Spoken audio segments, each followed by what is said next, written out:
Chapter 342. The walls of Spat City were only about 20 feet high, but the towers were at least twice as tall. The towers, which cut the city wall into sections, served as the second line of defense for the defenders. The wooden stairs that connected to the ground on the city wall had been removed, and below them stood rows of archers with rapid-fire short bows in their hands. Since the platforms on the city wall were occupied by the enemy, the archers could freely shoot up and rain arrows without worrying about accidentally injuring their allies.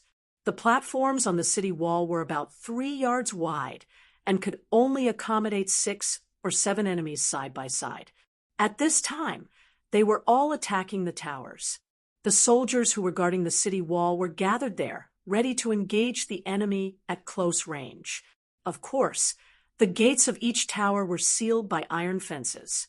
If they wanted to break in, they had to lift them up again. Otherwise, even if they managed to get close to the towers, they could only watch the fences and sigh. At the same time, they had to endure the spears and arrows that came out of nowhere. The only good thing for the bandits was that, due to the angle of the machinery, as long as they were close to the towers, the flamethrowers installed at the top of the towers would no longer be a threat to them. As for how to break through the iron fences, the bandit leader naturally had his own plans since he dared to lead his troops to this place. This man, who was one of the top 3 in terms of personal strength in the entire sniffer unit, had an enchanted weapon with a sharpening spell. He was confident that, as long as the iron fences were not made of special metals, which was impossible in most cases, those precious materials would not be wasted on making an iron fence. As he expected, after a series of clattering noises and splashing sparks, the iron fence that divided the platform and the tower into 2 was soon broken into a large hole that could allow 2 people to barge in at the same time. "Rush in and get those lazy bastards to climb up quickly," the bandit leader shouted excitedly as he passed on the order to his men.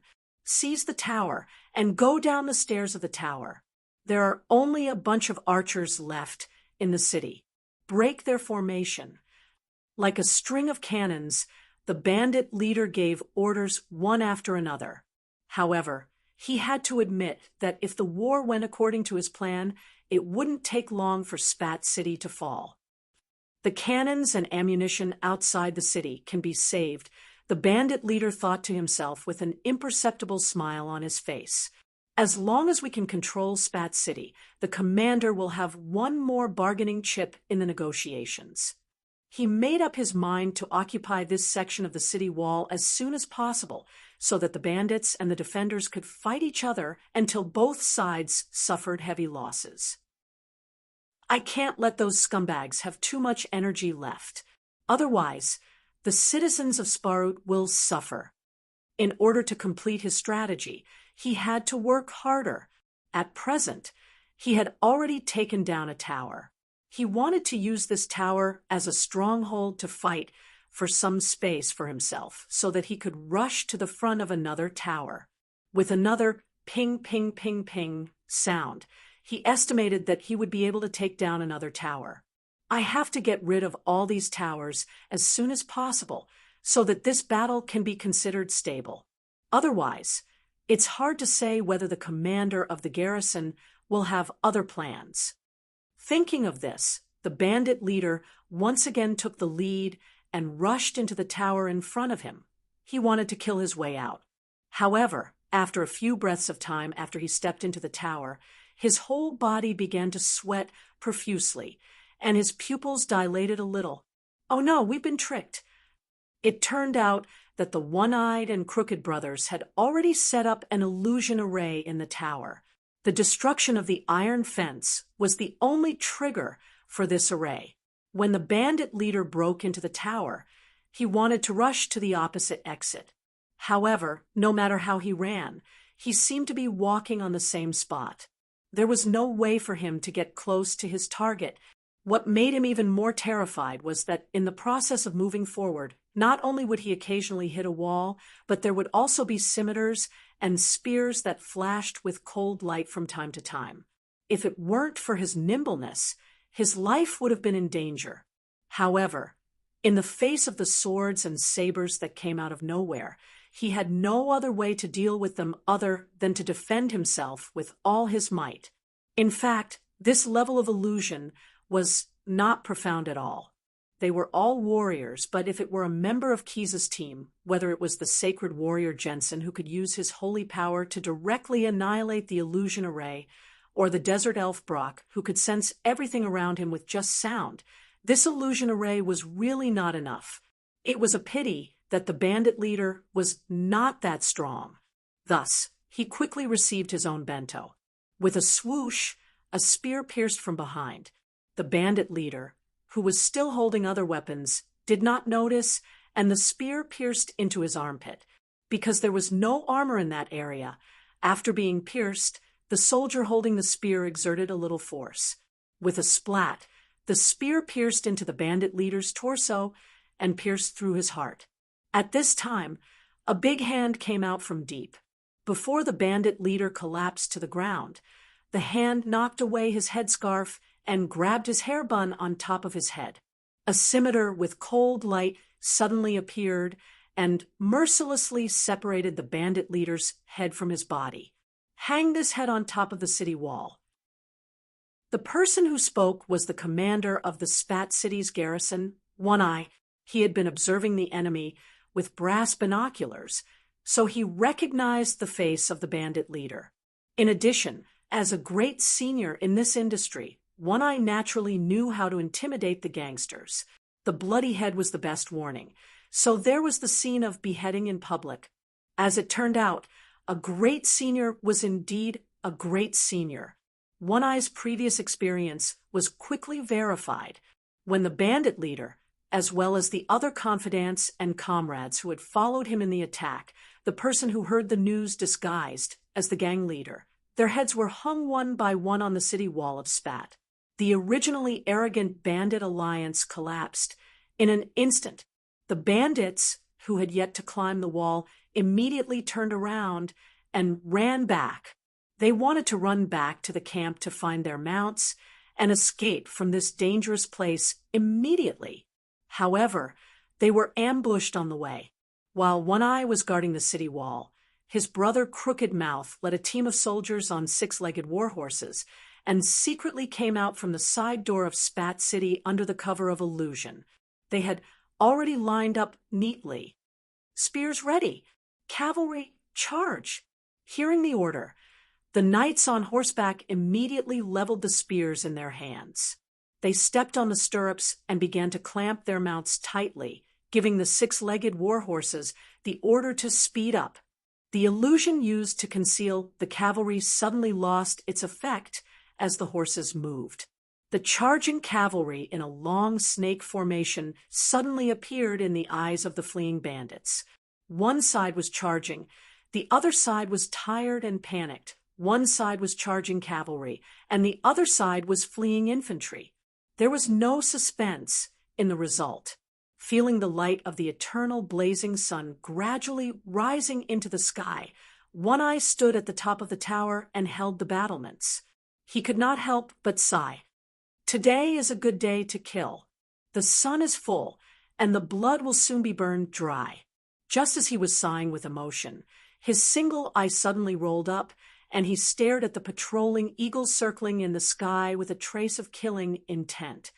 You better fly faster.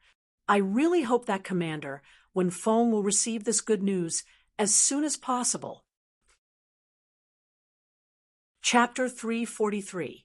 Plaster pits that were slightly burning spewed out thick smoke. Hammers clanked in the warm atmosphere.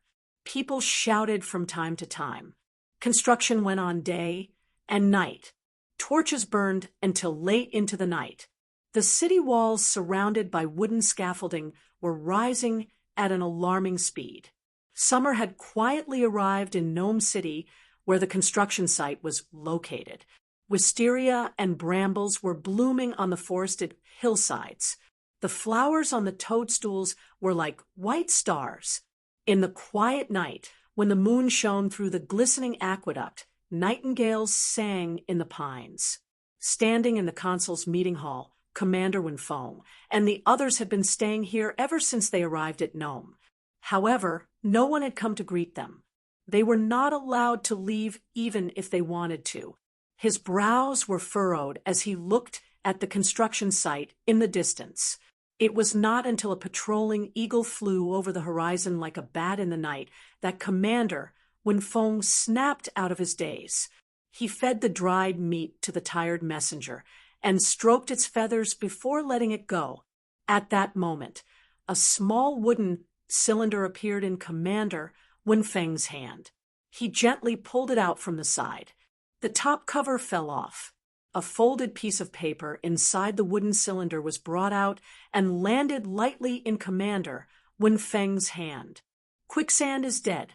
The siege of Spat City has failed. The Desert Bandit Alliance has been wiped out. The fine handwriting briefly described the events of the Sand Bandit Alliance's defeat in Spat City. Among them, Quicksand referred to the one who became the leader of the bandits. His death meant that Commander Wenfeng's secret move had come to an end. Normally, Commander Wenfeng would most likely review the plan. However, he did not have the time now, not only because of the content of the negotiation, but also because the target of the negotiation was not willing to give him time to think.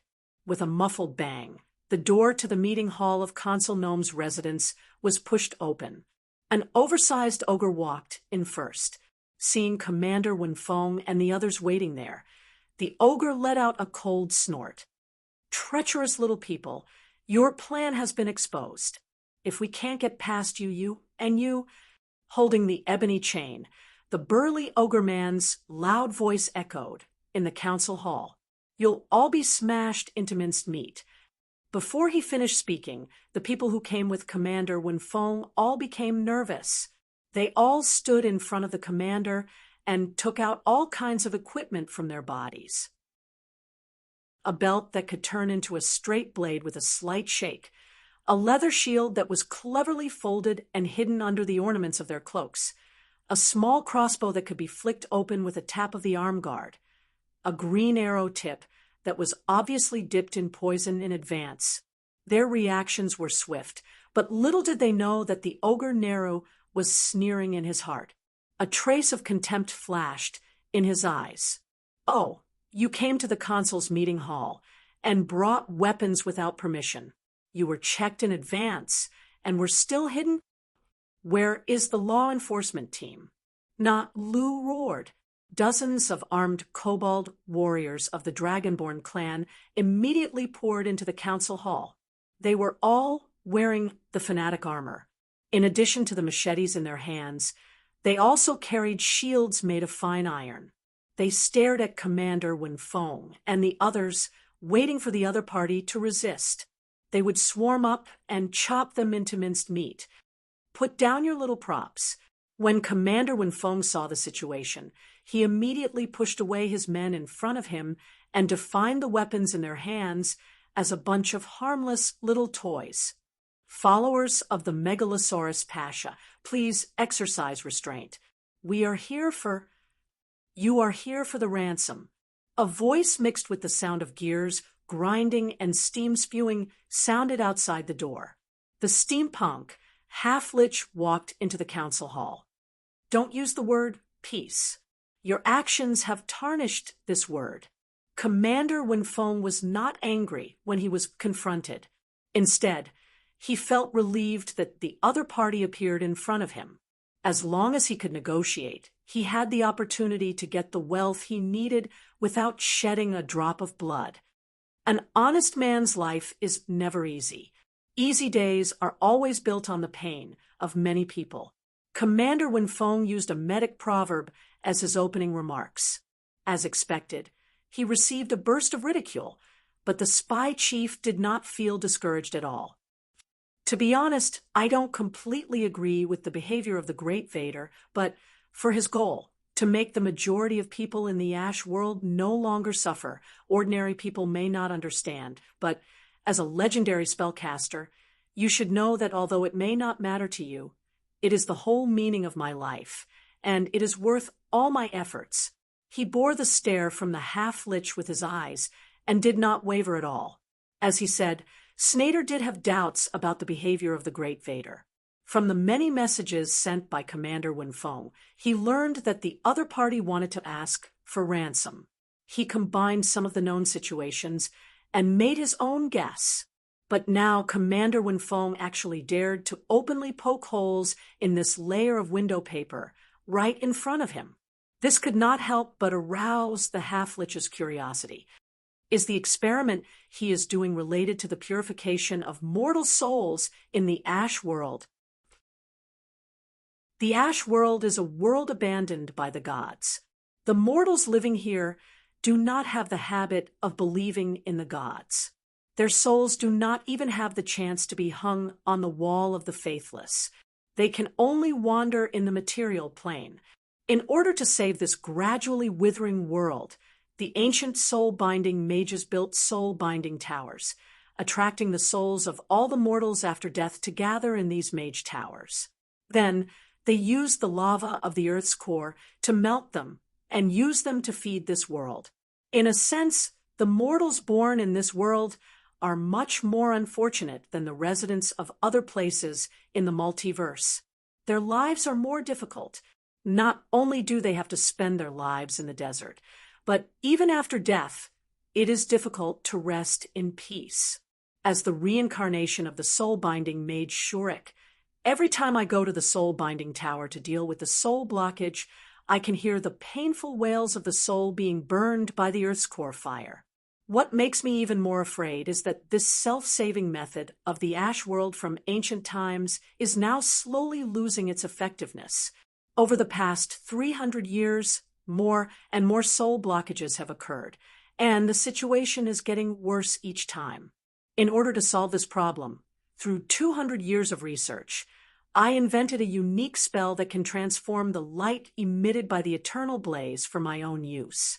This inexhaustible energy, if used on a large scale, can not only solve the problem of the soul blockage in the soul-binding tower, but also bring sufficient energy to the Ash World, and everyone can benefit from it. But transforming this energy requires a medium, and only by refining gold into blazing crystals can it be done. According to my estimation, to make enough blazing crystals, I need a huge amount of gold. So, more than 100 years ago, I started standing in the underground laboratory of the museum. The Grand Vexel revealed his inner thoughts to his trusted subordinates, the chief of the Fire Dwarf clan and the general on duty, and answered the questions that had been in their minds for many years. Keys, who was sealed in the alchemy amber, heard all these words. Chapter 344. As night fell, the gray stones of the port of Bite City were covered with a faint golden-orange color. The setting sun dyed the sea blood red with the last trace of afterglow, and finally melted into the horizon. The tide lapped the embankment of the port, and seagulls flocked back to their nests. However, the port, which used to be bustling with activity, seemed to be empty at this time. It was frighteningly strange. Perhaps there was at least a group of people. They all stayed near the anchorage, but they were all waiting quietly in the guard post of the port. Many of them were responsible for looking after the guards and dock workers who were temporarily grounded here. Boss, who are those people? Why are they so resourceful? Even the captain of the guards at the port nodded and bowed to them. Shut up. Watch your tone. Don't ask what you shouldn't ask. Most of the dock workers who made a living in Bite City had their own organizations. Among them, there were foremen who were responsible for arranging work for the workers and negotiating with the owners of the merchant ships that needed to unload and load goods for payment. But now, these foremen had received a notice that the commander of the guards at the port had asked them to restrain their subordinates and not be too curious. At the same time, everything that happened here this evening had to be kept in their stomachs.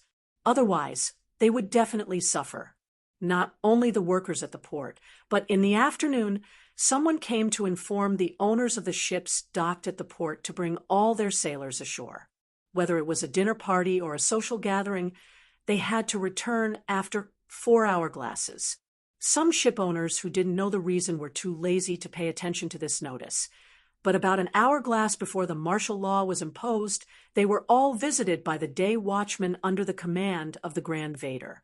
Naturally, they immediately expressed their firm obedience. There was nothing they could do even if they didn't obey. The elite soldiers boarded every ship, the bottom floor of Class A, the cabins filled with ballast, and even the wooden buckets filled with clean water were opened for inspection. As long as someone was found to be hiding, these people would immediately be escorted to an unknown prison, and the ship owners would immediately receive a list of fines and confiscations, making their wallets cleaner than their faces. The reason for such a move was that 2 important ships would arrive in Bite City today. It was unknown whether it was out of curiosity about the Grand Vader's experiment or because of Commander Wen Feng's astonishing eloquence, but the steampunk Demolic that was temporarily in charge of Gnome City agreed to pay the ransom. Of course, this sum of money was not directly obtained from the scale of perpetual order.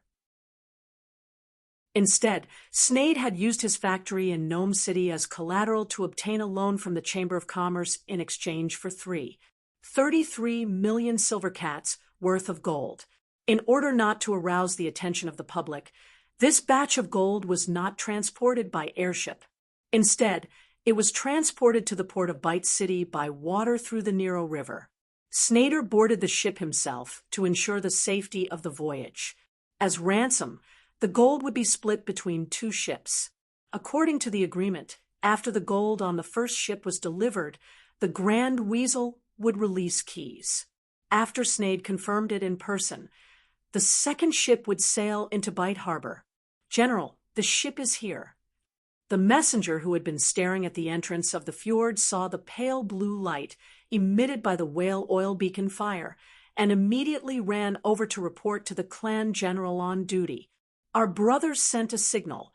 They have boarded the ship and completed the inspection. Everything is normal." Hearing his subordinates report, the clan general on duty nodded. In fact, other than him, the other members of the Day Watch unit did not know that this operation, accepting a large amount of gold, was actually to collect raw materials for the Grand Weasel's magic experiments. But this did not affect their enthusiasm for their work. Almost at the same time when they received the news that the gold ship had sailed into the fjord, the entire Bite Harbor instantly became brightly lit. Teams of Day Watch unit members held torches wrapped in tar and patrolled the vicinity of the harbor to prevent any oversights. As the gold ship docked at the berth, the ship's side came into contact with the cork pad at the edge of the harbor, making a creaking sound. 10 wide-tailed carriages had been waiting at the anchorage for a long time. The locked carriages had been opened and were lined up in a line, waiting for the cargo to be loaded. The coachmen and porters were all Day Watch unit members who had been waiting here for a long time. Originally, a ship of gold, even if part of it was unrefined gold sand, 10 wide-tailed carriages were too much to transport. However, according to the regulations, the transportation of such valuable goods had to go through a lottery before loading. Only a portion of the carriages would be loaded with the truly valuable goods. The other carriages would be loaded with heavy ballast stones or sandbags. This way, all the carriages would set off at the same time. No one would know in advance which carriage was loaded with the truly valuable goods. This could serve as a precaution against possible robberies. Of course, with the Day Watch unit escorting them and the Fire Dwarf warriors of the Pickaxe clan providing support along the way, as well as the Grand Weasel's ability to teleport to the location of the carriages at any time, the safety factor of this gold transport couldn't be any higher. But even so, rules were rules. The Day Watch unit still strictly carried out the tradition that had been passed down for many years. "General, the brothers are ready." The herald ran over to report again. At this moment, the Day Watch unit general was standing beside the wide-tailed carriage. He wanted to personally participate in the escort of the gold, board the ship, and unload the cargo. With a single order, everyone began to get busy. With a clang, considering the weight of the cargo, a thickened gangway made of sturdy wood was placed on the side of the gold ship. They could have used scaffolding and hanging baskets to lift the cargo to the dock, but for safety's sake, the day watch unit generals still sent people to board the ship and carry the gold boxes or wooden buckets filled with golden sand down one by one. Previously, at the entrance of the fjord, although there were already people on board the ship for inspection and had followed the gold ship to the dock, they were only responsible for checking if there were any safety hazards on the ship. They didn't open the boxes to inspect the goods. Now, there were a few high-level smelters from the Pickaxe clan boarding the ship. These fire dwarves, who had been working with metal all year round, and whose bodies were even forged from metal, could easily distinguish the quality of gold. That's right. This golden sand has been roughly refined, so the gold content is very high. A fire dwarf opened bucket after bucket of golden sand and reached his palm into it. He grabbed a bit of golden sand powder at different depths and put it into his mouth. The total amount is also no different from what was written on the previous list. His companions were currently inspecting the refined gold bricks. They randomly pulled out some of the gold bricks, took out hammers and anvils, and gently hammered them into the shape of a cube. Then, they used an instrument to measure the mass of the golden cube. There's no problem with the ductility.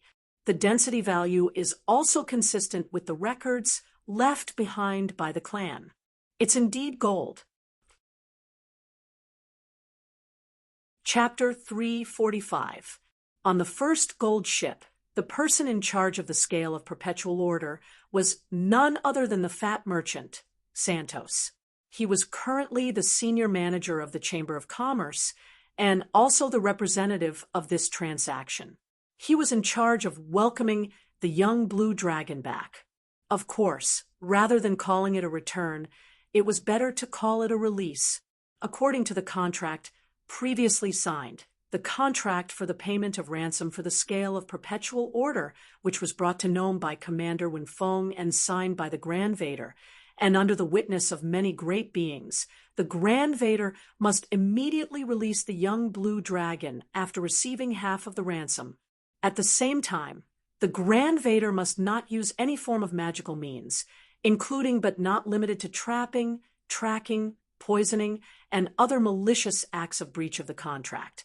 As the first witness of the contract, Santos was also protected by the contract. Before the final delivery was completed, no one on the Grand Vader's side could harm him, and even when he was faced with other malicious acts, he would have to do his best to protect him. But even knowing these terms, the fat merchant was still a little nervous at the moment. If anyone used Spellsight to spy on him, they would find that Santos was already wrapped in colorful magical aura.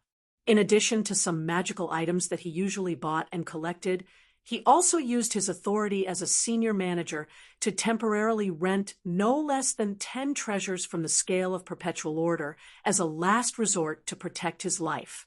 I am the witness of the contract to welcome the Megalosaurus Pasha.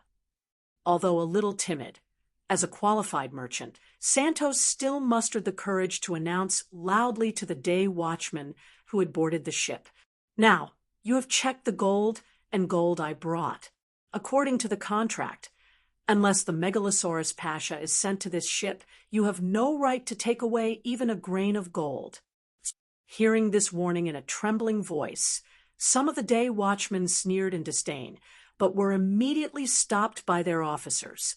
They all knew of the existence of the contract and the binding force it had on the Grand Vader. "Witness of the agreement, please wait patiently. I can guarantee that none of my subordinates will attempt to breach the agreement." A day watchman dressed as an officer walked out of the crowd and stopped in front of the fat merchant who was blocking the gangway. With the help of the crackling torches, Santos could tell from his uniform that he was a day watchman's field officer. As for the Megalosaurus Pasha, he will be sent over immediately. Once he's boarded the ship, we'll start moving the ransom. With the assurance of the senior officer, Santos's heart sank a little. Please do as soon as possible." Not long after, a closed door of a warehouse near the anchorage opened, and a carriage with a wide tail pulled by 4 six-legged horses drove out. Although the speed was not fast, it was stable, and it arrived in front of the berth in a few dozen breaths. The coachman jumped off the carriage and came to the front of the door. He held the key in his hand and chanted a spell. Then, with a click, the magic chain that was tied to the door of the wide carriage was automatically unlocked. This driver turned out to be a powerful spellcaster. In order to ensure a smooth handover and prevent any accidents, the Grand Vader had raised the security level of the blue dragon trapped in the alchemy amber to the highest level. The driver waved his hand again, and magic waves swept through the interior of the carriage. The traps arranged in the carriage were removed one by one. Then, the flying carpet that was originally laid on the floor of the carriage slowly rose into the air, carrying a large piece of alchemy amber to the gold ship. When the flying carpet floated to the deck, the entourage of the scale of perpetual order immediately swarmed forward. Some of them were responsible for guarding, so they held swords and sabers to separate the alchemy amber crystal from the day watchman. Some were responsible for rescuing the young blue dragon. Some took out enchanted tools and fiercely chiseled at the alchemy amber crystal, while others took out a special solution to try to dissolve the alchemy amber crystal. No one tried to cast spells, because on the night Keys was captured, the Demolixnator had tried many spells when rescuing him. He had already verified that the alchemy amber crystal had an amazing resistance to all known spells. If a legendary level Demolic was like this, ordinary spellcasters would definitely not be able to use spells to break the imprisonment. But no matter how hard these people tried, the alchemy amber crystal seemed to have been added with an indestructible characteristic, and there was no damage at all. Everyone could see the young blue dragon trapped in it, but there was no way to rescue him. "What's going on?" Santos asked in an unfriendly tone. However, he could only see a nonchalant expression on the face of the day watchman beside him. It was precisely because of this that he felt particularly displeased. "Are you going to violate the signed contract? The contract clearly states, release the Megalosaurus Pasha, and not release the Megalosaurus Pasha with imprisonment." Faced with the question, the day watchman just smiled. He took out a handful of powder from his arms and sprinkled it on the torch held by the day watchman beside him. The flame instantly turned crimson. The day watchman, who was watching from afar on the shore, immediately received the signal. He waved his hand and led his men to line up in a neat formation, walking towards the gold ship at an extremely fast speed. Witness the performance of the contract. After finishing his work, the day watchman nodded slightly to Santos. He had obviously prepared a script for the fat merchant's question. It's true that release the Megalosaurus Pasha, but this time was after the second gold ship arrived, and we received the gold. At that time, this amber sculpture will definitely be outside the fjords on the ship you have prepared. The dissolving solution prepared by His Excellency, the Great Dimensional, will be sent there at the same time as the gold is received. You will personally release the Megalosaurus Pasha. Although each word was a little unreasonable, it did not violate the requirements of the contract. Although Santos was indignant, he had no choice but to swallow his anger. Hurry up and move. The contract has a time limit. If you don't fulfill the contract by the time, your great Vader will suffer unimaginable punishment. Perhaps he was really infuriated by the other party, but the fat merchant rarely said such harsh words. Under the dim light of the torch, the day watchman's face turned a little green. His Adam's apple moved, and an imperceptible chill appeared in his eyes. But soon, these abnormalities were suppressed by his muscles. "Please don't worry, we will finish the work soon." At the same time, The young blue dragon in the crystal of the alchemy amber said the same words in his heart. Although the exterior of the alchemy amber was still extremely hard, the internal structure had already turned into a liquid, leaving only a layer of hard shell wrapped around the outside. Chapter 346. Perhaps, as many fables said, adversity was the best tool to temper people. After being ambushed and imprisoned in the alchemy amber, Keyes had gained something new. It was still his innate adaptive ability that had taken effect. Due to the devouring of the camel god's divine power, his adaptive ability had changed from passive to active. The young blue dragon constantly spat out weak energy to cut off some amber powder, and when he swallowed the powder, he evolved into a brand new ability. In addition to the cone-shaped force field, lightning, flames, and weakening breath, Keyes had mastered a brand new breath. He had evolved an organ that could secrete a solution similar to alchemy amber. Although he had not tried the true effect of this breath, just by mixing it with his saliva and spitting it out, he could gradually melt the alchemy amber crystal that imprisoned him. The principle was probably based on the principle of similar dissolving. Keyes came to his own conclusion after a little analysis. In addition, he had evolved the ability to survive in an oxygen-free environment.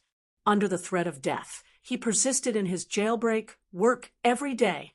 Of course, mastering a new ability was a good thing, but to use this ability, the young blue dragon had to awkwardly soak in his own saliva, even though the dissolved alchemy amber solution actually only contained a small amount of saliva.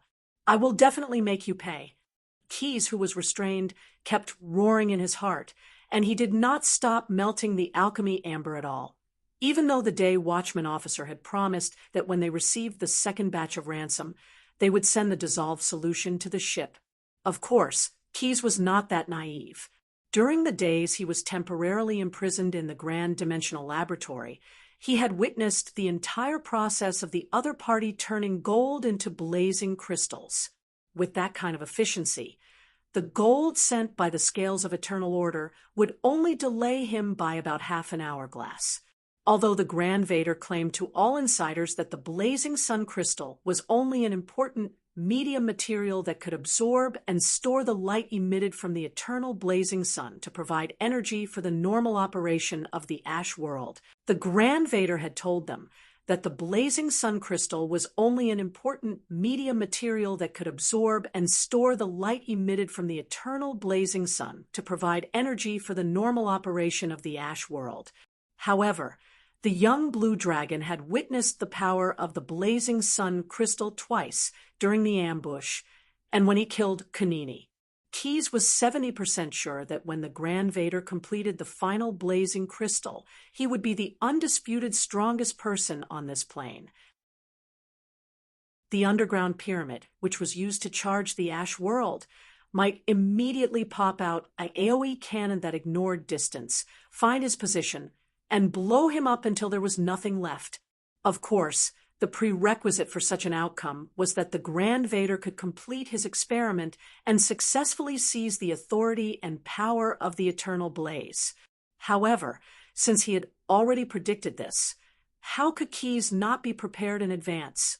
Although the young blue dragon had always been loyal to his heart, he was also very clear about the saying, "You can only be a thief for 1,000 days, but not a thief for 1,000 days."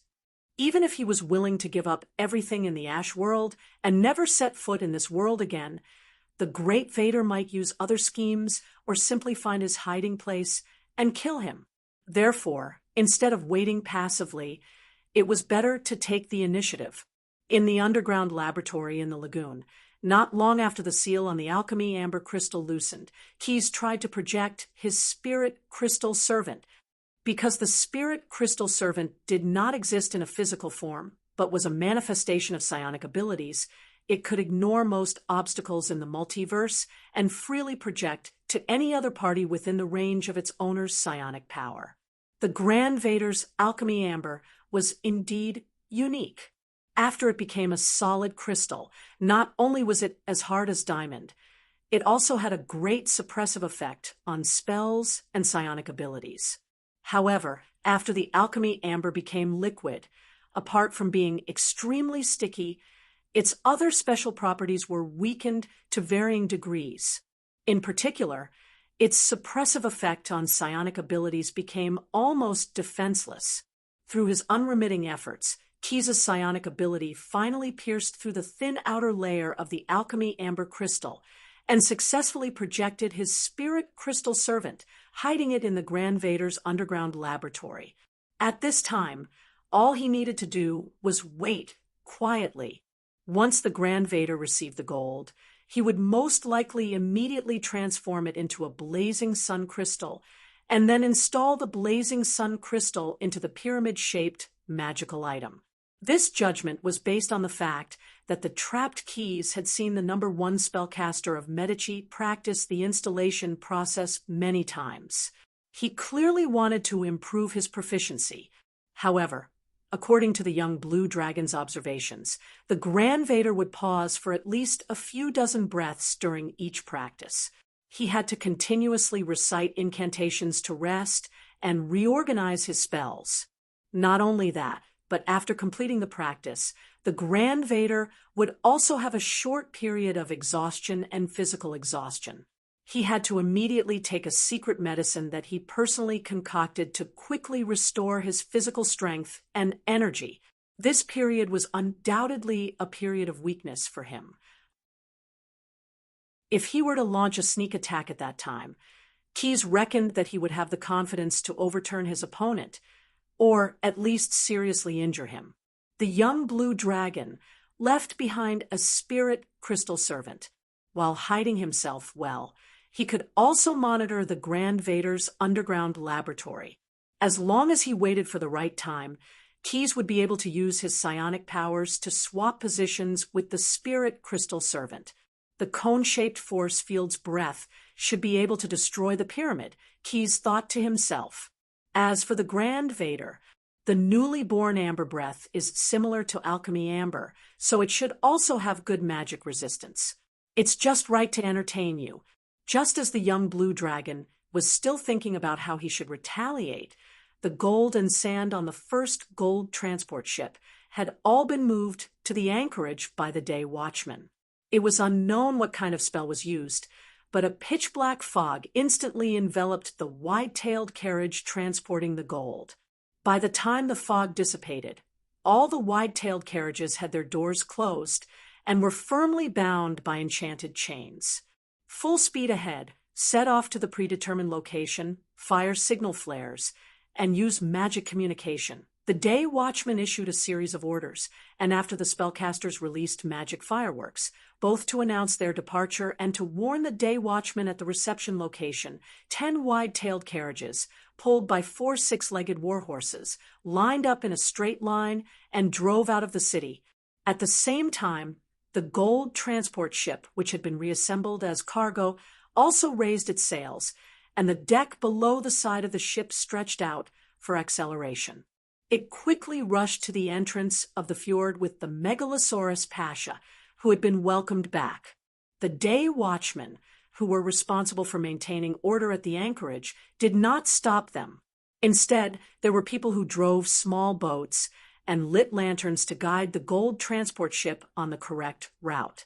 Moreover, these people would soon act as navigators for the second gold transport ship. Chapter 347. Enslaving the body will stimulate the mind to resist. Looking at the day watchers who hurried away in the wide-tailed carriage, wanting to receive the second batch of ransom as soon as possible, the Grand Vader sighed inwardly. But if the mind is enslaved, the body will naturally obey. But soon after, he cleared his mind of these messy thoughts. Instead of thinking about things that had already become an established reality, he was more inclined to imagine the path he would take in the future.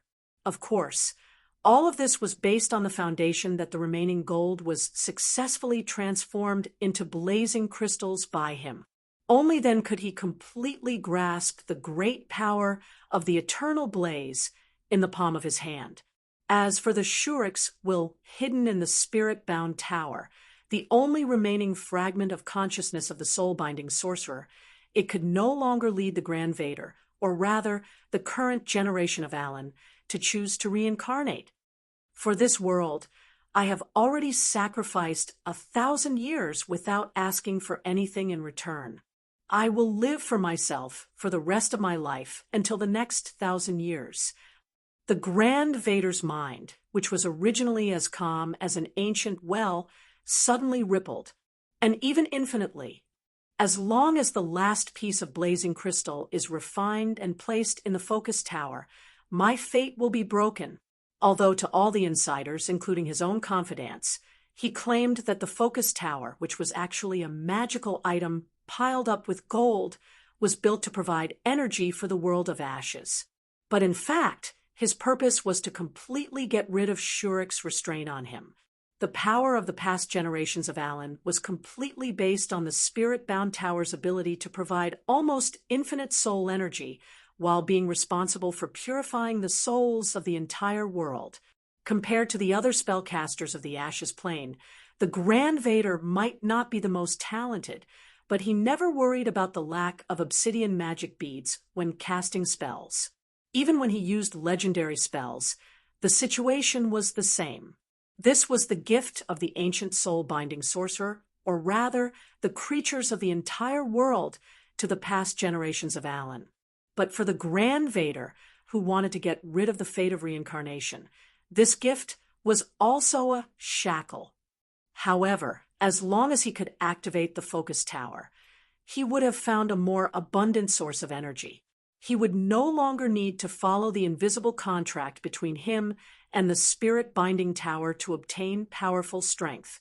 Not only that, during the 300 years of construction, the Grand Vader slowly realized that the magnificent power of the eternal blaze was far more than just a source of energy for him.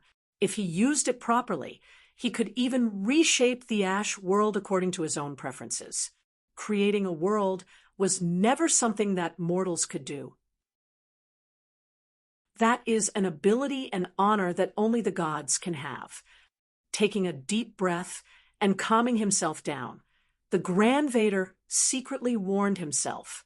So, I have to be careful, and I have to clean up after the matter. I can't leave behind any hidden dangers.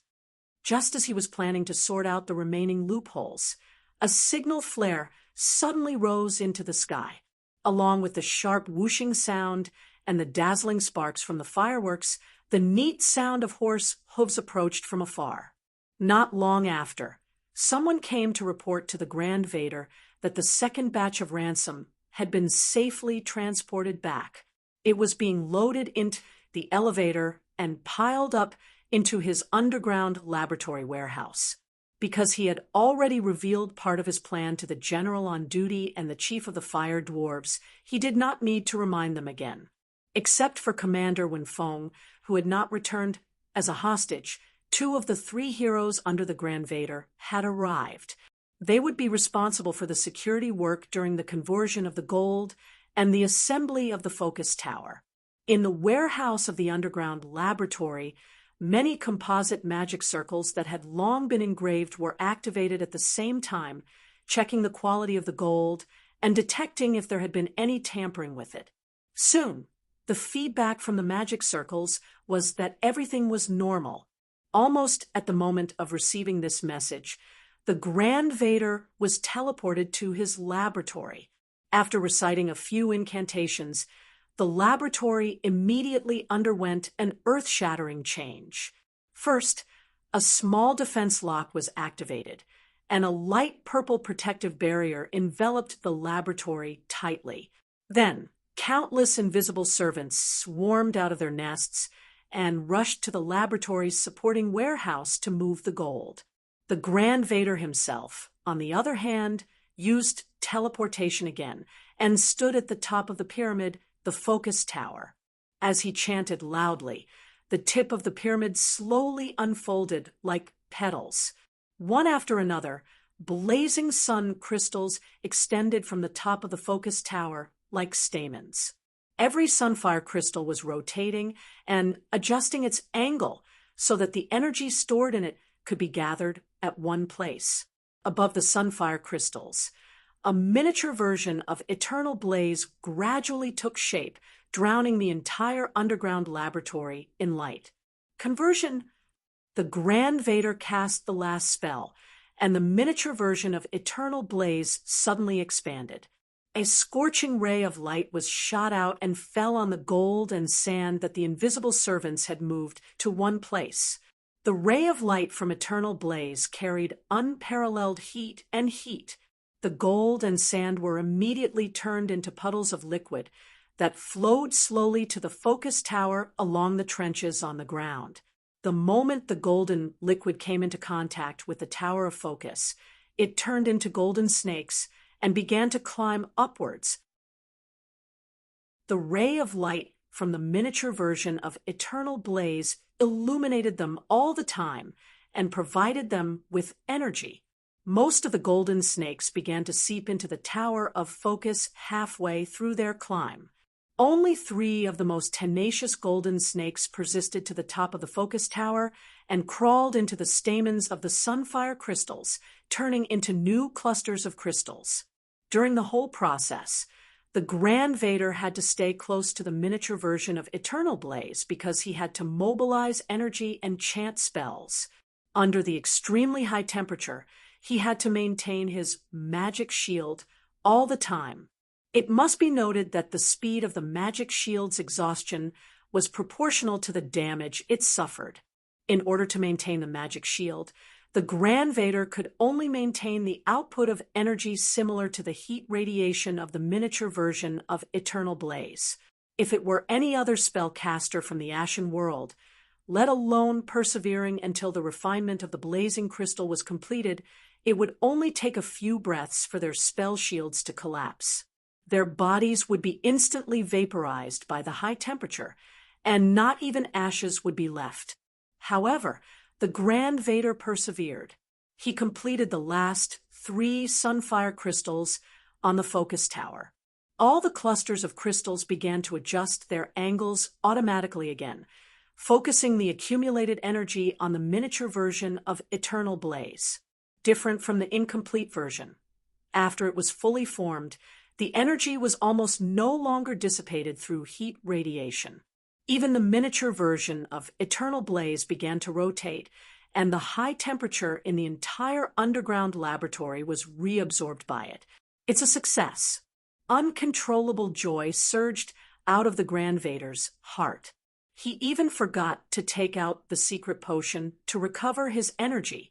As long as it settled, an abrupt change occurred. Chapter 348.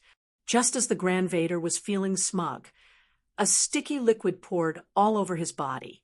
Through the crystal servant, the young blue dragon, who had been spying on the side, retaliated against the #1 spellcaster of Medicus. In a flash, the crystal servant and Keys's body exchanged positions. Thanks to the precious knowledge of the great sage of Giz, the young blue dragon knew this displacement method that could break through the magic lock and magic restriction. Without thinking, Keys used his newly developed ability to spit out amber breath at the Grand Vader. Similar to the alchemy amber solution that imprisoned him before, the liquid sprayed out from the amber breath could also quickly dry and turn into crystals.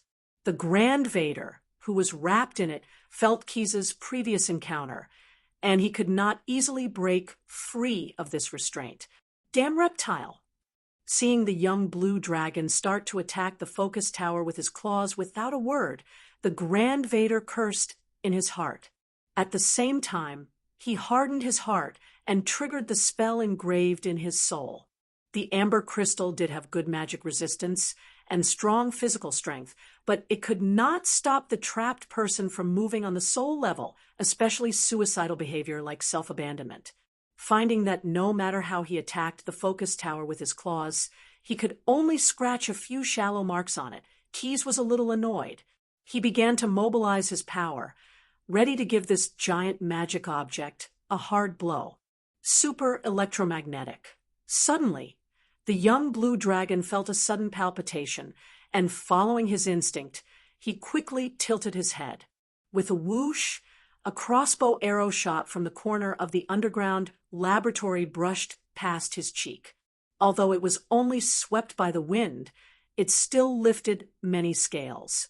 Quest was well aware of how tough his scales were, whether it was the large amount of metal he had eaten in his earth-eating life or the bloodline inheritance of the gold dragon and the power dragon.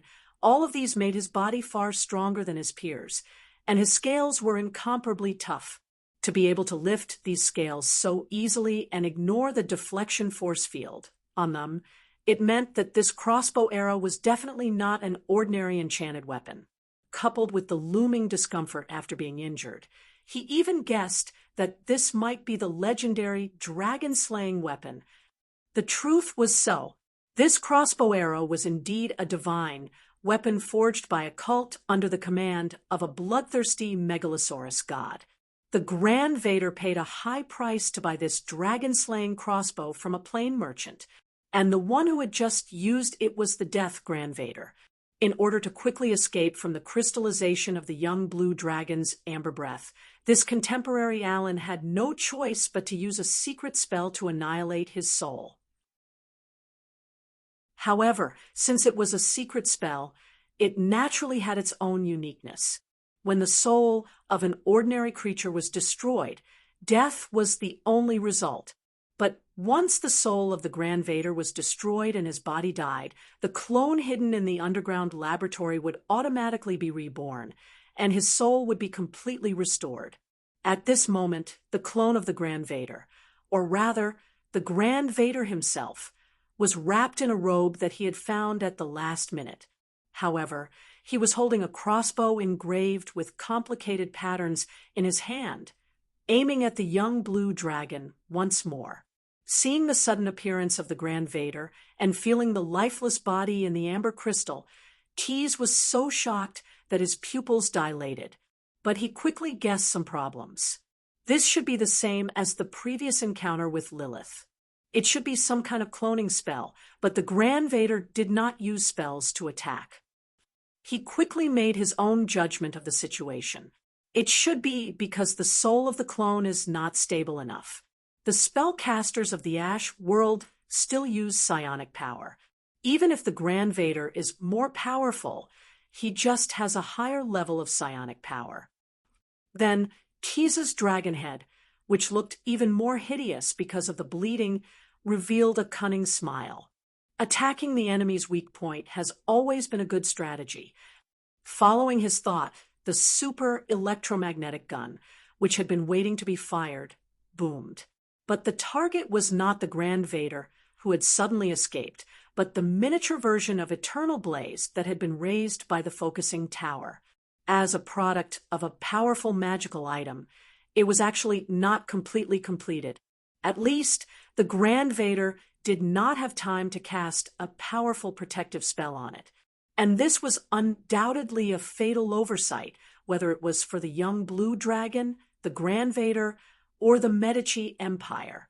The cannonball, accelerated to the limit by electromagnetism, undoubtedly hit the stationary target, although it was completely vaporized after touching the edge of the miniature version of Eternal Blaze. The kinetic energy it carried was still transferred to the surface of its target.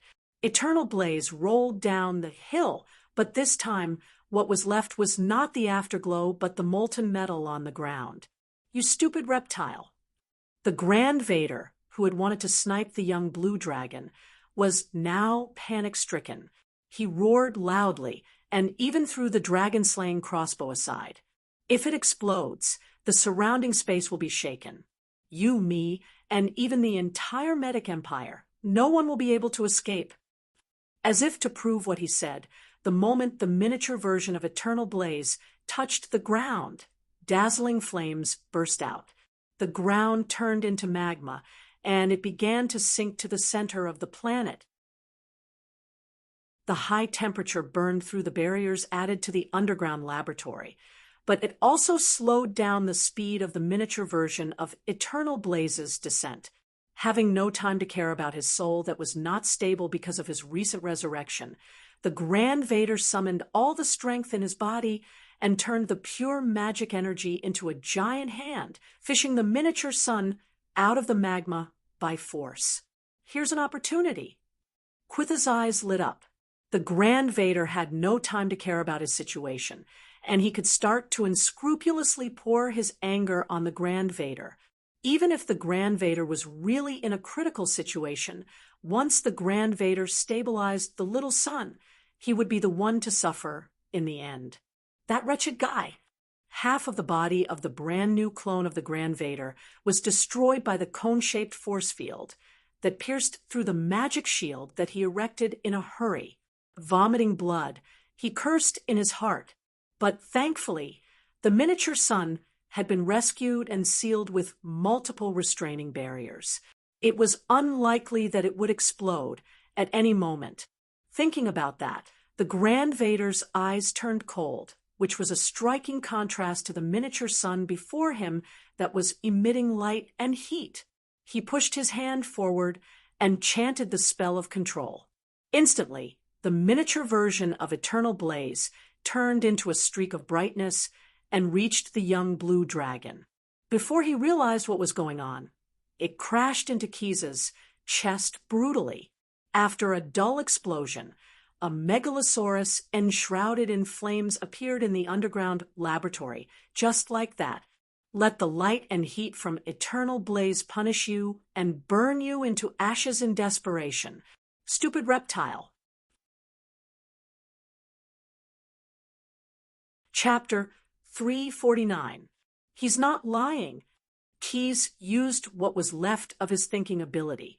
Spatial ability will be interfered with by the radiation of this little sun.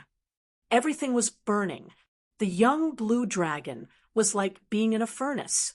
He was both the firewood and the calcined object. Pain, without any explanation, assaulted him. But thanks to the gift of the great sage of Guise, Keys had mastered some skills of the psionic power and could block out sensory pain. Can I only be reborn with the help of the spirit crystal servant? Damn it, Keys thought angrily. But apart from him being tortured by the blazing sun, the Grand Vader was not feeling well either. Having just escaped with the help of the clone and suppressed the rebellion of the miniature Eternal Blaze, the Grand Vader had no time to take care of the young blue dragon, who was suffering. At least, he did not have the intention to do so at the moment. Chanting a few words, the Grand Vader flashed into a door that appeared in front of him. It was the room where he stored the secret medicine.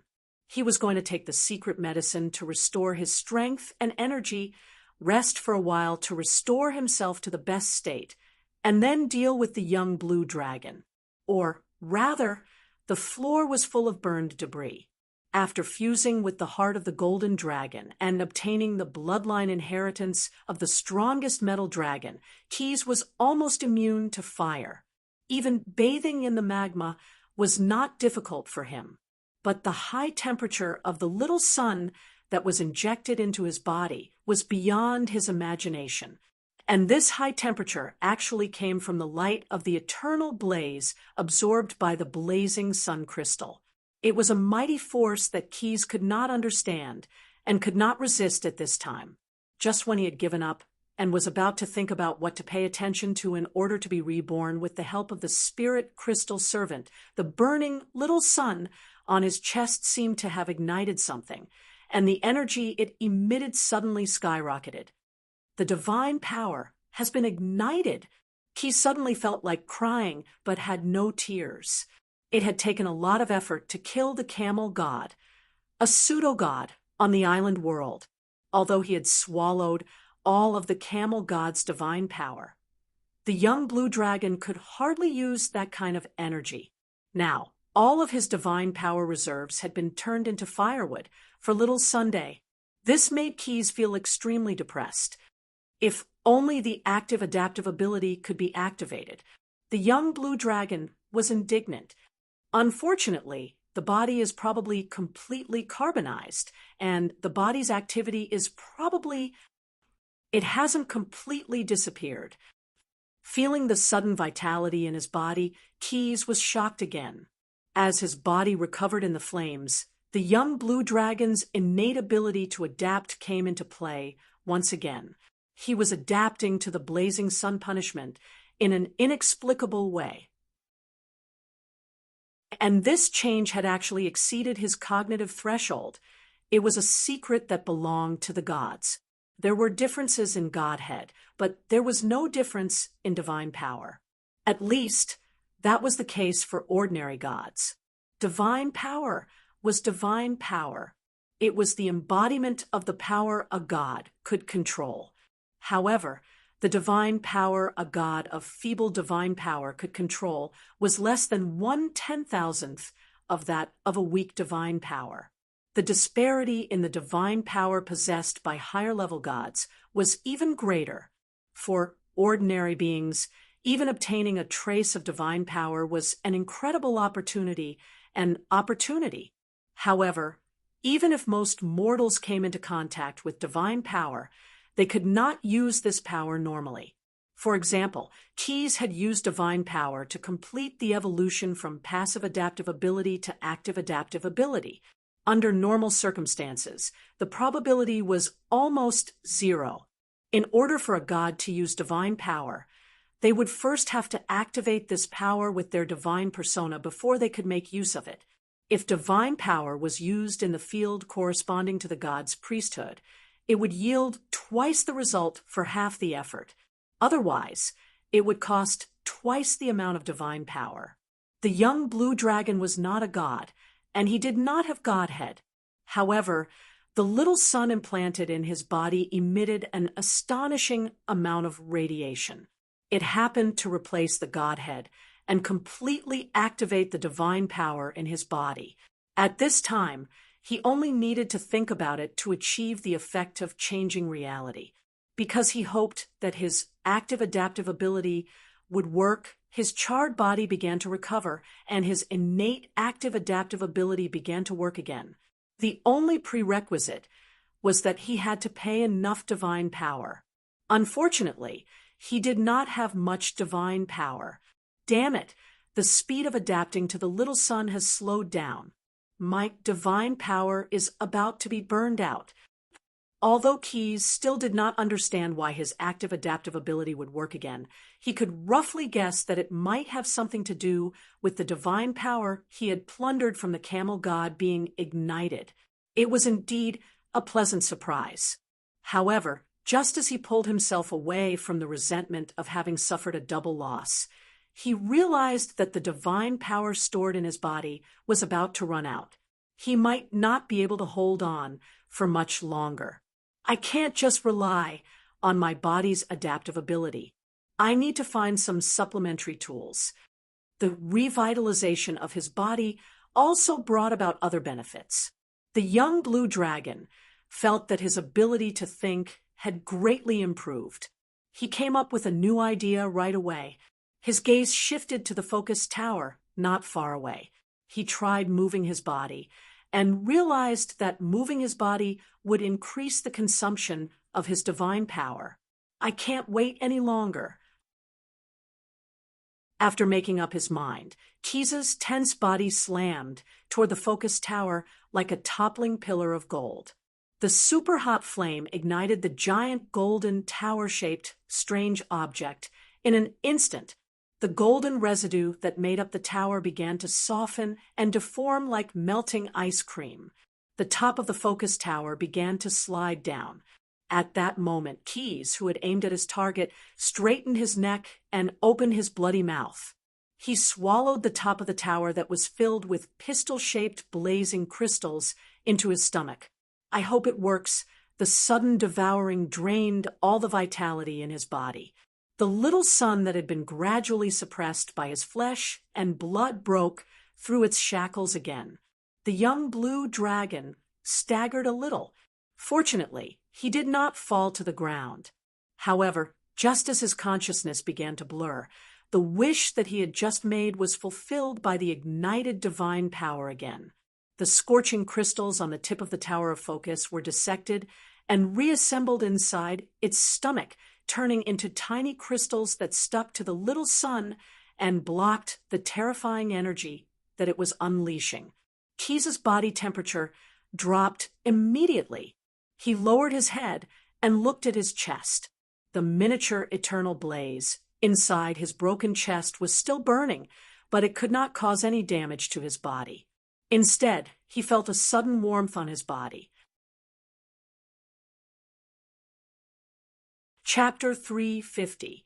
When the last wisp of heat flowed into his blood vessels and turned into a brand new energy circuit that connected to his entire body, the ignited quest finally cooled down completely. The surface of his body was covered with a hard shell made of molten matter, like a huge sculpture. Sensing the heart-palpitating pulse of energy that had just erupted, the Grand Vader, who had been hiding and consuming secret medicines to repair his body while licking the wounds on his soul, could no longer care much and stumbled out of the secret door once more. No, what he saw in front of his eyes made his eyes bulge.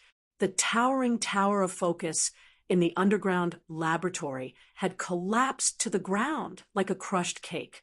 Also, the most delicious corner of the tower seemed to have been bitten off by a certain naughty child. The great Wechtel could no longer control the anger in his heart. More than 300 years of unremitting efforts had gone down the drain. In a fit of anger, the #1 powerhouse of Medici was so angry that he coughed up blood and turned into a bloody mist. You wretched reptile, even death will not teach you how to be kind to others. I'm going to pull your soul out. So, am I? The cold words abruptly popped up in the Grand Weasel's heart. That's the punishment you deserve. In fact, the Grand Weasel had noticed the enormous statue that Keys turned into just now, but he subconsciously thought that it was the residue of the young blue dragon after he was burned by the little sun. He could not figure out how the guy could absorb the miniature version of Eternal Blaze so smoothly. Cracking noises began to echo, and then cracks appeared on the hard shell on the surface of Key's body. The annoying cracking noises were echoing nonstop. Finally, as a wave of force surged out, the whole broken shell was pushed far away. The Megalosaurus, which seemed to have been forged and whose body was more angular, appeared in the Grand Weasel's underground laboratory. After Quess absorbed the Strength Dragon's bloodline, his body was covered in a layer of mist-like scales.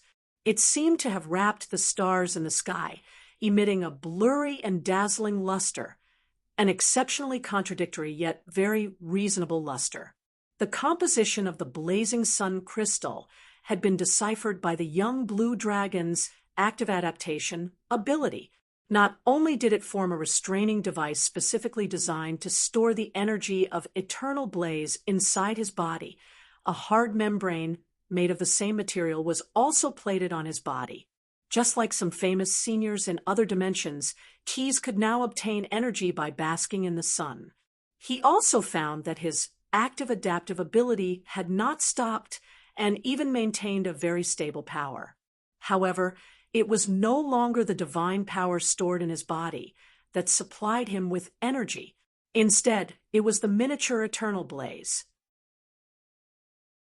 Using one's own energy to drive the body to adapt to this kind of energy, this kind of awkward saying just proved that this kind of ability was extraordinary. Just like in many dark novels, perverts are the #1 productive force.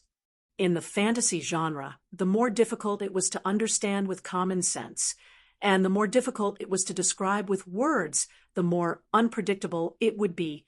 This is truly unpredictable. Keys sensed his current state and could not help but imagine. I can absorb the light and heat of the Eternal Blaze. There are countless Eternal Blaze in the multiverse. If this ability is developed to the maximum, I may be able to evolve into the blazing dragon that devours the blazing sun.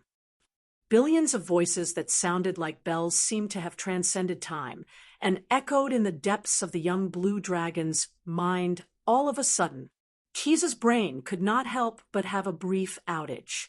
He seemed to see that in the multiverse, after an unknown number of years, a behemoth that was so enormous that he could not look at it directly suddenly opened its eyes and opened its mouth that looked like a black hole. Without the slightest sound, the blazing sun that had been wantonly sprinkling light and heat immediately began to collapse into the giant beast's mouth.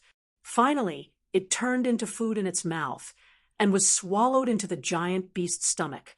As it ate, the galaxy that lost the blazing sun collapsed abruptly, and all the worlds were thrown away.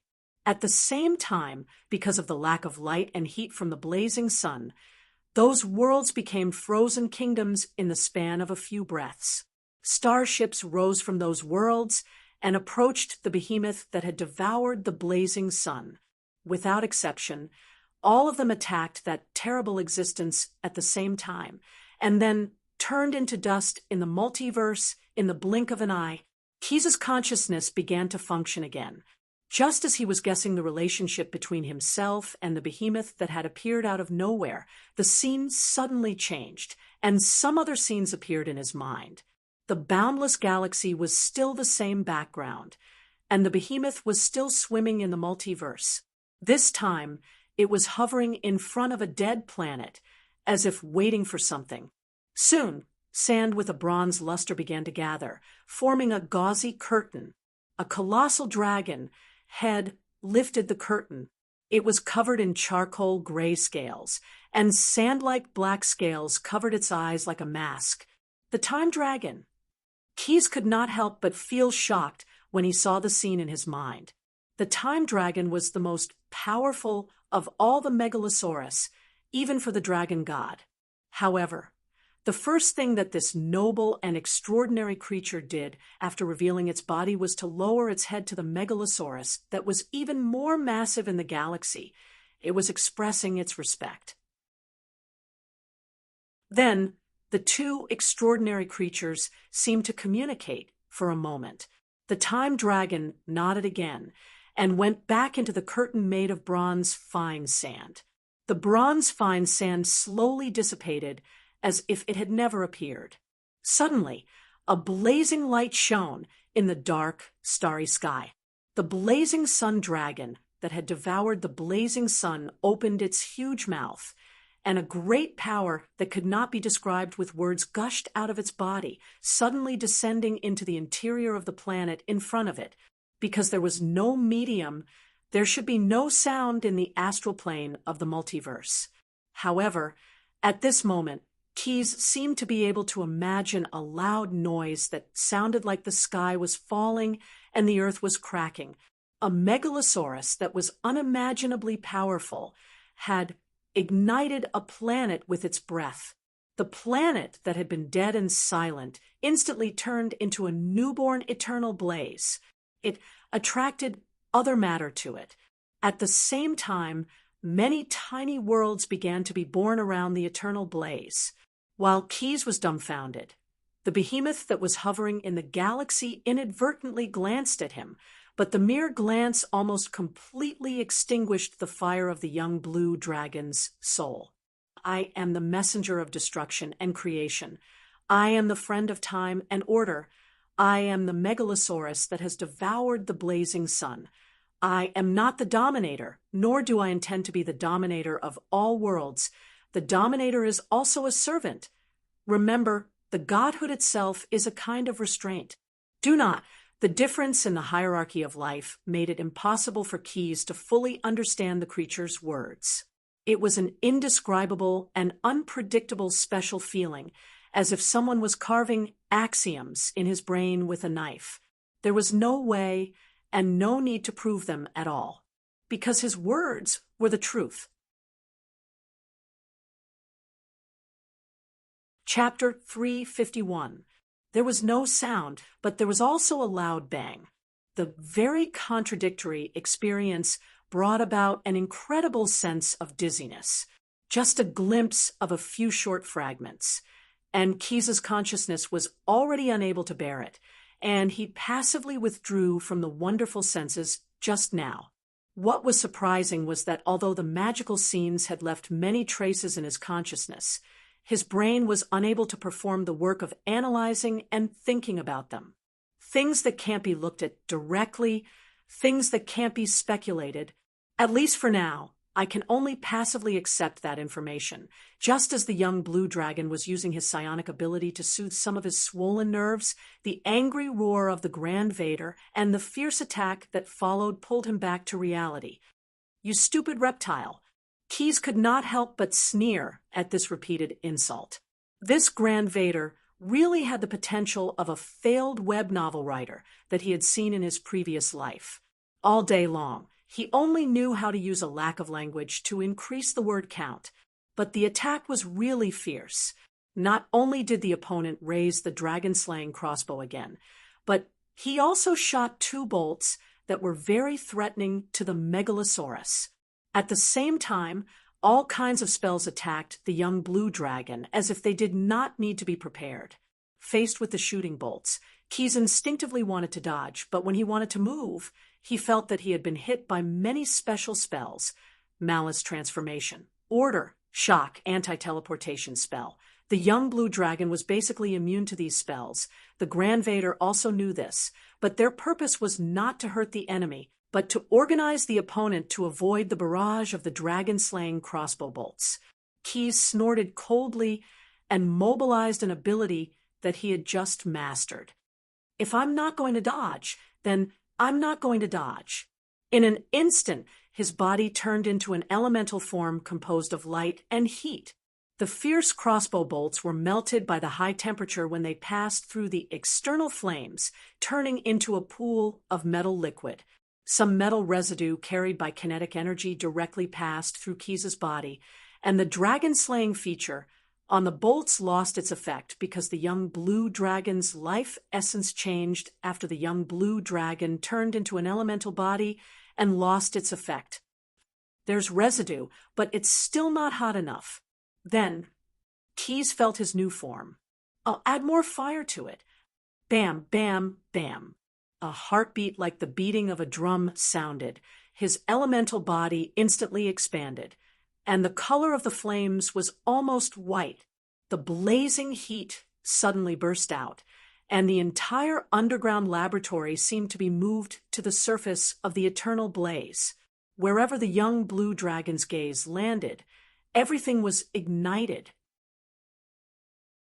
Whether it was the experimental props, raw materials, or even some of the magical restrictions protecting the laboratory, the structure itself began to become unstable.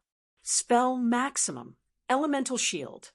Spell maximum, elemental resistance spell, elemental damage. Elemental damage at this time, the idiom one after another, was perfectly interpreted by the Grand Vader. After casting 3 defensive spells on himself in a row, making himself temporarily immune to fire damage, he had the time to counterattack Keyes. Spell maximum, command dispelling. Admittedly, as the most powerful person in Medici, and perhaps the most powerful mage in the entire Ash Plane, the Grand Vader had great attainments in spellcasting and had rich experience in fighting enemies. He directly saw that the young blue dragon was now in an elemental body state, and at the same time judged that Keyes' resistance to dispelling spells had been reduced.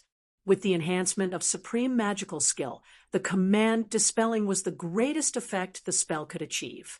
Based on the Grand Vader's experience, even an elemental prince from the inner elemental plane would be in danger of collapsing after being hit by such a furious spell. And yet, Keyes survived. Although the dispelling spell affected him, the core of the elemental body of his other incarnations was the miniature eternal blaze that burned inside his body. How could a spell cast by the Grand Vader in a hurry dispel the energy that he had collected over 300 years? Lifting a rock and dropping it on one's own foot was a perfect description of the current situation. But before the Grand Vader could feel regret, the young blue dragon's counterattack had already arrived. Now that one of them was bound to fall in such a situation, Keyes had no choice but to use his full power from the start. Dimensional Anchor, Psionic Ability, Soul Shackle. 2 different systems of power were used at the same time. using spells to block the blue dragon's escape route, and psionic ability to seal the possibility that the Grand Vader could self-destruct his soul and be reborn in a clone body. The reason Keyes used psionic ability to target the blue dragon's soul was because he was worried that the Grand Vader, a powerful spellcaster, might be able to counter with some spells. As for psionic ability, although there were spells specifically used to counter psionic abilities, they were not of the same system and would be much less effective against psionic ability. And that was just the beginning. The young blue dragon abruptly reverted to his normal form and swung his fist at the Grand Vader's magical shield. At the same time, he opened his bloody maw and unleashed the Megalosaurus's most adept breath attack. As the saying went, random fists can kill an experienced master. Even if the Grand Vader had used all his tricks, he could not simultaneously resist spell-weakening, psionic ability, physical blows, as well as the cationic breath attack, mixed with fire, lightning, and conical force fields. With a crack, the magical shield around the Grand Vader shattered into primitive magical energy, and the young blue dragon's sharp claws pierced into the enemy's body with irresistible force. The tremendous force not only penetrated the Grand Vader's body, but also smashed his bones and muscles into a pile of mud. However, the strongest of Medica was still alive. At least Keyes could still feel the effects of spells in the mud. However, he did not want to give his opponent another chance to recover from his injuries and stand up again for a fair fight. His breath, which was a mixture of 3 different powers, evaporated the mud, corroded it, and turned it into powder or something else. Spell Extreme, Soul Annihilation. Psionic ability, Soul Scatter.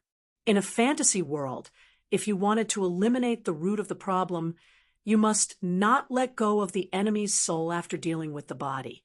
Originally, using one ability to deal with the Grand Vader's remnant soul was enough, but Keyes used 2 different methods to be safe. Double insurance. This time you must. A hint of relief flashed in the young blue dragon's eyes, but then he found that on the remains of the Grand Vader, or more appropriately, residue, there was suddenly a wave of energy rising. What is this? PS1. Thank you to book friend Sino Warrior 2018120508 1140367 2018114094014449 Chiwu Taiyang Midnight 140621142602361 A Pot of Maple Candy White Silk Twin Ponytails JK Han Jeja Emil Regis Grace Soul Wolf Autumn Li Qinglan Ordivision Radiation Sunmi My Love Blank Paper Ink Seal Misty Wind and Xiao Yu Satan's Necromancer 161202200130788 Betrayal of the Cold Alliance Time Flows Like Water Attack on the Castle and Shouting 246 who has always supported me.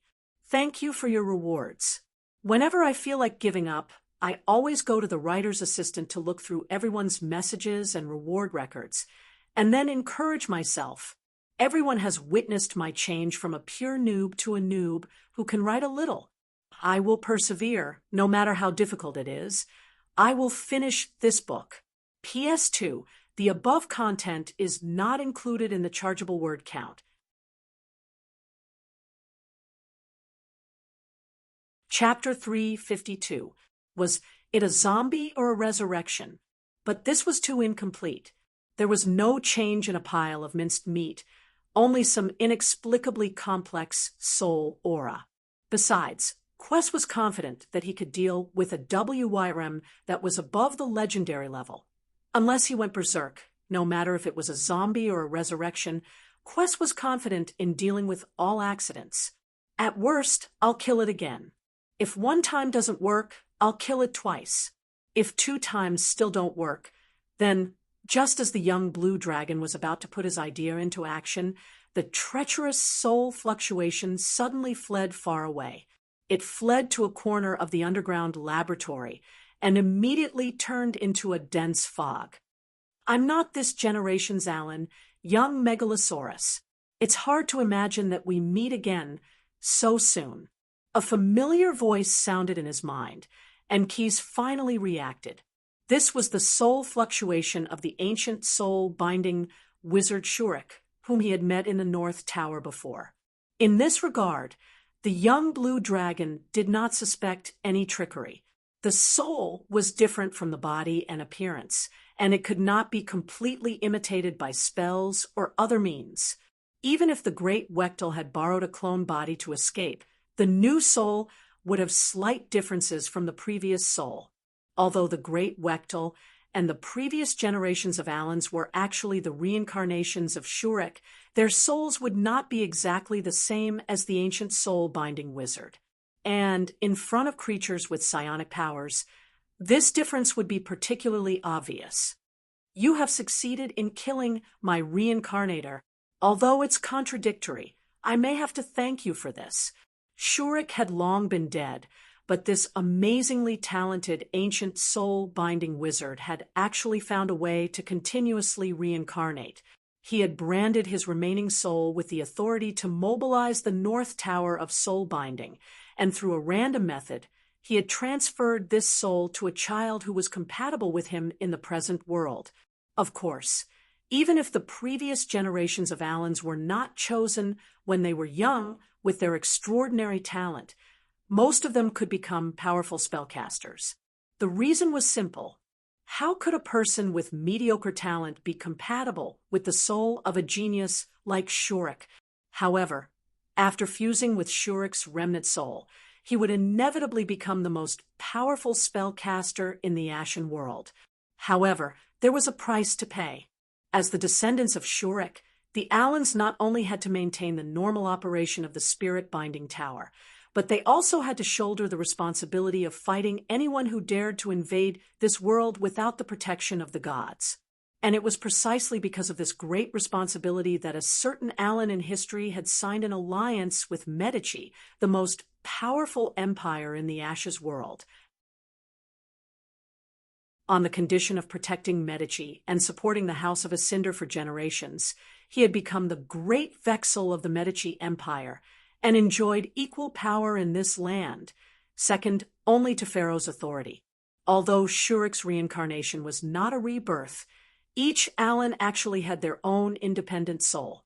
However, they had been fused with the remnant soul of the ancient soul-binding sorcerer since they were young, so they would naturally be subtly influenced as they grew up, unless he was stimulated by something else.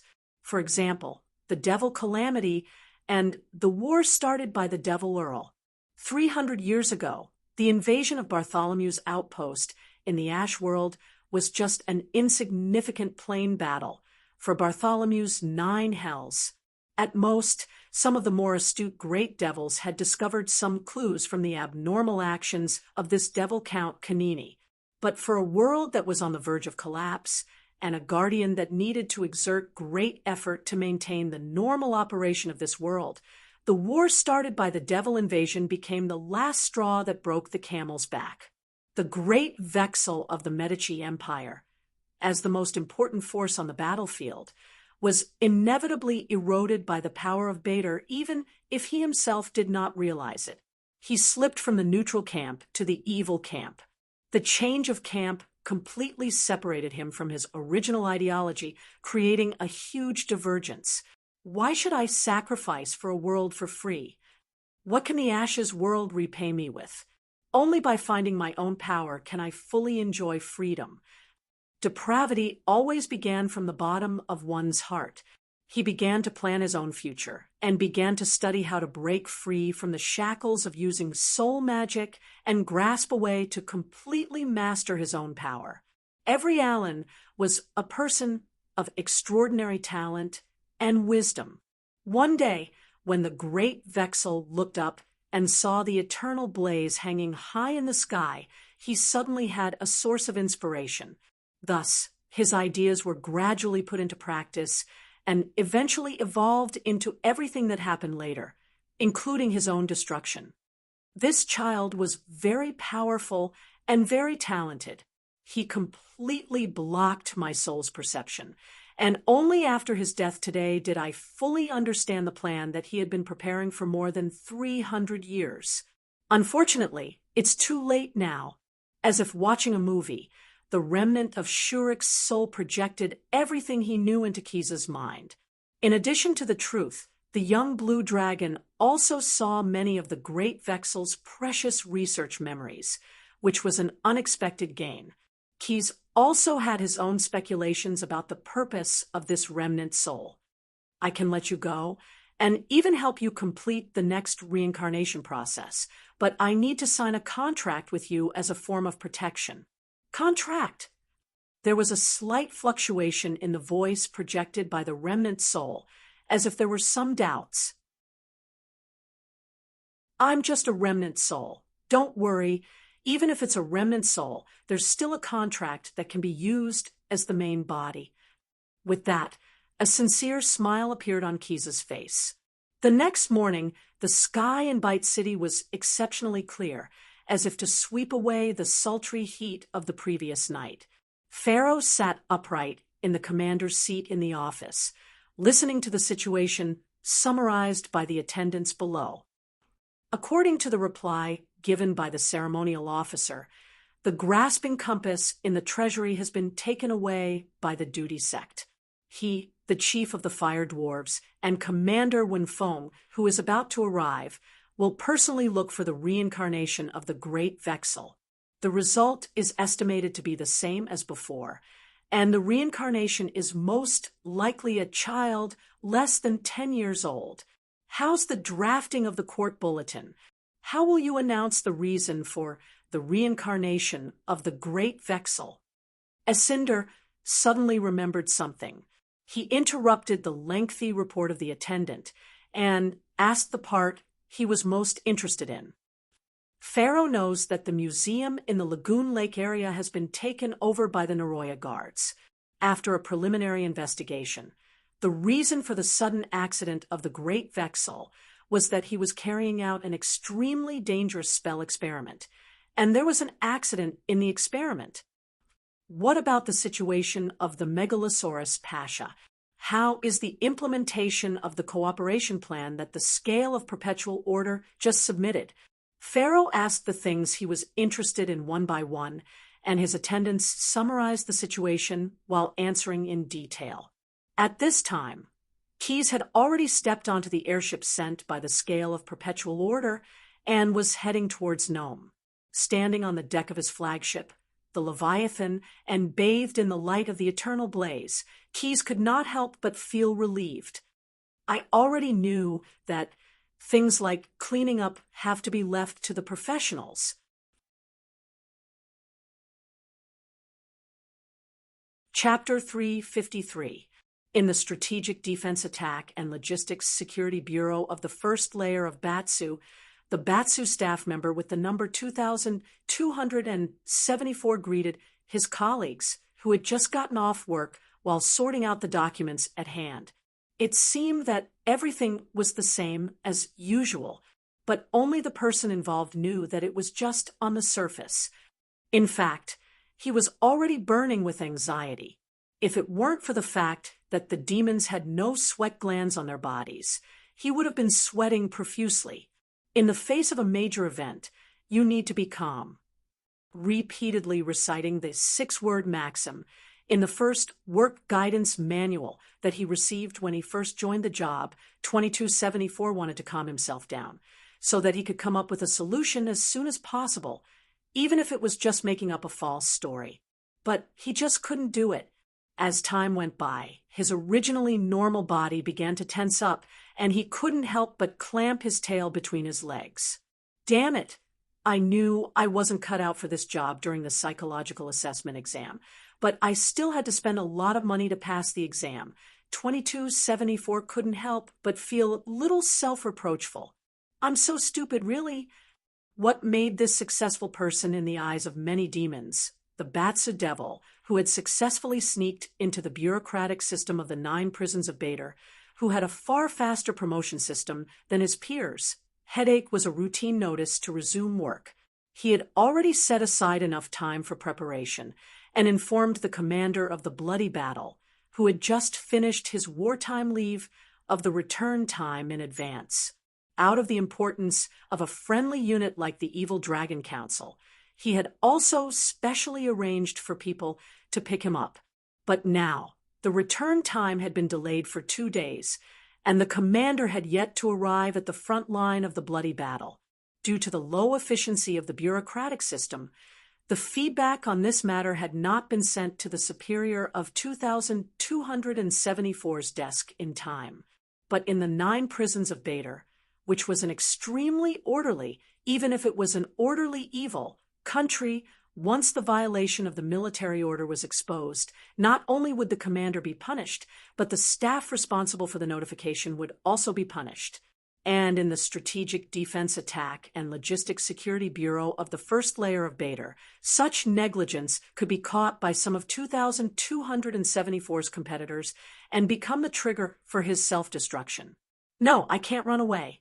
The last time something like this happened, the clerk hid in Sigil City. In the end, he couldn't escape the assassin's assassination. 2274, who was about to run away, suddenly remembered a previous case. He couldn't help but give up the idea of running away. Although it's also against the law to contact the door key beyond my rank, I've already messed up a military order, so I don't mind breaking it again. If it succeeds, as long as he arrives at the front line, I will be able to find an excuse to disassociate the responsibility of the commander's failure to arrive at the front line in time from me. He had to admit that it was not a coincidence that he was able to enter Batsu's elite bureaucracy. His thinking was indeed very clear. The order he received was to convey the transfer order to the front line of the bloody battle. The commander who was on leave did not return on time. There were only 2 reasons.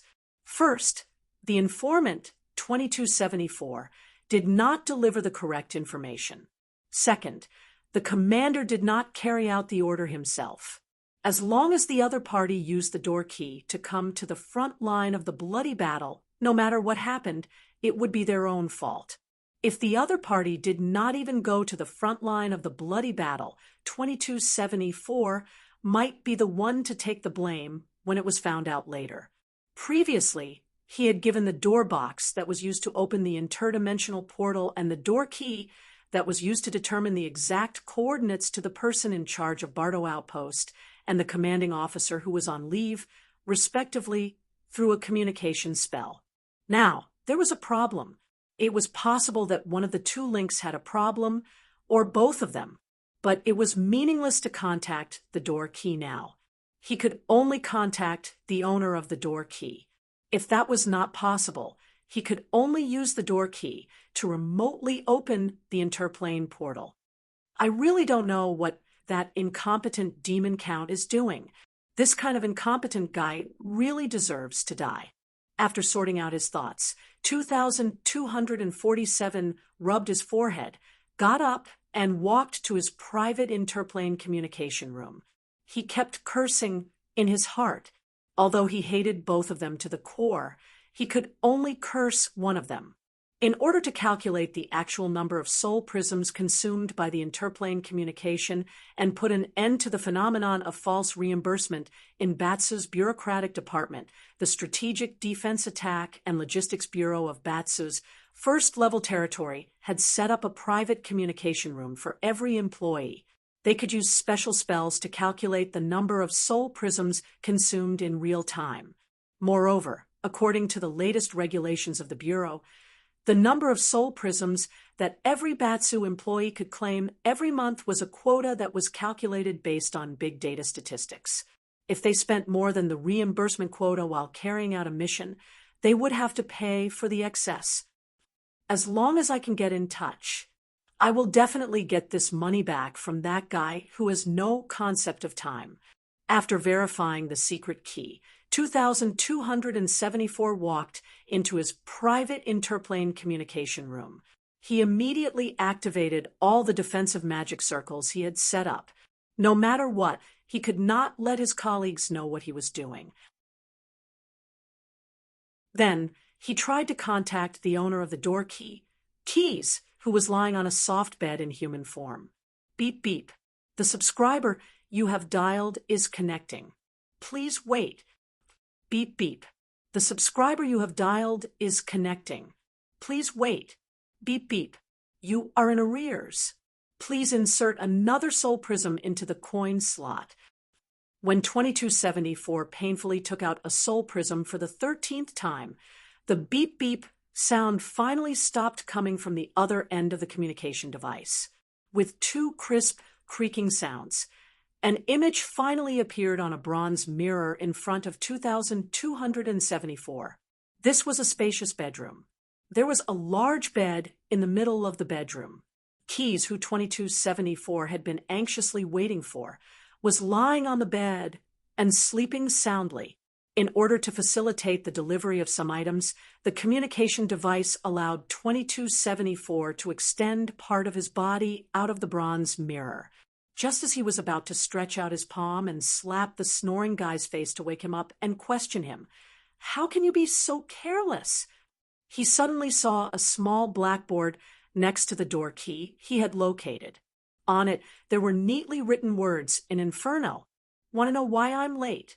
Want to know the conspiracy that a demon count has been plotting for hundreds of years? Level the blackboard." For Batsu, conspiracy was like a bear with honey. It had an unparalleled attraction. 2274 was no exception. So he involuntarily stretched out his hand and gently leveled the blackboard. He tried to make as little noise as possible, so as not to wake up the sleeping Megalosaurus. There was a small box behind the blackboard. There was a note on top of the box. It read, "Remove the note. There is a small hole below. Please insert 13 soul prism, and the answer will be revealed." 2274 sucked in a breath of cold air, but he still opened the note and looked at the black hole on the box below. After a long struggle, he gritted his teeth and put the note into the soul prism. He really wanted to know what the conspiracy was. Ring, ring, ring. The switch was pressed by a heavy object, and the alarm clock in the box suddenly rang.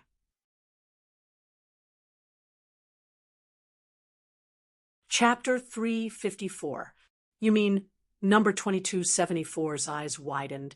Kunini disobeyed Bateau's military order, but he wants to drag this world into Bateau? Standing next to the fireplace and adding new firewood to the flickering flames, Keys shrugged. That's right. What's his motive for doing this? He's a demon count, and he just needs to follow the prescribed order to be promoted. Motive was always the starting point for demons to consider things. If they were smart demons, they would also consider the motive of motive. Obtaining promotion and avoiding demotion was their eternal pursuit in their long lives. But this had nothing to do with Keys. He didn't want to get involved in the Batsu people's system. Even after destroying the Grand Vexor, in the study of the underground laboratory, he found the Grand Vexor's records and speculations about Kunini's actions. I don't know his motive, but from the perspective of weighing the pros and cons, Kunini dared to attempt to disobey Bateau's military order, which is obviously a precise calculation.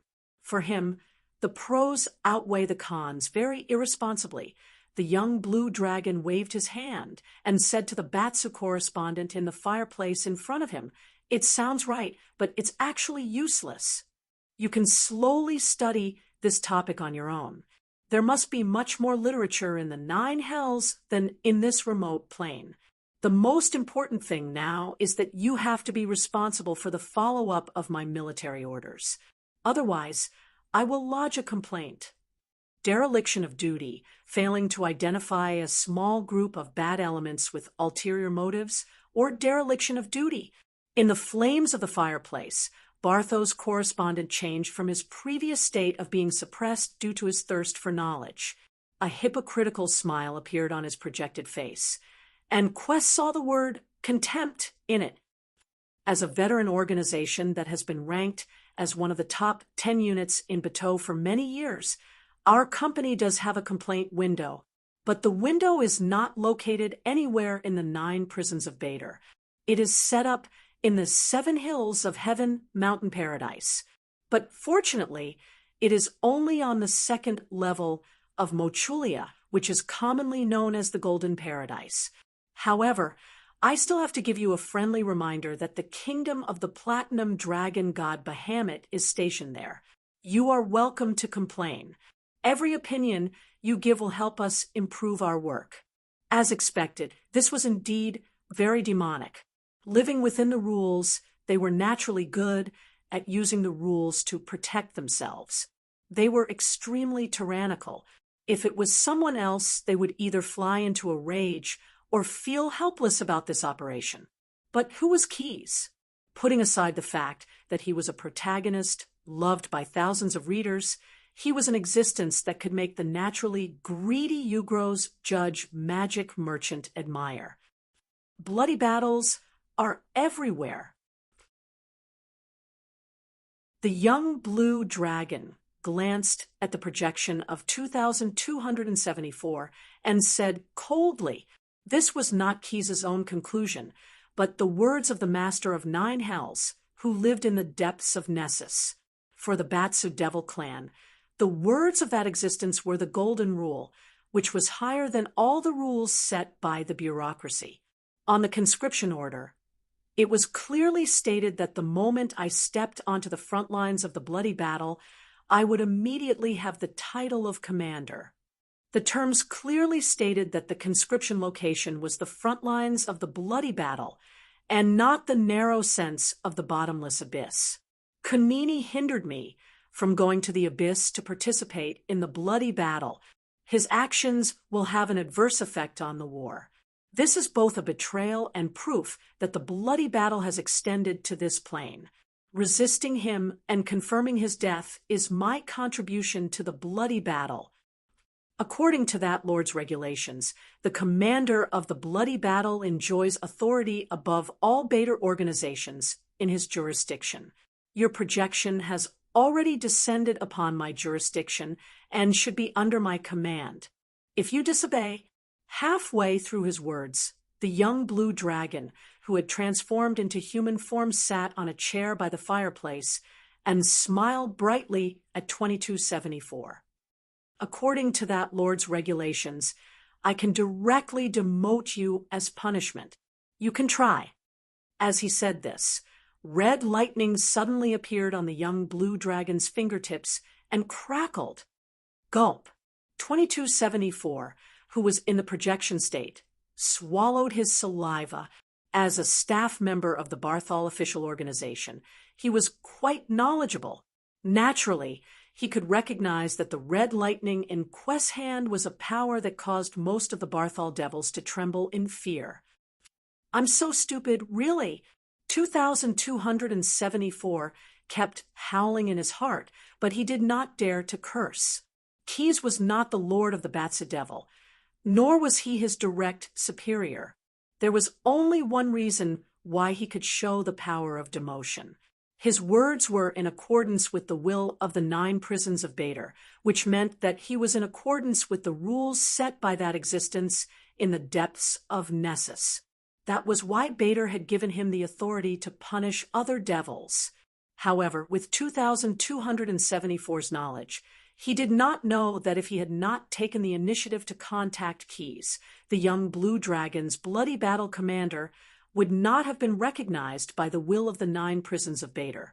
This was because the regulations stated that commander had at least one subordinate that had been appointed by Bader. Moreover, this downgrade power wasn't enough to punish all of the Batsa devils, Lord Bader and their various forms of incarnations and direct subordinates, as well as the Devil Duke and the Devil Counts who were directly loyal to the Duke, were not within the scope of the punishment of demotion. Of course, Keyes did not need to tell 2274 this knowledge. In fact, he had only come into contact with these regulations not long ago. He had to thank Kanini, who had been directly annihilated by the Great Vexual, that astute and studious devil count carried many books with him, including many of his lecture notes that he had painstakingly made when he was studying at the famous academy in Nessus. After his death, his spatial equipment was naturally taken away by the Great Vexual. After the Great Vexual was killed by Keyes, those items changed owners again and fell into the hands of the young blue dragon. It had to be said that a genius was a genius. Canini's lecture notes were actually indexed, and some of them were even abstracts. According to the index, Keyes did not need to flip through the entire book. He quickly found the corresponding content. It did not take long for him to find a way to get rid of the charge of disobeying a military order. It seemed that 2274's loss was not unjustified. Knowledge was power. He did not lose to Keyes, but to knowledge. My lord, of course, I do not want to disobey your orders. I will immediately construct the highest level of interplanar teleportation gate. I only need a road sign and precise coordinates. Keyes put away the thunder in his hand and tapped on the door key beside him. A string of runes appeared, and he said generously, "It would have been better if you had done this earlier. Give me a longer time to open the teleportation gate. I still have to inform a few of my followers and give them some time to prepare." Understood. 2274's attitude immediately turned to flattery. He no longer considered how many soul prisms were needed to maintain the interplanar communication device, nor did he consider how many soul prisms were needed to replenish energy to forcefully open the interplanar portal without a door box. Maintaining the maximum output, 2274 waited for Keyes' companions to enter the teleportation gate. Only when Keyes, the commander, was about to raise his foot did 2274 breathe a sigh of relief. He did not want to think about how many soul prisms he had taken out today, but he was destined to live frugally for the next decade or so. Before leaving, Keyes looked at 2274's pale face in the projection and smiled brightly again. "Let me give you a piece of advice.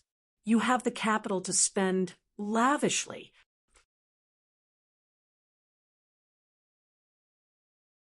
Chapter 3:55.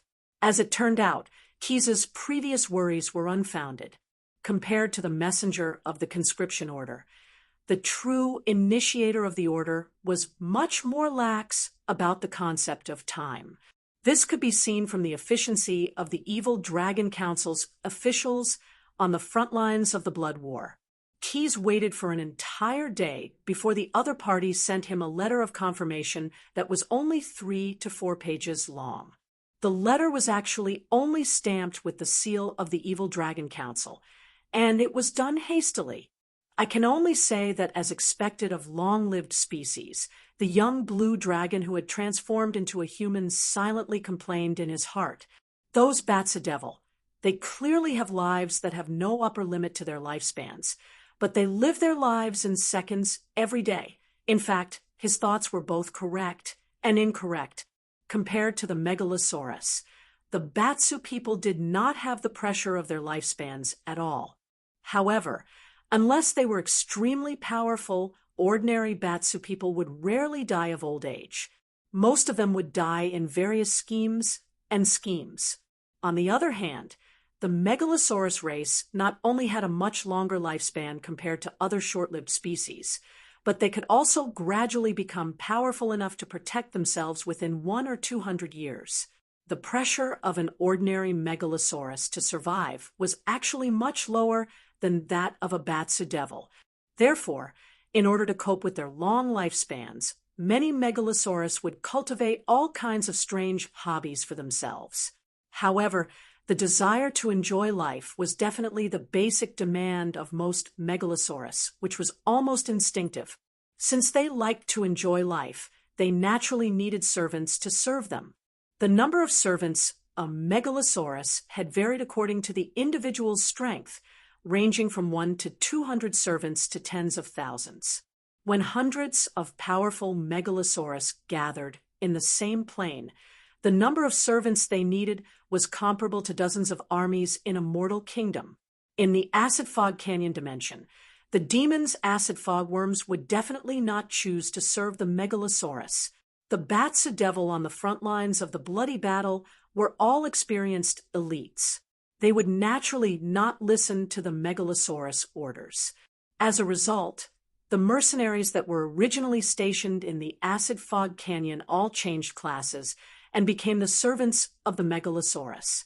They were no longer in charge of specific combat missions.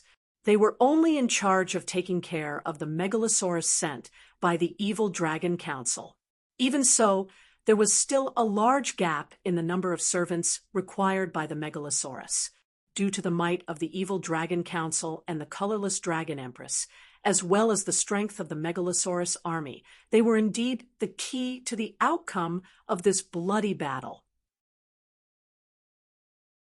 Therefore, Barthol had no choice but to mobilize resources from every corner of the multiverse to replenish the megalosaurus servants. The mercenaries from other dimensions, as the first batch of servants, were now responsible for supervising the newcomers. So, I have now changed from a frontline commander to a logistics manager. After carefully reading the confirmation letter from the evil Dragon Council's clerk, Keyes could not help but feel speechless. It was not that he was dissatisfied with this arrangement. If he had known this would happen, he would not have rushed to the acid fog canyon dimension in such a hurry. Due to the evacuation of himself and his companions, the scale of perpetual order still lacked the protection of high-end combat power, even though they had some military power. Therefore, they had no choice but to reduce their operations. Many of the benefits were also given by Keyes to collaborators such as Pharaoh. He was a megalosaurus of the lawful evil faction. It was not surprising that he had the mindset of earning less is losing.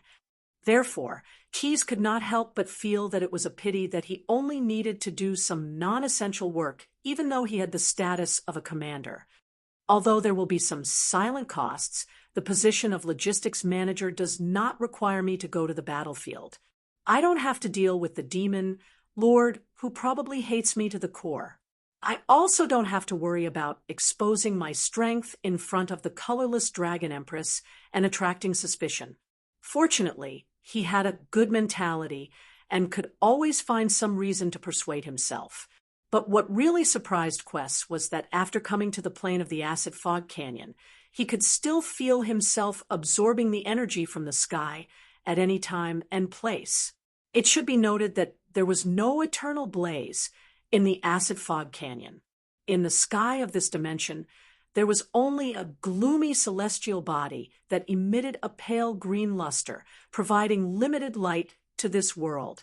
Under such circumstances, Keyes could still absorb energy. This meant that the blazing crystal created by the Grand Vader, a wondrous item that had now become a part of the young blue dragon's body, had a wide range of applications and incredible power. Just by verifying this good news, giving up those short-term benefits is nothing. This is not a loss. The young blue dragon, who was good at thinking and summarizing, finally convinced himself to be less worried. Since he was already here, he might as well take things as they came. After calming his mind, he began to think about how to be the logistics manager of the megalosaurus army. Just like the laws of all worlds, an increase in population would always bring prosperity to the settlement.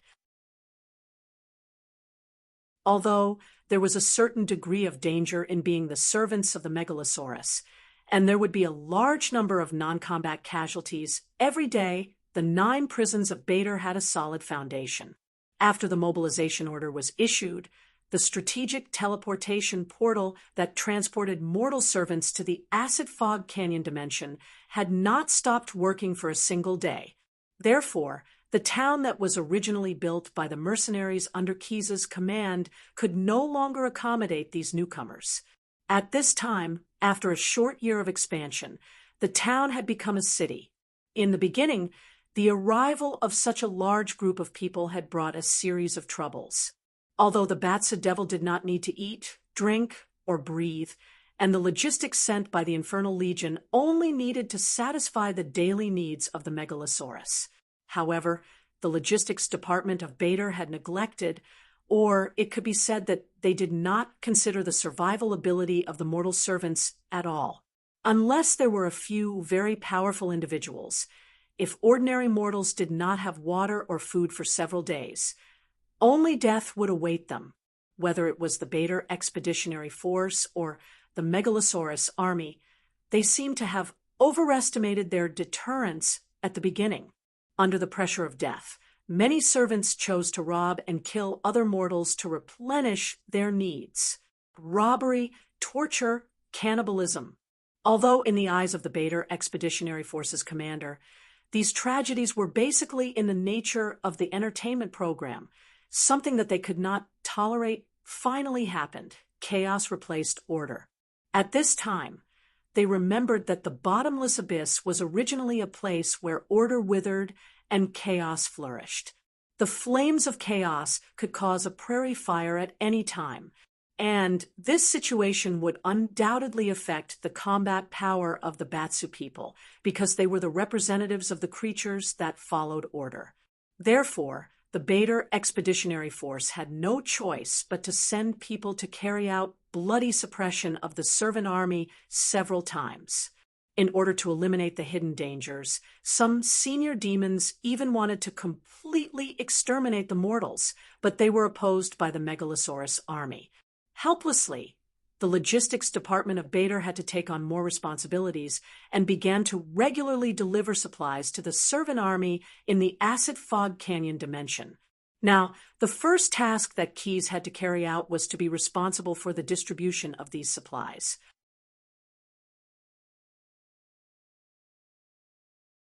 Chapter 356. On the second day of his arrival in the bottomless abyss, Keyes, the newly appointed logistics officer, set a goal for himself. His goal was simple, and that was to let his subordinates, who came from other planes, eat their fill. This was not the work of a saint. Instead, it was because people would gradually become accustomed to order after having enough to eat and warm clothes. It was only in places where the power of order was abundant that the Bader Expeditionary Force, which worked together with the Megalosaurus army, could unleash their greatest strength. When that time came, it would naturally not be his turn to fight again, and he would be forced to rush to the front lines. With this in mind, the young blue dragon worked very hard. He was even more diligent than the last time he came to Acid Fog Canyon. It only took him half a day to visit all the logistics departments, but the results of his observations were not optimistic. Originally, the young blue dragon had thought that the worst situation in this city would be similar to the mercenary camps from other planes that he had stayed in before.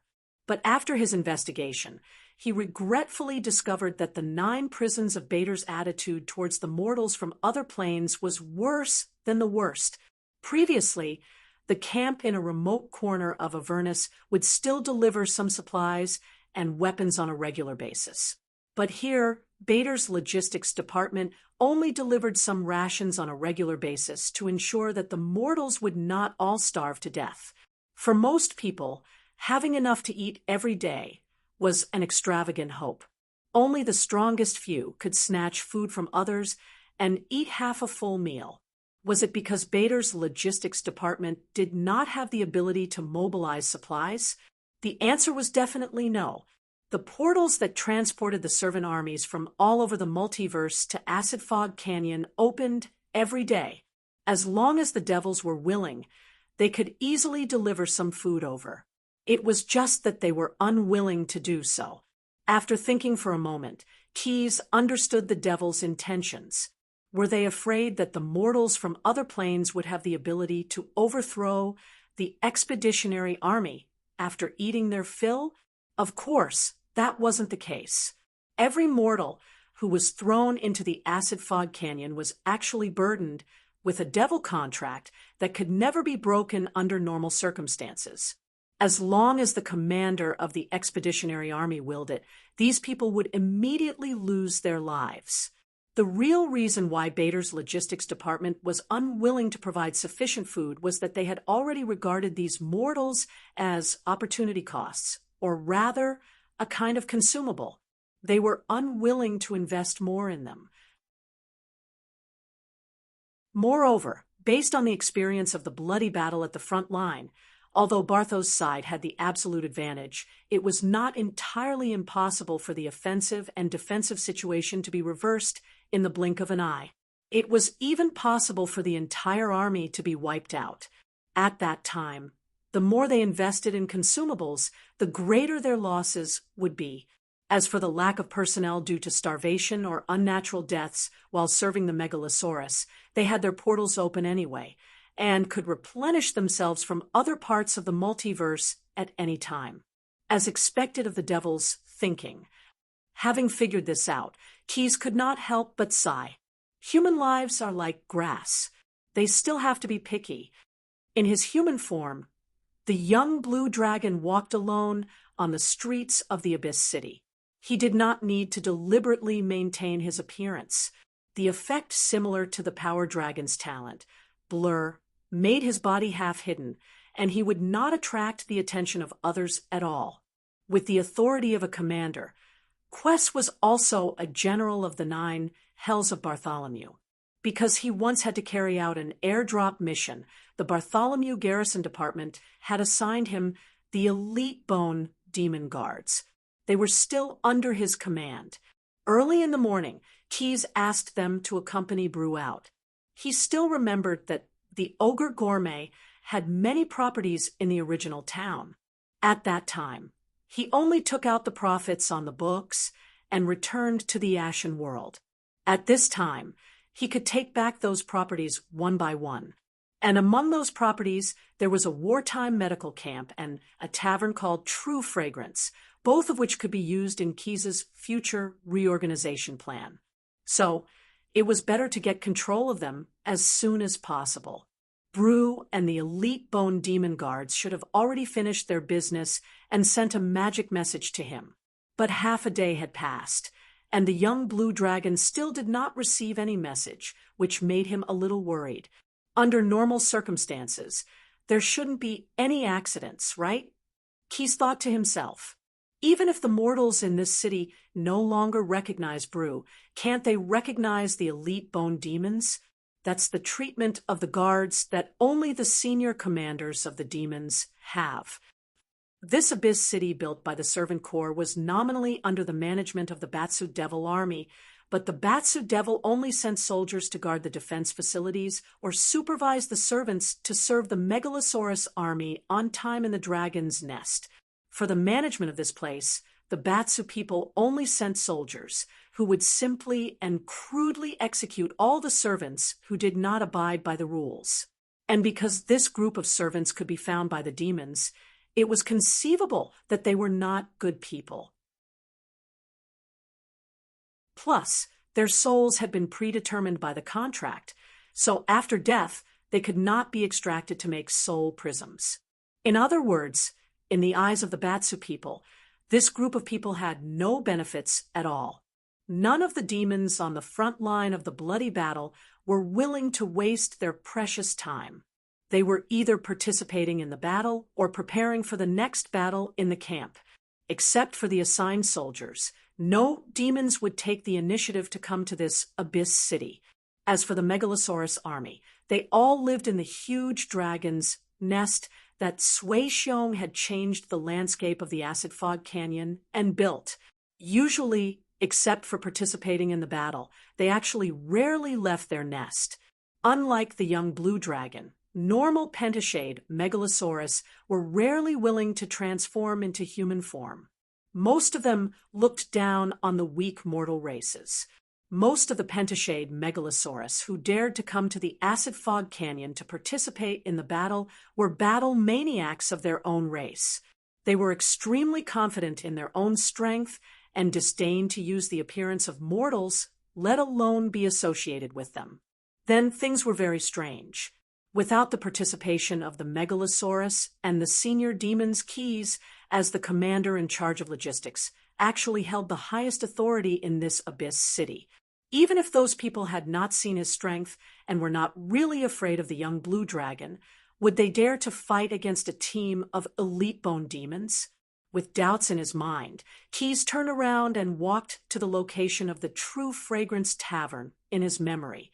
After all, compared to the medical camp, the tavern seemed to be closer and could be reached by walking a few steps. If Brew was not there, it would not be too late to go elsewhere.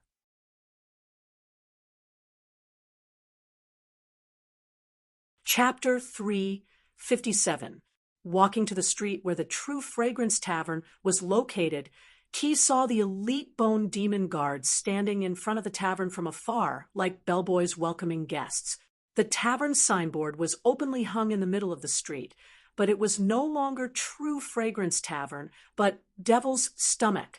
Looking at the Inferno language on the shop sign, Quest couldn't help but twitch his mouth. They're in the Devil's territory, but they chose a name that's related to the devil. How careless. Of course, complaining was one thing. Seeing the bone demon guards standing in front of the tavern, the young blue dragon was relieved. His companion, the ogre gourmet, did not seem to have encountered any difficult problems. It's good that he's fine.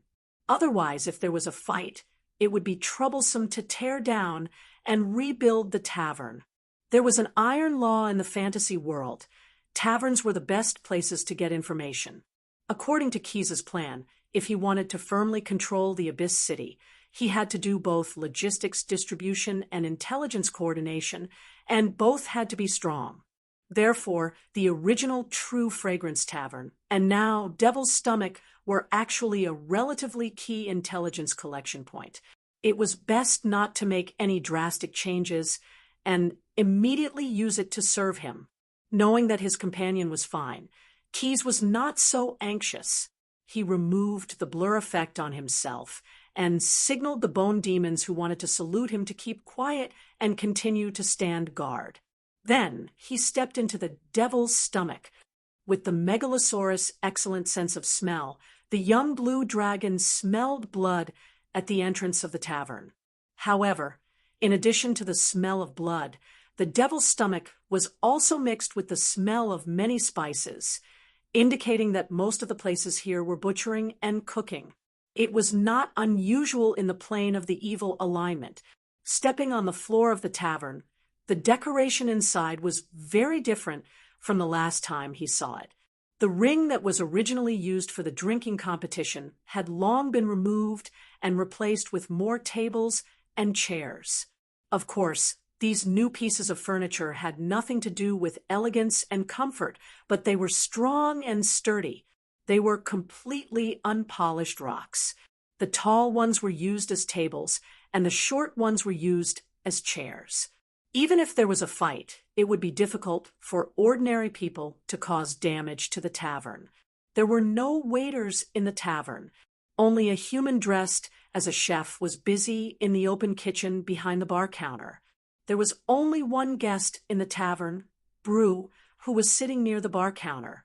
Keys's footsteps were very light, and he did not disturb the two people who were busy. The chef was concentrating on processing the strange ingredients in his hands. He was trying his best to remove the glands from a decapitated acid mistworm. The pot of oil beside him was already boiling. The ogre gourmet was sitting in front of the bar with his head lowered. He bent over the desk and wrote furiously. Seeing this, Keys couldn't help but feel a little surprised. He walked straight to the bar counter. He didn't restrain his footsteps. Hearing the movement behind him, the ogre gourmet turned around alertly. At the same time, he reached out to grab the wailing harpoon on the bar counter. Keys, you came at the right time. Seeing the young blue dragon, Brew immediately showed a surprised expression. I'd like to introduce you to Master Gree. He's definitely a top chef. We found a treasure this time. Hearing Brew's words, the chef, who was fiddling with the acid mistworm, turned around and looked at Keys. He nodded slightly in respect and continued with his work. He used the tip of his knife to remove the glands from the special ingredients. Keys wasn't annoyed. He chatted with Brew while he read the contents of the ogre's notes. Brew had opened a chapter titled Greek Culinary Essences in his Ogre Gourmet Guide. He used neat handwriting to carefully record some of the knowledge he had just learned from Gree. Everything can be steamed and boiled. For unknown ingredients, no matter how good their resistance to poison is, the head has to be removed and roasted before they can be eaten. Ruminants have special stomachs that can store a certain amount of water. Under extreme conditions, they can be drunk directly. Frying is cheating. Almost no one can resist food made with this cooking method. It's crunchy. Gree, looking at the vicious words written by Brew in the Gourmet Guide, and thinking of the surname of a person who stood at the top of the food chain in his previous life, the young blue dragon was silent for a moment. He made up his mind to never eat in the devil's stomach again. Clang. Keys and Brew only had a short conversation before Gree finished processing the ingredients. He inserted the kitchen knife on the chopping board. Then, he picked up the processed acid mistworm. Without using any other tools, he grabbed it with his hands and put it into the boiling oil. Sizzle! The sound of oil being fried sounded. The white and tender meat tumbled up and down with the boiling oil and was soon covered in a layer of golden yellow. When the acid mistworm's skin was burnt yellow from the explosion, Gris seized the opportunity and quickly reached out his hand to grab the cooked food when it flipped over to the surface of the boiling oil, scooping it out of the frying pan. With the oil soup, he put the yellow acid mistworm into a basin of clay. With a rub and a roll, a layer of clay shell appeared on the surface of the food. Swish! Gree picked up his kitchen knife again and cut a hole in the clay shell along the acid mistworm's body. He clamped the two ends and squeezed with a little force. The clay shell and the hard skin of the acid mistworm were all peeled off. After sprinkling various spices with yellow oil, the milky white fried acid mistworm was placed on a plate and placed on the bar counter. With a flick of his finger, he pushed the plate in front of Brew, who couldn't wait to try the new food. It looks and smells good. Just as Keys was hesitating whether to go back on the vow he had just made in his heart and order this food to try, Gree wiped off the oil on his hand with a rag whose original color could no longer be seen and extended his hand in front of him. "You must be the commander that Mr. Brew mentioned. I welcome Your Excellency's guidance." After shaking hands with Keys, Gree bowed respectfully and said, "I've discussed with Mr. Brew before. As long as I can continue to work in this shop and provide stable supplies for this shop, you can take back the ownership of this place at any time." To be honest, this chef who left a deep impression on the young blue dragon was actually quite good at cooking. In addition, Gree's request was easy to satisfy, so Keys didn't intend to care about the difference between returning the ownership and taking back the ownership. Of course, a good habit couldn't be discarded. After negotiating with Gree, Keys immediately took out a labor employment contract and pushed it in front of Gree with a smile. "Welcome, but please sign this contract first." What surprised Keys was that when Gree saw the contract in front of him, his face suddenly turned pale and his hands began to clench.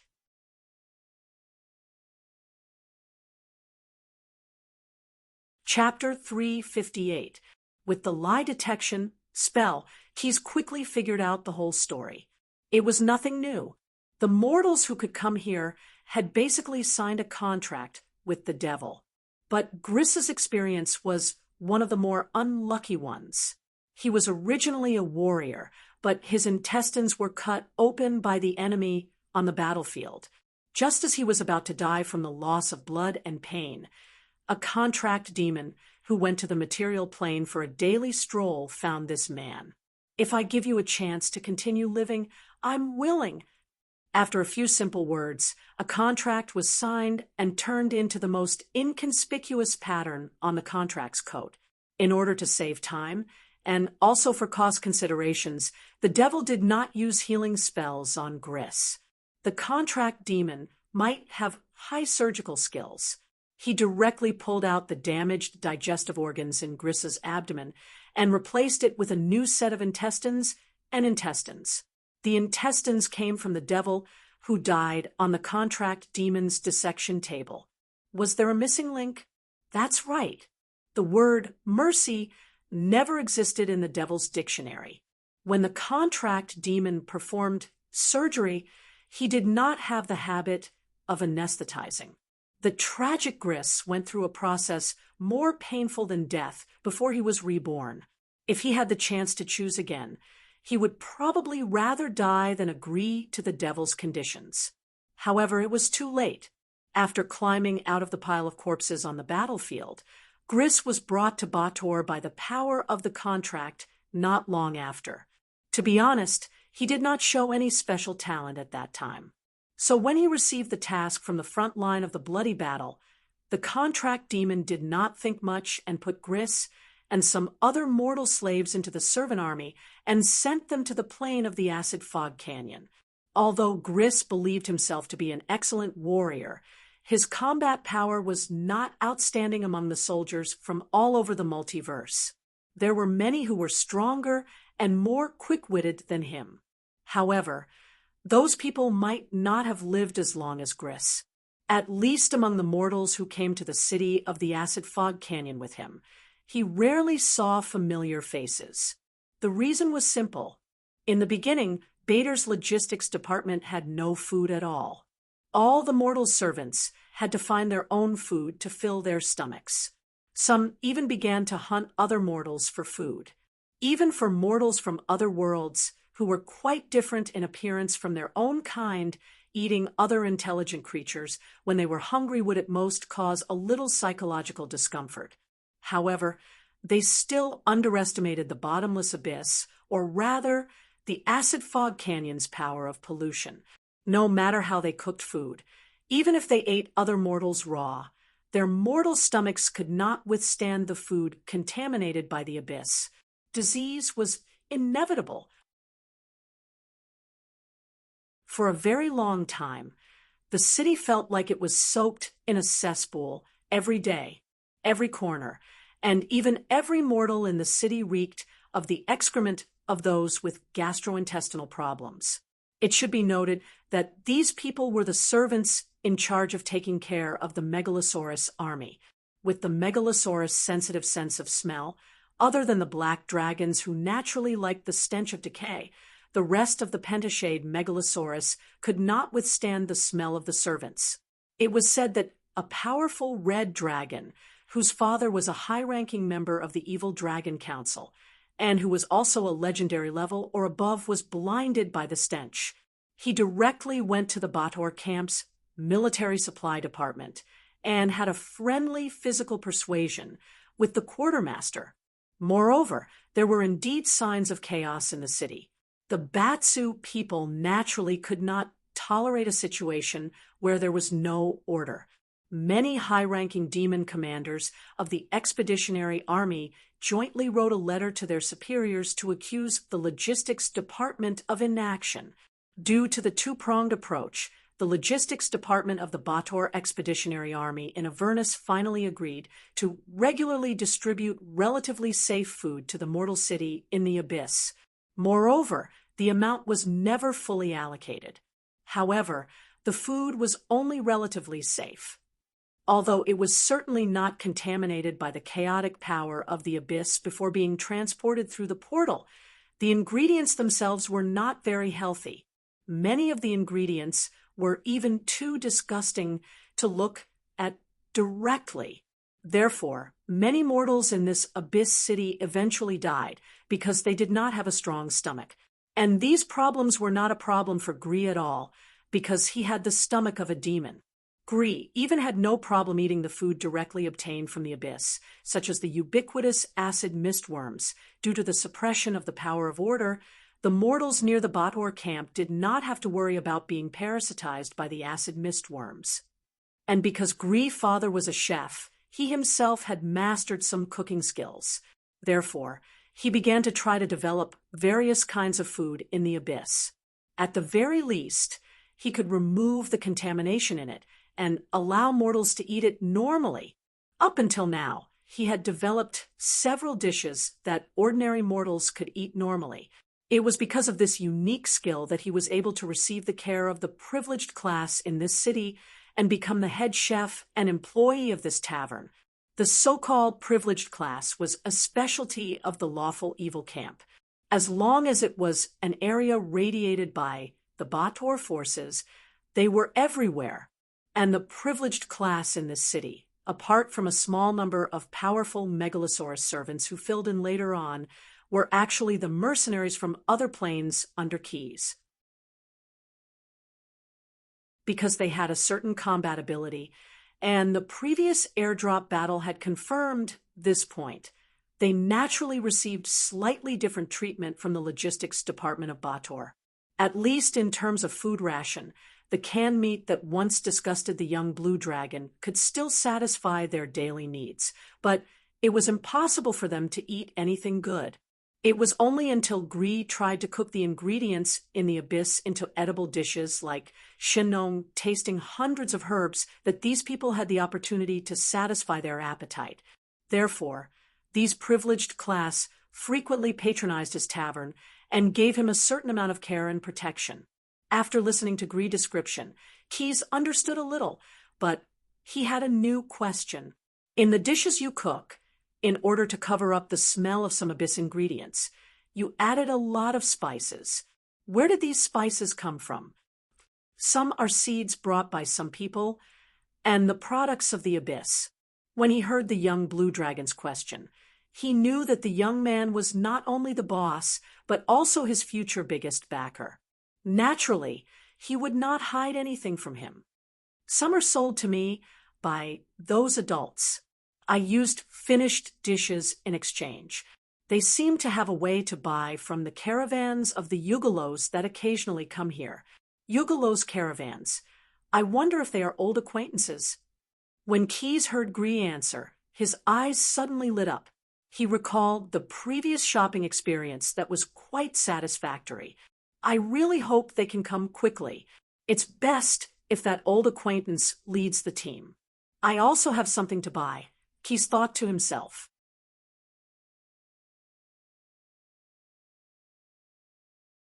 Chapter 359.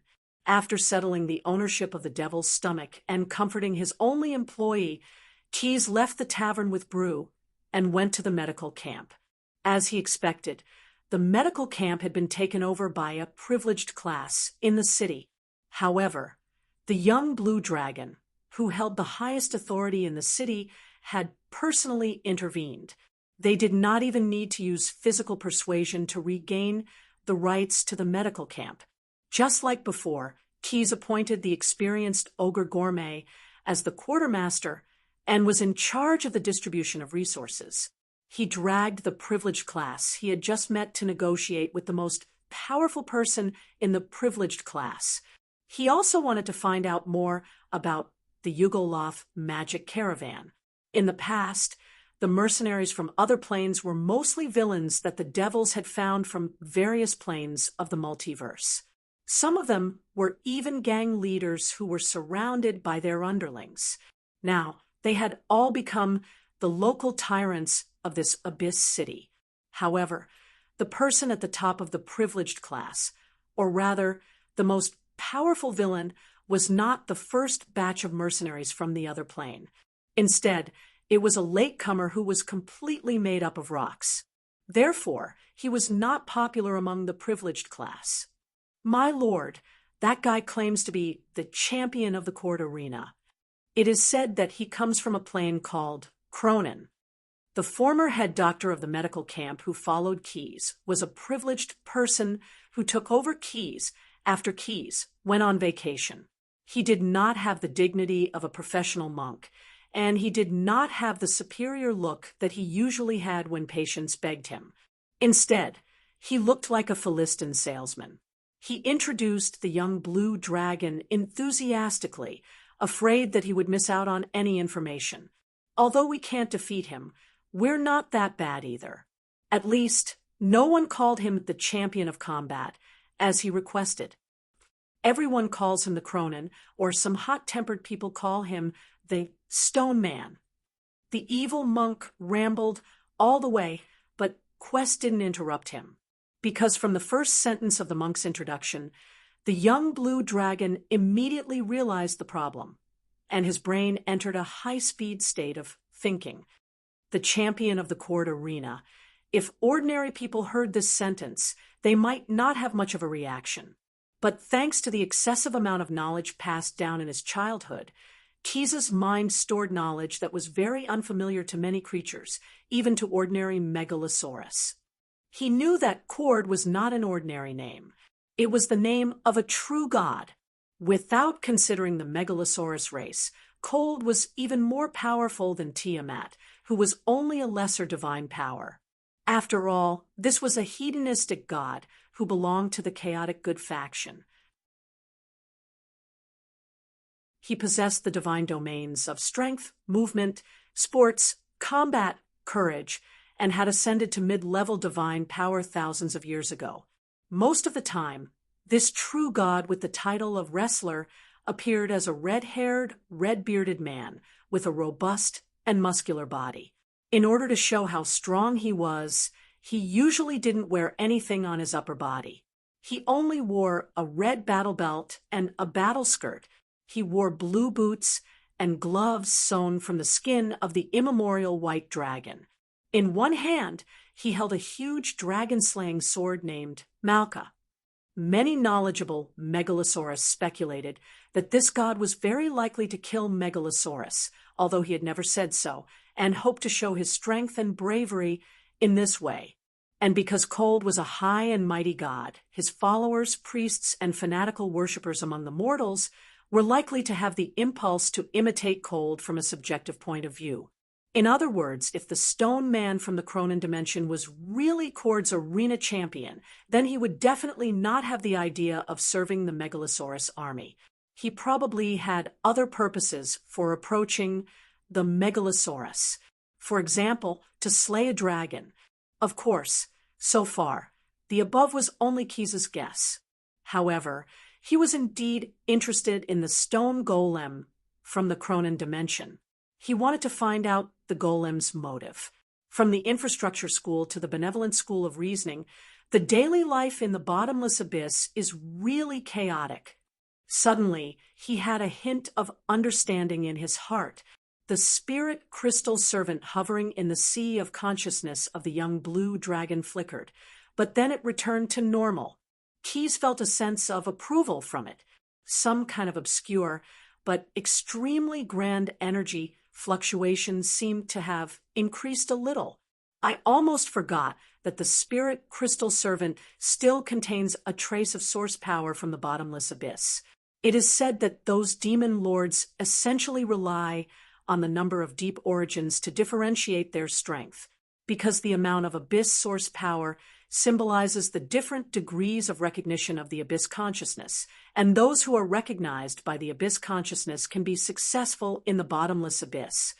Keyes pondered, but he did not have the intention to study this abyss source power now. Firstly, the time and place were not suitable. If he exposed the secret of having the abyss source power in the Batsa Devil's camp at the front line of the bloody war, he might be directly branded as a traitor and be hunted to death by the Batsa Devil. Secondly, the spirit crystal servant absorbed the deep origin power. Although Keyes did not have the opportunity to use it now, the spirit crystal servant could indeed help its owner to be resurrected after his death, with the support of the deep origin power. If he encountered any accident in the bottomless abyss, it would be safer when he was resurrected. At least there would be fewer twists and turns. Therefore, the young blue dragon did not want to study this power now. He did not need to take the risk. I'd better be an honest detective. The winner is the one who survives to the end. letting the monk from the evil camp lead the way, Keys quickly passed through the streets and alleys of the city. Unlike the cities in other places, the city built in the bottomless abyss had the infiltration of the chaos law in its layout. If the cities in other places were two-dimensional, the structure of the city of the abyss was actually three-dimensional. The city was built little by little around many huge stalagmites that rose abruptly from the ground. Many of the residential areas were actually caves formed by digging stalagmites. They were artificially formed stone bridges with spells, ropeways made of fibers from some plants that grew tenaciously in the acid fog canyon, lifts made of ropes, pulleys, and planks. All kinds of methods were used to connect them into one. However, Quest didn't expect to encounter such a method of travel in order to reach the stone golem's residence. You usually sit on this thing. Go up? Keys asked, a little surprised.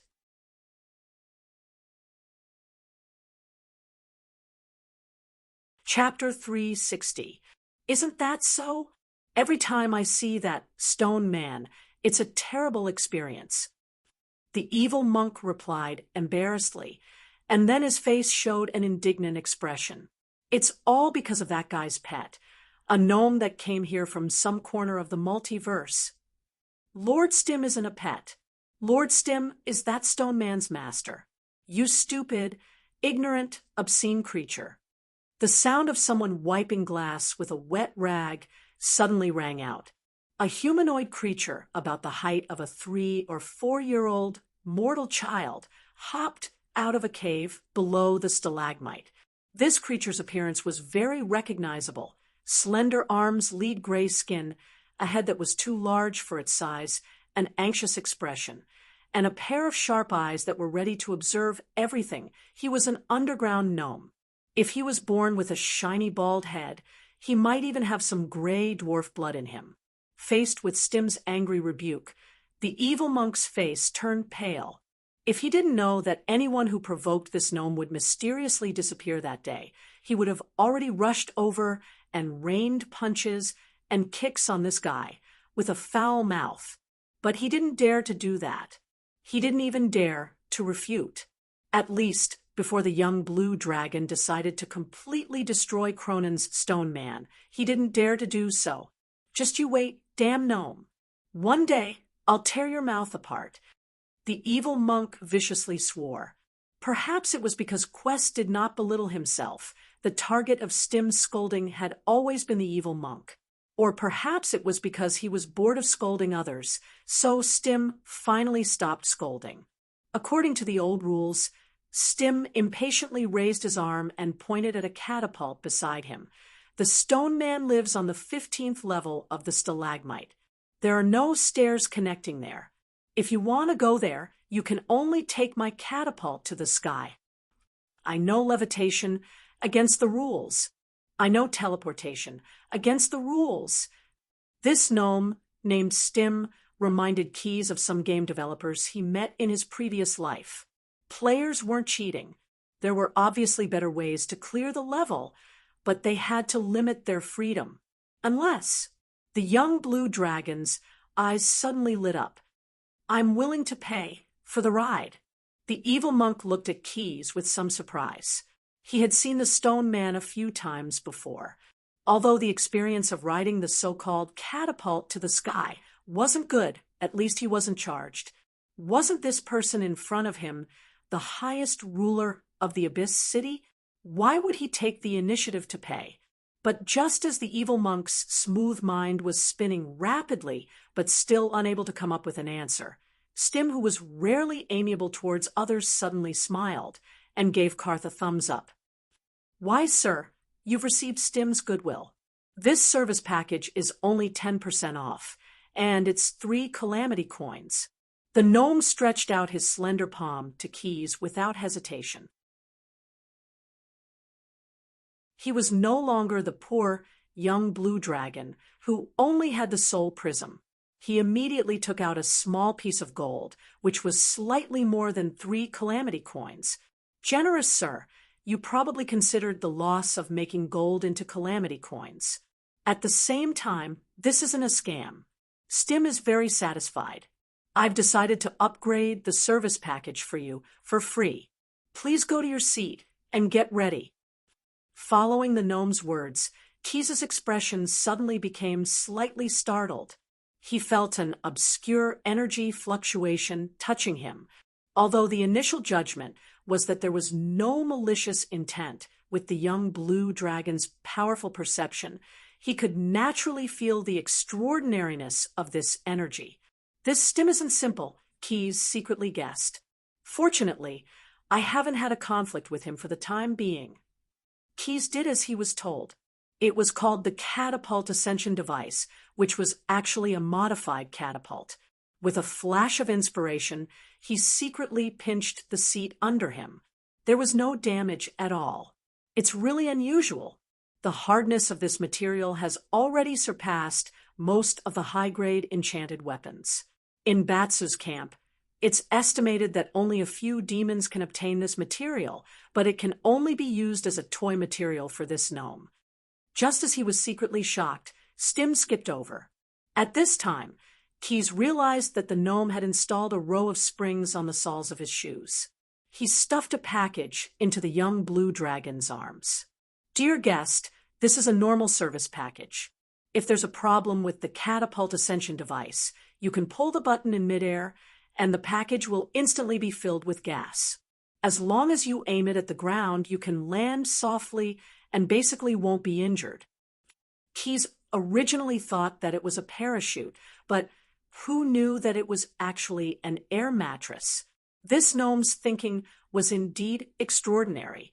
Then Stim walked to the catapult, adjusted the latitude and longitude again, and pulled a lever. The result was once again out of the young blue dragon's expectations. He was not ejected, but many anti-fall nets were ejected from the top of the stalagmite. This is the service package after your upgrade. It adds an extra layer of protection to the catapult ascension device. Keys gave Stim a kind smile. Stim nodded slightly and suddenly pressed another lever. The catapult's winch loosened, and the energy stored in the spring steel was suddenly released, causing the catapult arm to rise at high speed. Keys, who was sitting at the top of the catapult arm, soared into the sky like an arrow released from a bow. Then, he landed steadily on a protruding platform on the 15th layer of the stalagmite. There was no collision, no scraping, and no free fall from too high. After watching Keys's catapult ascension process, the evil monk, who was waiting at the side, couldn't help but have his eyes light up. But just as he walked to the catapult, Stim glanced at him contemptuously and pulled two levers. The anti-fall nets on the stalagmite were all retracted first, and then a ragged rope ladder fell from above. Sorry, esteemed customer, after using it, routine equipment maintenance. You can climb up yourself. After saying that, Stim skipped back to the cave he lived in. It seemed that routine maintenance only needed him to do it remotely. The evil monk was speechless. By the time he experienced the rope ladder suddenly breaking twice, the evil monk finally climbed to the protruding platform on the 15th layer of the stalagmite thanks to his special skills, Lightfall and Cloud Ladder, to save his life. Apart from the fact that he was exhausted, he didn't make Keys wait for long. Go and knock on the door. The young blue dragon ordered. P.S. Thank you for the 1,000 Chijin coins tip. I will update the chapter later. I don't want to fail. Thank you for your support.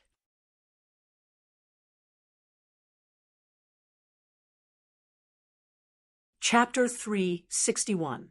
It was not the first time the evil monk had come here. Like many of the big shots of the privileged class, he had visited the Stone Man either alone or in groups to deal with the city's affairs. Thus, he was not unfamiliar with the Stone Man's residence. It was strange that at their level in the city, they did not need to serve the Megalosaurus. The work that was assigned to them would naturally be done by their followers in exchange for the protection of the big shots. But this Stone Man from Cronin was an exception among the privileged class. he would go to the Megalosaurus army to serve them every day. Because of his brute strength and decent elemental resistance, he would also take on the task of cleaning the scales and teeth of some powerful Megalosaurus. He would never get tired of it. Because of his good technique and serious attitude, the Stone Man would even receive some material rewards from the Megalosaurus. This was definitely not a normal thing. With how stingy the Penishade dragons were, they would at most give some verbal rewards for services that satisfied them. As for material rewards, dragon's breath was also considered material. How about a breath? To be able to receive a gift from the Penishade dragons, even if it was just some scales and teeth that were damaged in battle, it was enough to show how good the Stone Man's work was. After all, the Megalosaurus was full of treasures. As long as they were slightly processed, the broken scales and broken teeth could easily be made into high-quality materials for weapons and equipment. In a place like the Bloody War, where chaos and battles were happening at all times, good weapons and equipment meant a chance to live longer. It's because the Stone Man has a lot of good stuff that the Yugolos caravans are willing to trade with him. The evil monk suddenly thought of something and smiled as he rubbed his bald head. Originally, he had planned to use his own narration to make this big shot beside him think of killing him for his treasures. But as a member of the mercenary camp from another plane, he suddenly remembered the scene where Keys transformed into his true form and massacred the demons. He was a Megalosaurus, and an exceptionally powerful one at that. Why would he be interested in the junk in the Stone Man's hands? The evil monk's dirty thoughts could not be hidden from the young blue dragon, who had powerful psionic abilities. However, he had no intention of exposing this fellow. Just like before, from his words, Keys still obtained some additional information. Collecting materials from the Megalosaurus. Is that Stone Man preparing to slay the dragon? In the multiverse, although there were not many cases of mortals killing Megalosaurus, it was not rare either. However, in most cases, the Megalosaurus that were killed were mostly young dragons like Keys, although he felt a little guilty thinking that way. Before the Megalosaurus reached the stage of youth, its strength and physical defense did not reach the level where it could ignore most mortal weapons. Its scales could be cut by swords, penetrated by spears, and smashed by axes. This situation would change greatly after they became young dragons and adult dragons. Even if mortals picked up some enchanted weapons, it would be difficult for them to break through the Megalosaurus's defense with their weak strength. And to kill Megalosaurus of this age, mortals would have to prepare a dragon-slaying weapon for themselves.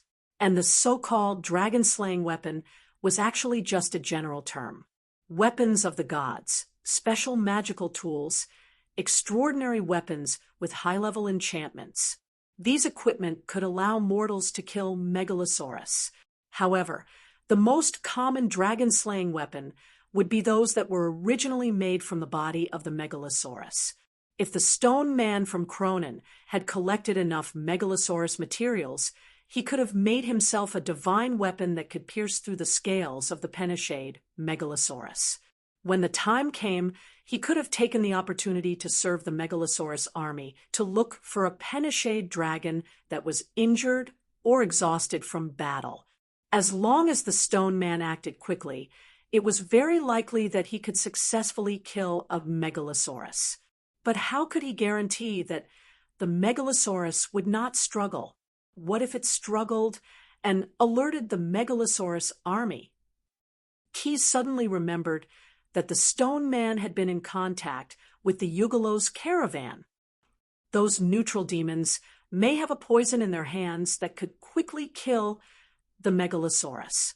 If the dragon-slaying weapon was dipped in poison, the Stone Man would have a great chance of escaping after he succeeded. Thinking of this, Keys could not help but frown, and his footsteps quickened. Although the above conjecture was only a conclusion that he deduced based on some clues, there was no actual evidence. But if the Stone Man succeeded, whether he could escape or not was one thing. As the current highest-ranking officer in this city, Keyes would also be jointly responsible. And almost without thinking too much, the young Blue Dragon could conclude that the Yugalos, who had special information channels of the Blood War, probably knew that he had taken over the Abyss City. Fat and sweet is not enough to fill the mouth. Light and warm is not enough to fill the body, Quith commented on his old acquaintance. It seems that the Judgment Fiend is still not satisfied with the rich benefits that the blood battle brought. It still wants to cause trouble behind my back. Since he knew that he had been schemed against, Keyes would definitely not be blindly optimistic. In the lower realm, the Yugalos were famous for eating from both ends, eating the upper realm and the lower realm. Perhaps the Judgment Demon had already sold all the information about him to the Tyrant Worm. But before dealing with external threats, we must first settle the internal problems. Dealing with the Stone Man from the Cronin dimension is the most important thing now. Because he had just seen Stim, the young Blue Dragon did not want to take things too far. It was easy to kick the door and turn the Stone Man into a pile of rubble. But such a violent action might cause Keyes unexpected trouble. After all, the young Blue Dragon was still a little wary of the mysterious dwarf powerhouse. With the evil monk leading the way, Keyes stepped into the cave where the Stone Man lived. Unlike the other privileged classes in the city who were often surrounded by people, the residence of the Cronin Stone Man was very quiet. There was no noise from his underlings shouting and toasting. Maybe it's because he's a stone. That guy is old-fashioned and unsociable. He doesn't have any underlings following him. Inside the cave, the evil monk continued to introduce to Keyes, but to be honest, that guy's strength is not bad. Of course, it can't be compared to you. He's very disciplined and has set up a sports room next to his room.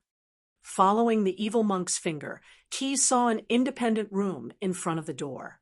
There were no windows in the room, but because the walls were inlaid with fluorite for illumination, the room was quite bright. Heavy barbells made of stone and iron were neatly stacked in the corner of the room. In the middle of the room, there was a training tool that looked like a wooden dummy, but was completely made of stone. There were many signs of wear and tear on it. Self-discipline makes people strong, Keyes thought to himself. What an ambitious stone man.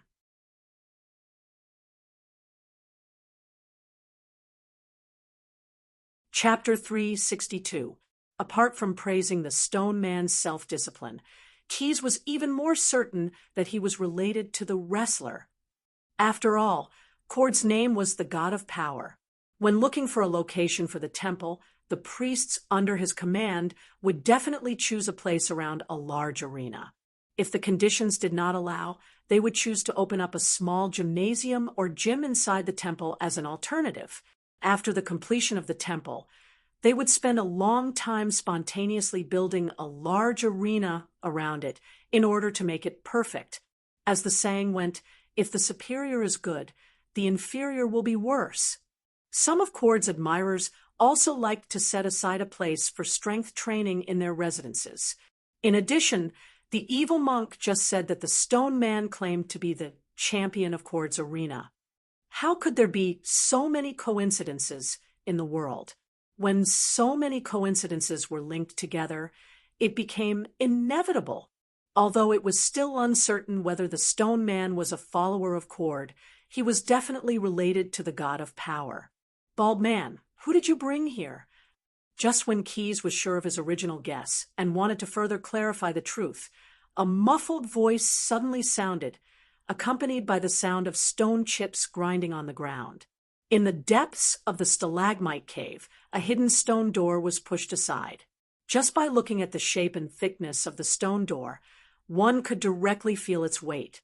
Even without an anti-theft spell, this stone door could make many thieves despair. The person who asked the question was the Stone Man from the Cronin Plain. If one did not have good eyesight, it would be difficult to distinguish this guy standing by the stone door. His broad body was like a stone wall. Stone. Cronin. Unlike his appearance, the evil monk was actually not so stubborn. This is the former commander of the mercenary camp from another plane. Now, he's the highest officer in this city. Sir, he has something to say to you.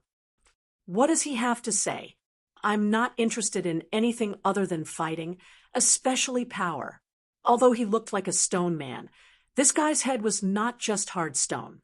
His brain was quite fast, and his speed of speech was not as slow as the earth elemental creatures.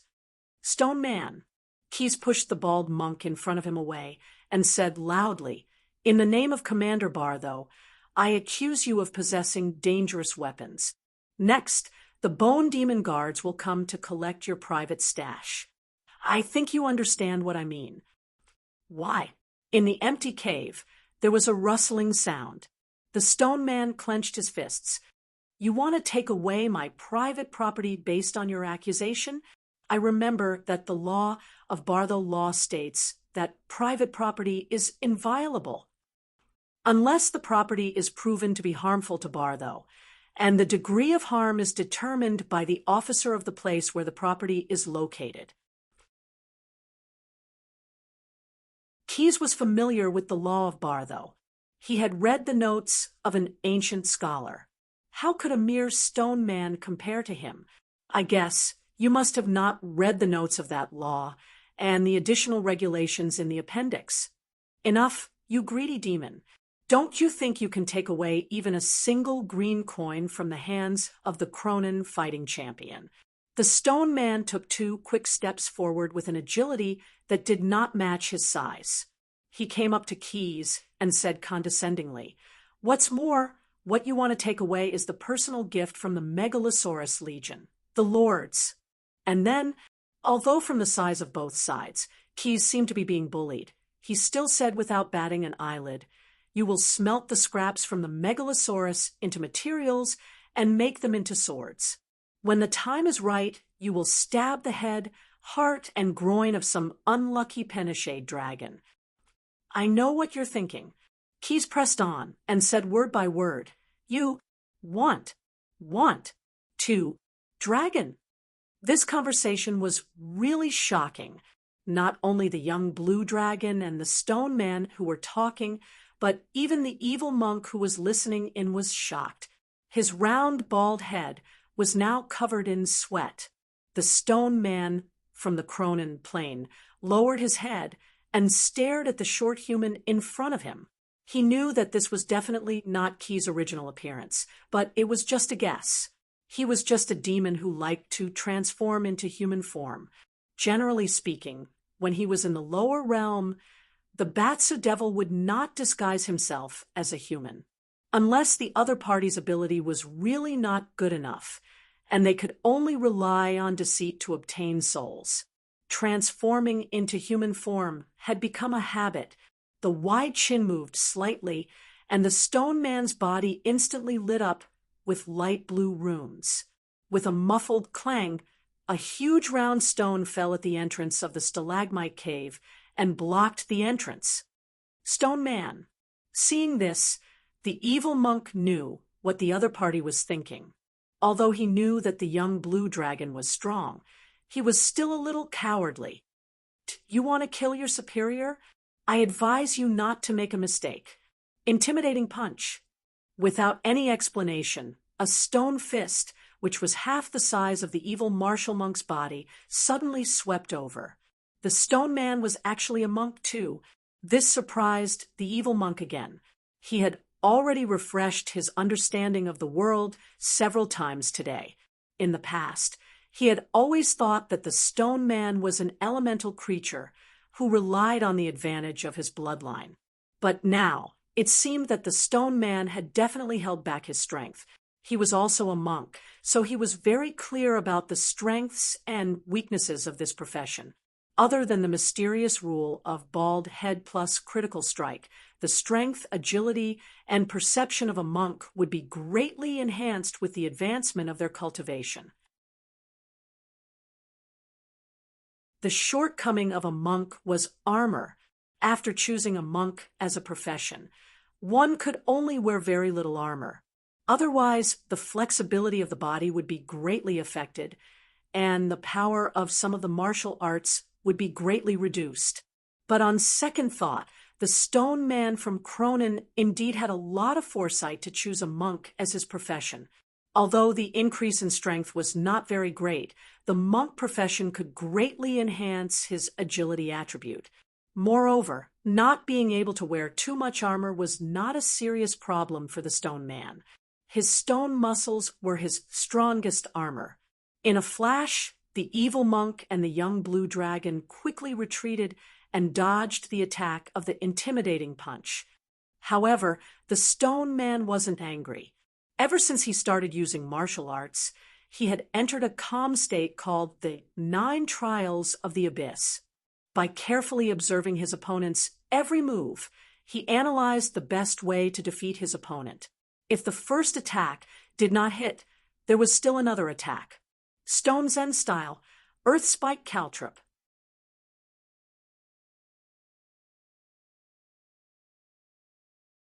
Chapter 363. Mortals are so impatient. The magnificent game is about to begin, and they are already playing by themselves. In the cave at the bottom of the stalagmite, Stim sat on his rocking chair, made of rattan. He crossed his legs and rocked back and forth as he cursed. He was holding a pen and paper in his hand, and he was writing and drawing, marking many things. Suddenly, a piece of gravel fell from the ceiling and coincidentally hit his bald head, which was not very round. How annoying! My inspiration for design was interrupted. I'd better find a quiet place to stay for a while. He stretched out his slender hand and snapped his fingers.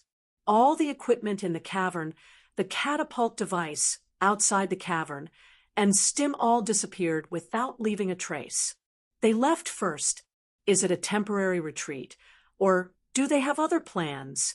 On the way here, Keyes had placed a magic spying eye on the spur of the moment. Originally, it was just for practice, hoping to improve his divination spells. For some reason, he didn't seem to have any talent in this school. However, coincidentally, after meeting Stim, this magic spying eye, which was placed at almost the maximum detection range, seemed to be of great use. It could be used to detect the mysterious dwarf master. Of course, in order not to anger the dwarf, Keyes did not release the magic spying eye to stare at Stim all the time. Instead, it swept over from time to time, pretending to observe the surroundings of the dwarf's residence as if nothing had happened.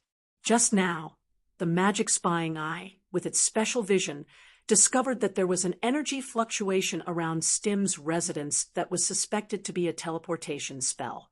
Moreover, the catapult device that Stim had placed outside the house all along had also disappeared. Although Keyes couldn't see through this mysterious dwarf master for the time being, he had some guesses in his heart. To be honest, the young blue dragon didn't want to become enemies with him. At least on the front line of the blood war, he didn't want to make another dangerous enemy at all. Now, for some unknown reason, Stim had left the residence that he used to live in first. This unexpected turn of events made the young blue dragon feel like he was a monk, unable to make heads or tails of the situation. Counter soldiers with arms, water with an earth weir. Keyes sighed. If you want to do something well, you have to start now. After calming himself down, Keyes suddenly stretched out his legs and kicked several stone spikes that were attacking his crotch into pieces. At the same time, he clenched his hands into claws and waved them repeatedly. He used the martial arts technique of the tiger claw style from the Nine-Sword catalog and brutally tore the stone words that surged down from the ceiling into 2 halves. He was different from Keyes, who used brute force to deal with the situation. When the evil monk faced the sharp stone spikes that kept shooting out from above, under his feet, and the walls around him, he could only rely on his nimble movements to dodge them. The space in the cave was limited, and the extremely unusual stone Zen style that Cronin used was very suitable for this environment. Soon, The space here was almost filled with sharp stone spikes. Seeing that he couldn't avoid them, the evil monk could only grit his teeth and use his trump card. He formed a sword with his right hand and pointed it at his shiny forehead. The secret tattoo that was hidden under his scalp and given to him by the elders of his sect was automatically activated by the evil monk, leading him into a mysterious state. Cloud force. In an instant, the flesh and blood on the evil monk's body disappeared, turning into surging clouds. Oh, a disciple of the Four Symbols sect. Looking at the evil monk that had turned into something like an air elemental creature, Keyes was slightly surprised. As one of the main schools of martial monks, the reputation of the Four Symbols sect was not something that a small sect like the Stone Zen style could compare to. In the entire multiverse, this sect was famous. However, in order to better control the power of the elements, most of the disciples of the Four Symbols sect would not deviate too much from the good and evil camps. Most of them would choose to be like the elemental creatures, remaining in a permanent neutral camp. They would continuously train their willpower and physique to improve the essence of their lives. The evil monk that was forced to become a mercenary in Bateau's camp due to the contract with Bateau was obviously not one of them. Even without using a detection spell on him, Keyes knew that he was definitely a red-named monk based on his actions. Stone Man, I'm going to smash that stone head of yours into pieces. The evil monk roared angrily. The skill Cloud Force was actually something that he could not grasp at the moment, but he had no choice but to activate the secret tattoo in order to save his life. As for that secret tattoo, it was originally a trump card that he used to further his understanding of the higher realms and to further improve himself. After losing it, his family would know that with his current camp attributes, he would definitely not be able to gain the approval of the elders of his sect. In other words, he might never be able to improve on the path of the Four Symbols sect's martial monk.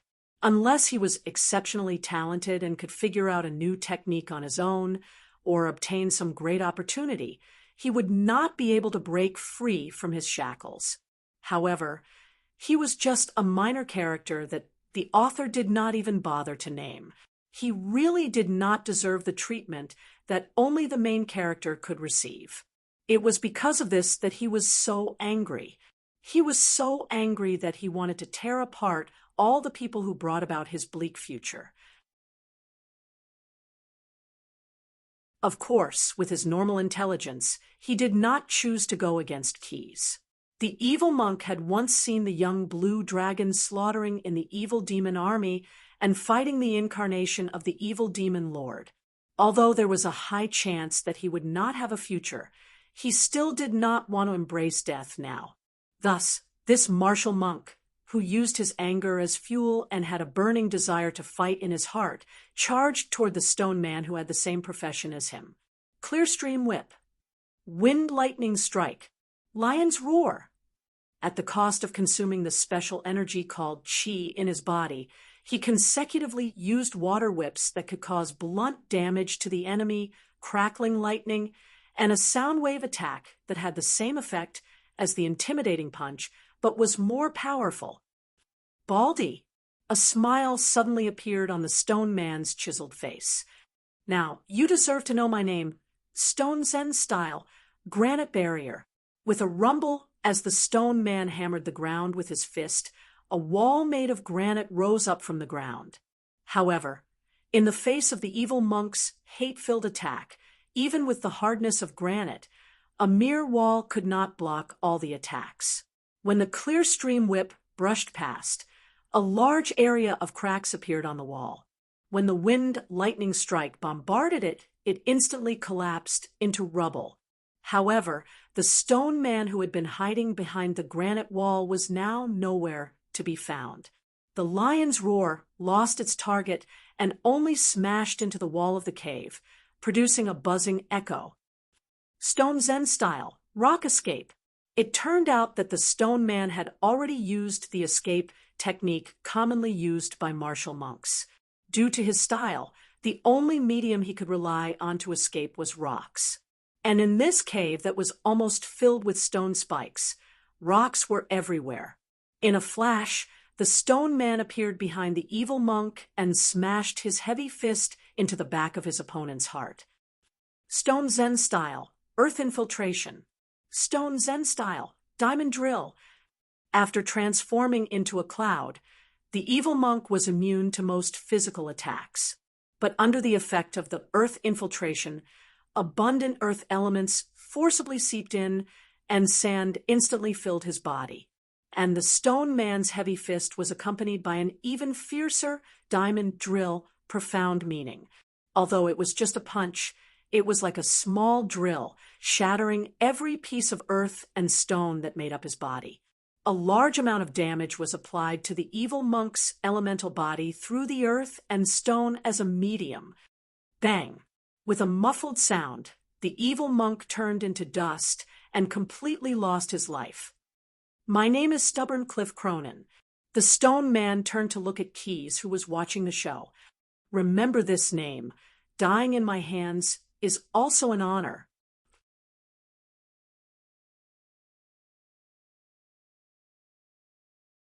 Chapter 364. In the face of an unknown enemy, Crag Cronin raised his own flag. It could be said that the ignorant were fearless. Indeed, after practicing the monk techniques of the rock Zen school, the stone golem made up for his lack of speed and could better utilize his advantage in strength. However, the multiverse was vast, and there were countless creatures with extraordinary talents. Crag Cronin was strong, but he was not strong enough. He was far from being able to crush all those below the legendary level. Among Key's companions, the ogre Neru, who was also a melee fighter, was actually stronger than Crag Cronin. There was no other reason other than his strength. Although Neru had yet to reach the threshold of becoming an ogre's legendary creature, the ogre warlord, with his naturally superior physique, his strength was already comparable. In battle, Naru rarely fought alone.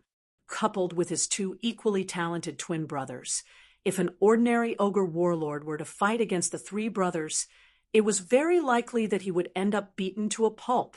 On the other hand, Quess, who had undergone several evolutions, would find it difficult to complete a round in front of the young blue dragon, even if he was the pinnacle of legendary champions. If he was a legendary being, how could a mere stone golem like Crag Cronin do it?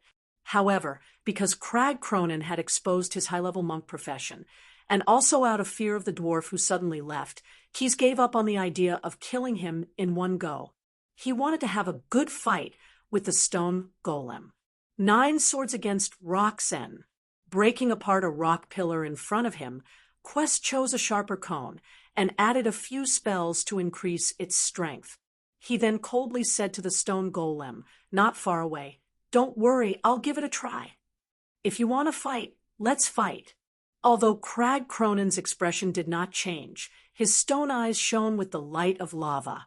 It was obvious that the desire to fight was ignited in his heart as he faced the enemy who had already made his move. "Gladly, foolish Devil. Perhaps years later, you will regret your greed today. A battle was a battle. There was only the difference between victory and defeat. There were no fair or unfair restrictions." He thought that Keyes was a demon, so killing him in the chaotic bottomless abyss might not be enough to kill him completely. He could only let him return to Bader and wait for 99 years to revive. However, as long as it didn't affect his current plan, it was enough. It was worth mentioning that as the champion of Court Arena, the fact that Naughty Rock was able to be brought to the front line by Batsu's devil contract meant that he was not a pure person. The stone that formed his heart was most likely an obsidian that was as black as ink. Therefore, in the face of Key's challenge, not only did he not take the initiative to disperse the terrain that was unfair to the young blue dragon, but he also used the gap in their conversation to decisively launch a sneak attack. Kacha! The rock pillar behind Keyes suddenly disintegrated, and a fist penetrated through it. This was one of Wang Yan's abilities. As long as there was a rock within 100 steps of him, he could move his body to it at will. At this time, his arm had already reached into a rock spike beside him, and the place where his arm came out was behind the young blue dragon. However, Wang Yan's sneak attack did not work. He was still a little too slow, or rather, Keys's reaction was a little faster. The young blue dragon swung his arm back, and the rock spike in his hand pierced through the rock fist that was trying to dig out his heart.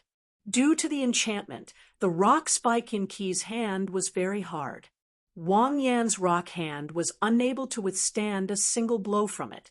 Humph! Wang Yan's expression turned serious. Your reaction is quite fast. He yanked his arm back, and as the rock fist shattered, Rock mischievous retracted his arm. The new rocks crisscrossed and repaired his broken arm. In just a few breaths, a new arm grew out. Due to the 9 trials of the Abyss status and his natural armor that weakened his senses, Wang Yan did not feel much pain. However, Keys's reaction speed shocked him. Although the monk class could somewhat make up for his shortcomings, Wang Yan still lacked an effective way to counter his opponent, who was too agile. Currently, the only proven effective method was to restrict his opponent's space to maneuver. Before he attacked, he sealed the entrance of the cave tightly, and at the same time used rock spike caltrops to change the terrain of the cave. He was worried that Keys and the evil monk would be too agile, and he wanted to nip the problem in the bud. As it turned out, his choice was very wise. In just a short time, the evil monk was forced to use all his trump cards. In the end, he was only able to unleash about 70% of his full strength before he died, tragically under Wang Yan's combo. However, based on Keys's performance and his identity as the commander of the Batsu, Wang Yan felt that his tricks were not enough to restrict his opponent's ability. Moreover, based on the way Keys dealt with the rock spikes, using brute force to create space for himself, Wang Yan felt that his opponent's strength and vitality were not inferior to his own. To sum it up in one sentence, this opponent was very difficult to deal with. As a martial arts champion, Wang Yan felt that he enjoyed the process of fighting with an opponent who was close to his level. However, this was not a competition of skills in the arena, but to eliminate the hidden dangers of his plan. If that was the case, then the sooner the better. Because any delay could lead to unexpected changes, and one careless move could lead to failure. He did not dare and could not bear the consequences of his plan failing. After analyzing the pros and cons, Wang Yan's eyes became more determined. Greedy devil, you asked for it. With a series of crackling sounds, as if it was being carved by an invisible sharp blade, winding grooves appeared on Rock's stone body and quickly spread to the surface of his cheeks. Lava gushed out from Wang Yan's eyes as if he was crying. The lava flowed along the grooves and covered his entire body.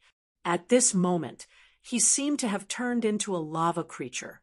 His originally dark green stone skin was now glowing with a sickly red light. Stone Zen style, broken rock array. Wang Yan suddenly knelt down on one knee, pressed his arm down, and punched the ground. At the same time, 6 floating rocks with mysterious runes on them suddenly popped out from the ground around Keys. These rocks emitted a strange wave and vaguely surrounded the young blue dragon. Stone Zen esoteric, magnetization. Just as Keys was about to jump to escape the encirclement of the floating rocks, Wang Yan suddenly waved his hand and pointed forward. The formation of the floating rocks suddenly exploded with a strange energy and froze the young blue dragon in the middle. Other than his movement being interrupted, Keys also felt a special energy lingering around his body. Moreover, this energy seemed to be able to counter spells to a certain extent. If he forcefully cast a spell or used a spell item, there was a high chance that he would fail. However, this energy felt familiar to him, as if there was something similar in the inheritance of the power energy dragon. This is magnetism. Key suddenly realized that he might have met a stray cat wearing Cronin's skin. This is really interesting.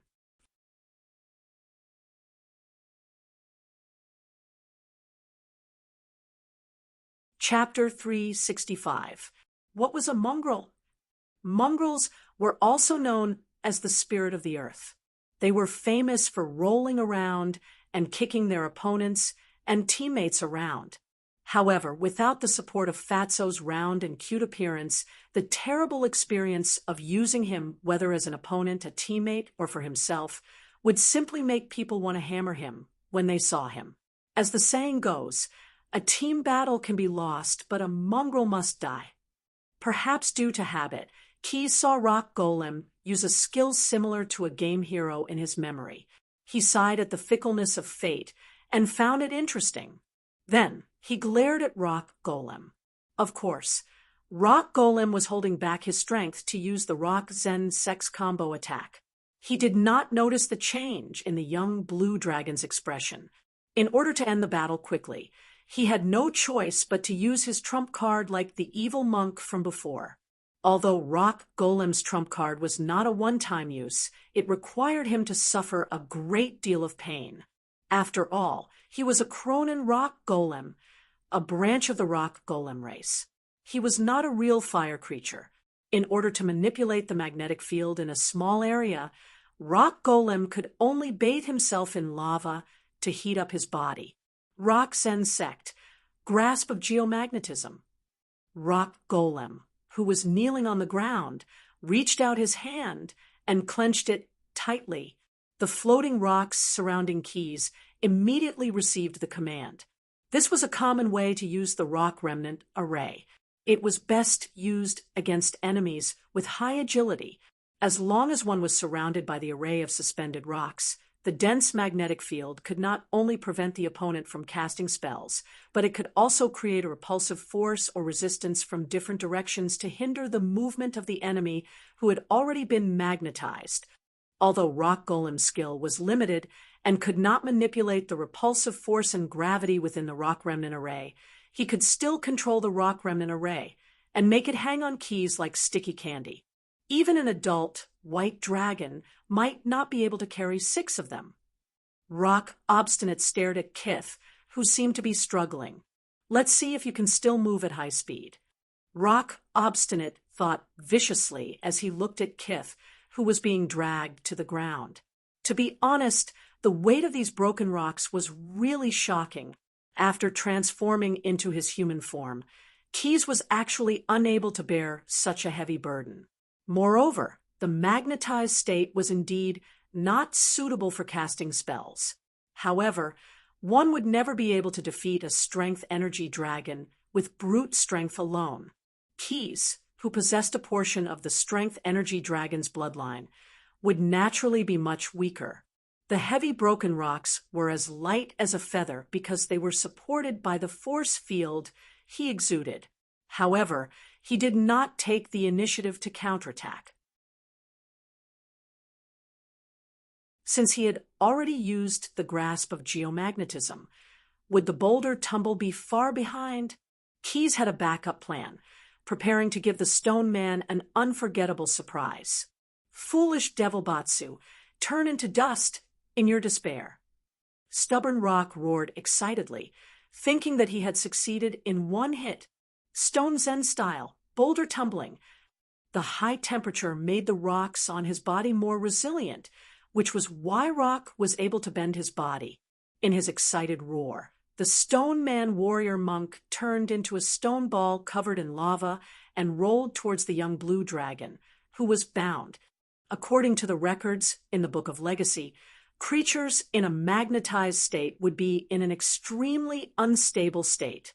If they were to be hit with another boulder tumble, it was very likely that they would be blasted into smithereens. Moreover, if this creature happened to be in the middle of the Broken Rocks formation, then very likely would become certain, and the broken rocks would also explode due to the boulder tumble. A long time ago, Rock had heard from his teacher that there was once a powerful half-dragon warrior who wanted to forcefully challenge the Stone Zen Styles Mountain Gate. He was attacked by the Stone Zen Styles headmaster in the Broken Rocks formation, and in the end, he was turned into dust. Although he had always been rather conceited about his own talent, it was not that he did not know his own limitations. Perhaps my martial skills are not as profound as Senior's, but it is not difficult to crush this damned devil into dust. That scene is really something to look forward to. Little did he know that his actions also surprised Keyes. It really is the boulder tumble. The young blue dragon shook his body, and the force field around him surged out crazily. The Broken Rocks formation was instantly pushed far away. The stone all in his hand was magnetized, and the magic effect on it was almost gone, but it did not matter now. Take off, Stone Man. With no personal malice, Keyes swung his arm and threw the stone all forward. Coincidentally, it landed on the path of the boulder that Rock had turned into and stabbed into the ground like a wedge. Chi, whoosh, the rolling boulder crushed the stone, all that was on the verge of losing its magic effect. However, because of this obstruction, it could not move forward in a straight line, and instead, it bounced towards the ceiling of the cave. Tiger Claw style, soaring dragon force. Taking advantage of the close contact between the boulder and the ceiling of the cave, Keyes used the martial arts recorded in the Nine-Sword catalog. He stepped on the ground and soared into the air, launching a surprise attack on the enemy. Tiger Claw style, Mongoose's Fury. The soaring dragon force that he had just used allowed Keyes' human form to fully stretch out. At this moment, he was like a spring that was filled with potential energy, and suddenly his power exploded in the most violent form. Claw, attack, kick, stab. Like a storm, he attacked continuously, turning into a series of afterimages. At this moment, Keyes seemed to have grown 3 heads and 6 arms. Among the various styles of the Nine-Sword sect, the Tiger Claw style might not be ranked first in terms of the strength of barehanded attacks. However, if one were to ask which style had the fiercest attacks, then other than the Tiger Claw style, no one in the Nine-Sword sect could give an answer. Warriors who practiced the Tiger Claw style would fully activate the beast side of their body during battle, and even magnify it several times in front of their enemies. They could obtain inner peace from the process of tearing their opponents apart. As the boulder turned back into Cronin's stone golem, and as the boulder fell from the ceiling back to the ground, Keyes' continuous attacks followed it from the beginning to the end, and never stopped. Keyes' fierce claws slashed at his opponent's body as if they were carved by knives and axes. Although there was no additional damage, the young blue dragon who had transformed into a human form relied on his swift and violent attacks to smash the boulder until it remained in a stiff state, and there was no way for it to counterattack. In the end, Keyes felt that his palm was a little swollen from the attacks, so he stopped the continuous attacks. As for the boulder, at this moment, it had really turned into pieces. "You have failed, Stone Golem." Keyes looked down from above and said coldly, or rather, the champion of the fighting under the fighter.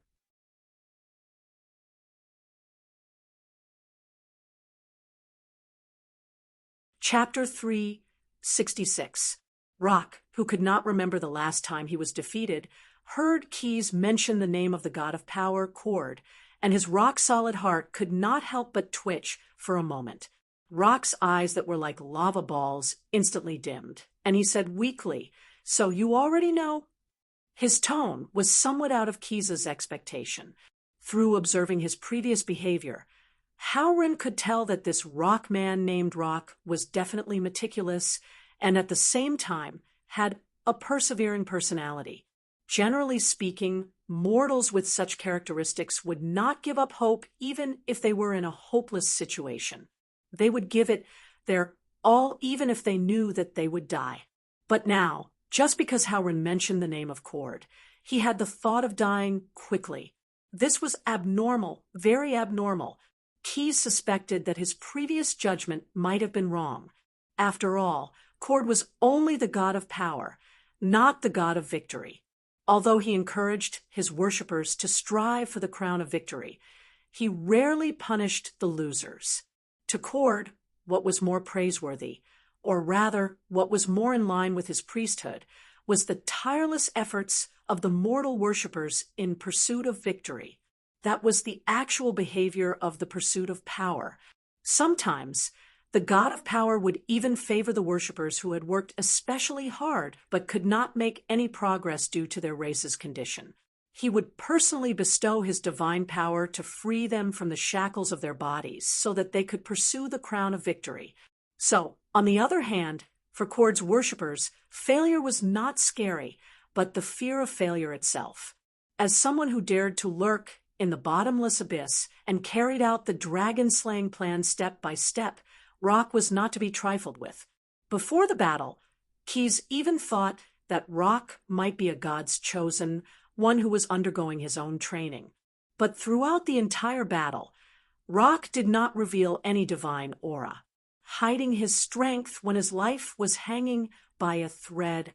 That was impossible, but Keyes could not figure out the reason. Unless, why do you want to slay the dragon? Is it not just to please the god of power? Or is there another reason? Keyes was neither omniscient nor omnipotent. Naturally, he would ask questions whenever he did not understand something. This was a good habit that was worth learning. Upon hearing this question, Rock Mischievous was startled. He realized that the other party did not seem to know all of his intentions. It turns out that the Batsa Devil isn't that resourceful after all. The Rock thought to himself and spat out a stone in his mouth. It used to be one of his teeth. Let's make a deal. If you help, no, as long as you don't affect my plan, I will tell you the reason why I slayed the dragon. Bang! The young blue dragon's fist, which was as big as a sandbag, landed on the Rock's nose and sent some rocks flying. Losers don't have the right to make deals.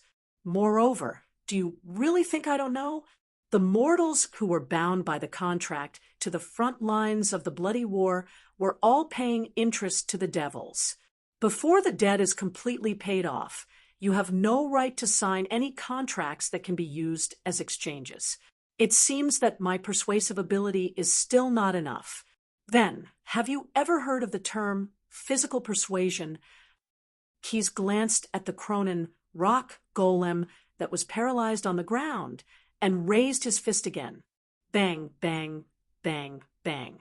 Even with the racial bonus, the Cronin rock golem's body was made of rock, so they rarely fell into negative states such as dizziness and blindness. But under the young blue dragon's sincere physical persuasion, Rock Mischievous finally fainted. This strong rock golem's originally dark green rock skin had become bumpy due to being bathed in lava. Then, after being punched by Keyes, there were white stubble all over its body. After doing all this, Keyes personally opened the cave entrance that was blocked by Rock Mischievous. At this time, on the platform of the 15th layer of the giant stalagmite, the elite bone demon guards had already gathered. After receiving Keyes' message, they quickly moved and searched every cave on the stalagmite. Anyone who dared to resist had already been killed with their hooked spears, and the corpses were handed over to the scavengers in the city for disposal. As for how the scavengers would deal with the corpses, Keyes did not care too much. This was because when they signed the contract with the devil, the tragic end of the mortals had already been decided. Moreover, even if they did not have to take on the task of the main battlefield, this city was still at the front line of the blood war, participating in a long and drawn-out war. Even legendary powerhouses could fall at any time, let alone mere mortals. Doing his own thing and taking care of his companions was the most important thing. In fact, it was not that easy to live peacefully until the end. The blood war was not a game. Not only were there not many bushes for people to hide in, but there would always be a few sneaky people who might suddenly jump out and attack from behind the scenes. That guy named Steve, On the way back to the commander's camp, Keyes wanted to sort out his thoughts, but when he thought of the name of the mysterious dwarf powerhouse, he suddenly had an epiphany and quickly erased the name that was about to appear in his mind. That guy, when he teleported away, he didn't seem to have cast a regular spell. Or, rather, it wasn't a simple spell, it seemed to be mixed with some psionic energy. He claimed to be the master of rock mischievous, but what could he give to the stone man? Judging from his words and actions, he didn't look like a monk at all. It was unlikely that he was a grand master of the rock Zen school. Although you can't judge a book by its cover, not every short creature has the potential to grow into a master Yoda. There must be something hidden in this. That rock mischievous must be hiding something. Coincidences were rare in this world. At least Keyes had always thought so. On the second day, when he arrived at the front line of the Blood War, in the area under his jurisdiction, he discovered a conspiracy that might be related to him. The group of Yugros that he had offended might be adding fuel to the fire for Rock, mischievous dragon-slaying plan. And if the plan succeeded, the young blue dragon would definitely be involved, and might even be punished by the Bartholomew's camp. And just when he traced the source and wanted to cut off the detonation line of this time bomb, he inadvertently caught a glimpse of an atomic bomb that might have entered the countdown state next to the bomb. The illusory but substantial threat triggered the young blue dragon's senses, and he had to be alert and cautious. I have to figure out what this rock mischievous is hiding as soon as possible. If I can't find out by physical means, then I'll use another method, but it must be fast.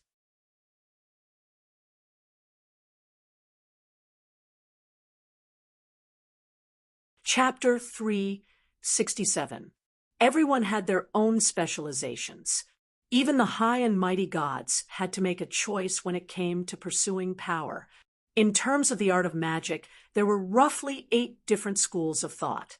Perhaps it was because they were obsessed with a certain field, or perhaps they lacked talent in certain fields. Some spellcasters would choose among them.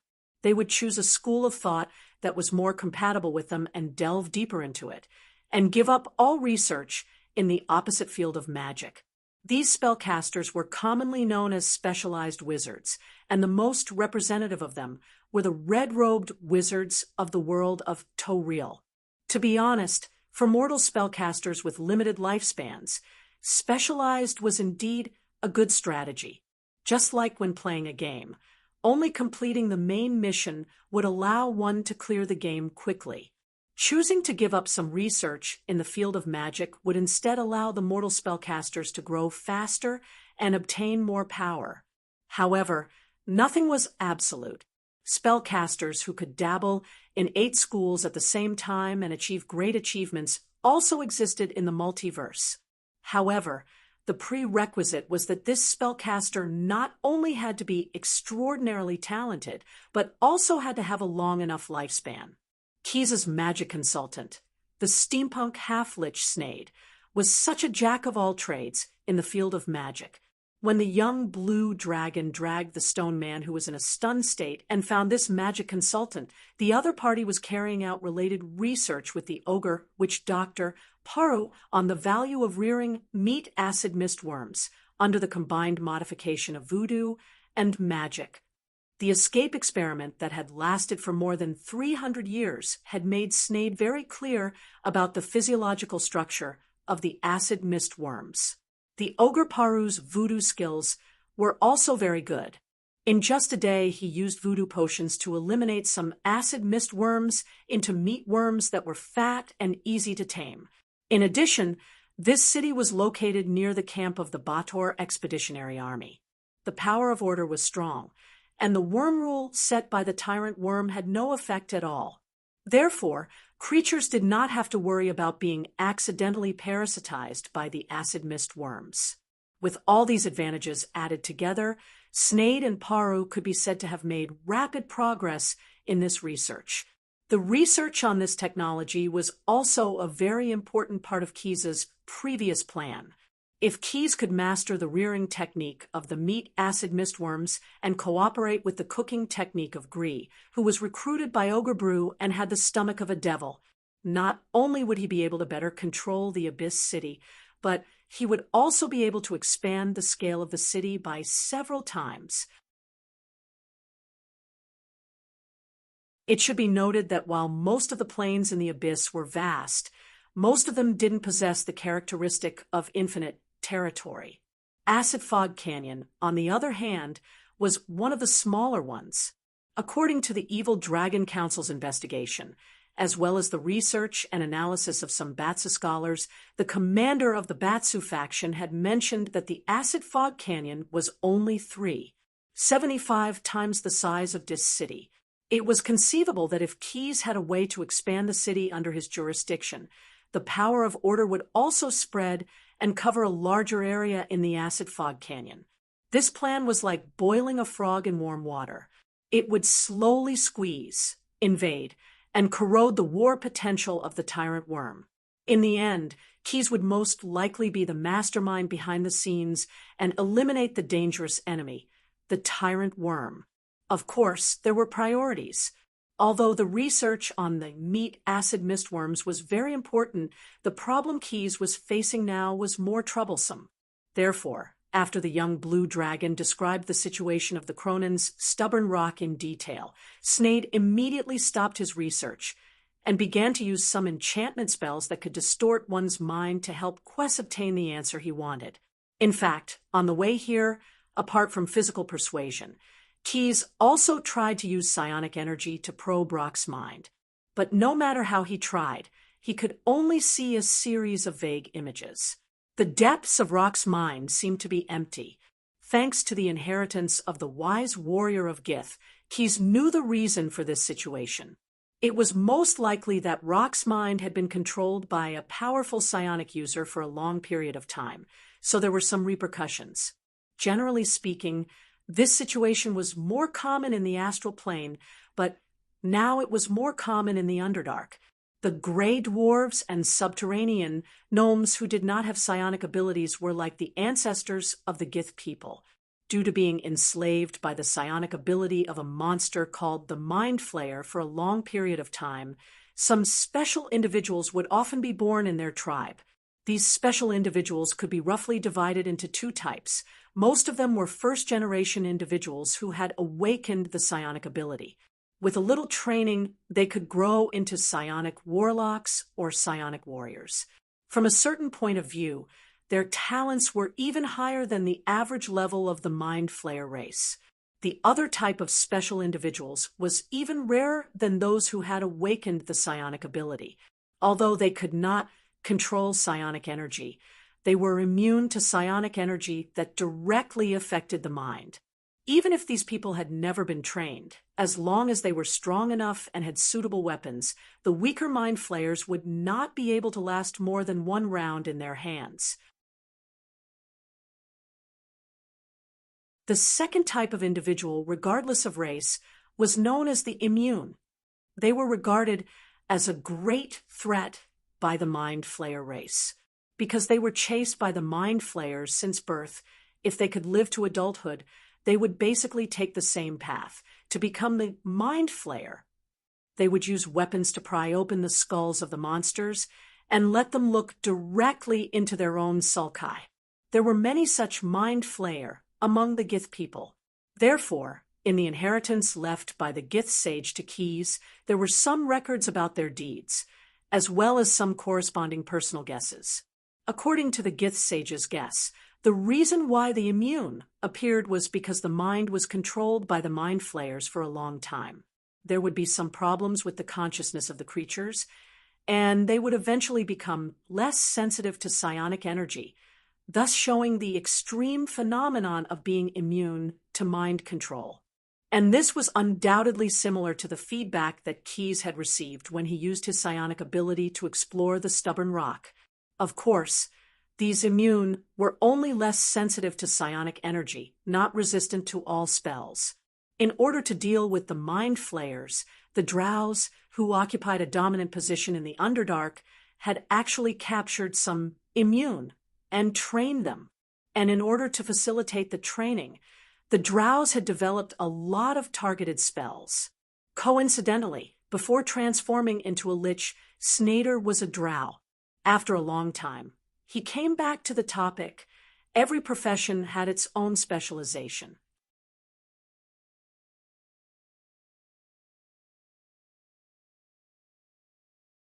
Chapter 368. The strong Cronin was lifted by the neck by the steampunk Demolik and placed on the operating table. It wasn't a pleasant experience, but Rock Obstinate couldn't resist at all. He couldn't resist his fate. Most of his rock-hard muscles, which looked like they had been carved out by knives and axes, were now cracked and broken. His joints, which were originally very smooth and round, were now stuck by many small pieces of rock, and the feeling of moving his body had become extremely sluggish. In order to enhance the effects of enchantment spells, it was best for the target to be in a state of shallow dizziness. Therefore, to better deal with those who were immune to psionic powers, the drows brewed a unique wine with the extract of spider venom. But no matter what kind of wine was given to a Rock Obstinate, it couldn't make him tipsy at all. In the end, Keyes added a physical persuasion to force Rock Obstinate's brain to shut down and produce shallow dizziness. Actually, I want to try it too. Rubbing the back of his head, Neru turned to his brother, the ogre shaman Palu, and said, I think I can do the same as Keyes' physical persuasion. I'll find a chance to do it again in the future. The original manager of the medical camp during the war, the evil monk of the Four Symbols sect, died in the hands of Rock Obstinate. As a sacred samurai with certain healing abilities, Jason naturally took over Rock Obstinate's position. Now, he was devoting a lot of energy to managing the medical camp. As it was the first time Desert Elf Brock came to the underworld, in order to help him adapt to the environment and atmosphere, Keyes directly appointed him as the city's security officer and gave him a team of bone demon guards to patrol the city every day. As for the ogre gourmet Blue, he was quite talented in the distribution of resources. After taking back the rights to the medical camp and the Devil's Stomach Tavern, he went to the city's warehouse early in the morning to do inventory work. Only the brawny ogre, Neru, was relatively free at the moment. Although he was willing to continue as the manager of the weapons workshop, the servant army here didn't have any direct combat missions. Materials related to weapons were very scarce, and even the cleverest housewife couldn't cook a meal without rice. Thus, he was pulled over by Palu to watch how Snade made the stone golem and act as a temporary guard. Maybe Palu was naturally very supportive of his brother, who was more muscular than brainy if he wanted to learn something. After all, there was no harm in learning more skills. But you have to control your strength. Otherwise, even a rock will be smashed by your punch. While the two brothers were talking, Snyder finished his preparation. The steampunk Demolik rubbed the edge of the temporary console and pressed the device above. Two sharp metal thorns popped out from the surface of the console and stabbed into Rock's stone skull. Although the two metal spikes were small, they were made of adamantine after all. It was not a problem for them to pierce through the natural armor of the Clunan people. Then Snyder tapped twice on the control panel and activated the spell that he had added to the control panel. A light blue spell barrier instantly rose and enveloped Rock and the control panel. Fortunately, I have a good memory. The exhaust pipe behind the steampunk Demolik spewed out 2 puffs of hot air and made a humming sound. If I had forgotten this step, I'm afraid it would have been troublesome after I injected him with the ooze of fear. The so-called brain-eating ooze was actually a mutation of the ooze. When the drows found a baby ooze that had fewer splits, they would put it in the body fluid of a strange monster called the brain-eating ooze. Then they would cast spells to cultivate it in a specific direction and finally give birth to the brain-eating ooze. This special ooze monster was the secret of the drow's ability to enchant psionic immunity with ease. While they were talking, a glass flask appeared in Snyder's hand. There seemed to be some egg-yellow viscous liquid in the flask. He first pulled out the stopper of the flask, then aligned the mouth of the flask with a groove on the control panel. He turned the flask twice clockwise and tightened it. Finally, a flame suddenly ignited on Snyder's fingertips and roasted the round bottom of the glass flask. The brain-eating ooze, which had been quietly staying in the flask, felt some discomfort when it suddenly felt the high temperature from the bottom of the flask. Driven by its instinct to avoid harm, it began to wriggle slowly toward the mouth of the flask. Little by little, with a soft pop sound, the entire mass of brain-eating ooze was finally squeezed out of the flask. At this time, the surface of the control panel, which was originally normal, began to flicker with faint electric arcs. Since the brain-eating ooze was a species cultivated by the drows, its resistance to elements was pitifully low. If it were directly displayed in the data, its resistance to elements would probably be a negative number. Therefore, the brain-eating ooze could only carefully cling to the specially treated insulating adamantine probes and slowly slide toward the Stunstone Golem stubborn rock, beginning their passive business journey. Fortunately, I didn't disappoint you. My skills are above average. Seeing the brain-eating ooze pouring into the brain of the rock, the steampunk Demolik smiled at his employer. He said in a rather reserved manner, "Next, we can start to peek into the memory of this rock." Then, Snyder took out another strange magic item, a skull carved from some kind of crystal. His fingers touched the skull's eye sockets twice, and the egg-yellow crystal that made up the skull suddenly turned completely gray. Faintly discernible golden threads began to appear. After the brain-devouring ooze invaded the subject's brain, it would slowly replicate the subject's memory by attaching itself to the cerebral cortex. This information would then be projected into the crystal skull in real time, outlining the corresponding model. Generally speaking, due to the attachment of the brain-eating ooze, the brain of flesh and blood creatures would undergo different degrees of hydrolysis. When dealing with psionic immunity, the drows would try their best to shorten the memory reading time if they didn't want to harvest a subordinate with too much reduced intelligence after casting the spell. However, because Rock had a stone brain and Keyes wanted to know more details, Snyder spent several times more effort in the memory reading step.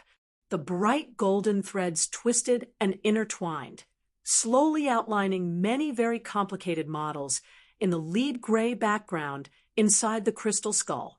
Now, there was only one last step to reading the memory. These models are the contents stored in the memory of the rock's brain.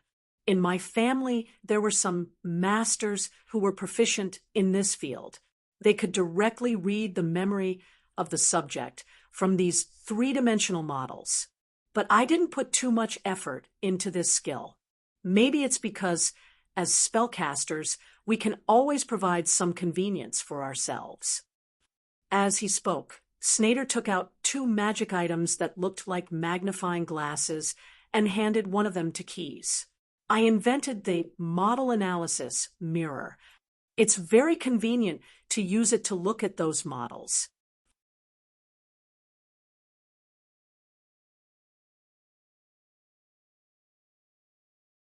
Chapter 369. After receiving the mirror of model analysis from Snyder, Keyes could not wait to observe Rock's memory model in the crystal skeleton through this magical item.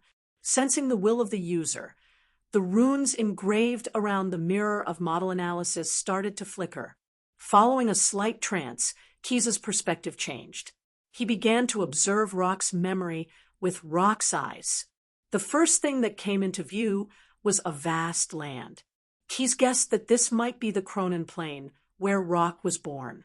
In order to quickly analyze the memory model, the mirror of model analysis would remove some unnecessary distractions. It could only display the image of the surgeon's memory to the user. However, This did not stop Keyes from imagining. Rock's birthplace was adjacent to the inner layer of the Earth elemental plane. Mountains would suddenly rise from the ground every day. The Cronin people were born in such an environment. As the mountains rose from the ground, special energy from the depths of the Earth was transmitted to the surface and radiated to some special rocks, giving these rocks elemental life. At first, Rock was one of the Cronin newborns. They were in the early stage of being elemental creatures.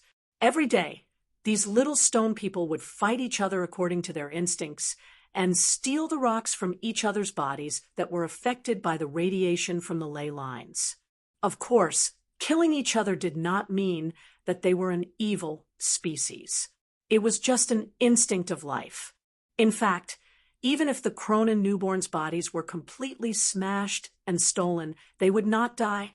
Their elemental souls were born with the tough characteristics of the Earth elemental.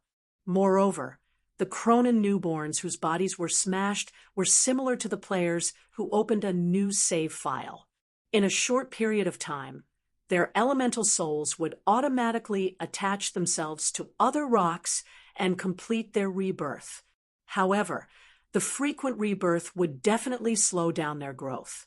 At the same time, it also taught them to be cautious in every battle. In Rock's memory, this period of time when he was a Cronin newborns was not small. In fact, every Cronin would go through such a long period of ignorance. They would slowly grow from little stone people until they met the opportunity to become a real Cronin. Rock was lucky. When he grew from a small stone golem to the largest stone golem on the mountain where he lived, the opportunity that belonged to him came. The Elder of Stone, who had left the Cronin tribe, brought a few of his people to the mountain where the stubborn rock was. The so-called Stone Elder was actually the title of the oldest person in the Cronin tribe. They would receive the respect of every Cronin tribesman, and at the same time, they had to bear the responsibility of this honor. At the last moment of their lives, they would sacrifice themselves to enlighten the newborns of Cronin with wisdom. Perhaps some people would be puzzled. Could it be that the stone golems also had a limited lifespan? The answer was yes. Even gods didn't dare to talk about immortality, let alone a mere mortal. Although the lifespan of the Cronin was undoubtedly much longer than that of flesh and blood creatures, the elemental souls in their bodies would eventually grow tired and eventually fall into eternal slumber. Becoming a stone elder meant that the lifespan of the Cronin tribesmen had entered a countdown. Following the sense of responsibility brought by wisdom and the instincts of their own race, every stone elder would begin their final journey of sacrifice when they felt that it was appropriate. They would first go to a random place where the newborns lived, and then climb the highest mountain there. When it reached the peak of the mountain and blessed the vast land, the Elder of Stone would leap down and fall to the ground. When they hit the ground, their bodies would completely shatter, and their souls would embrace death.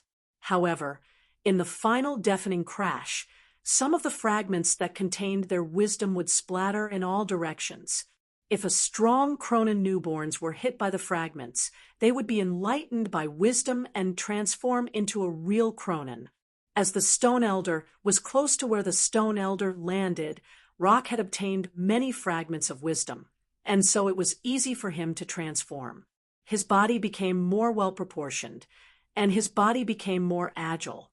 His rock-like skin replaced the thick layers of rock.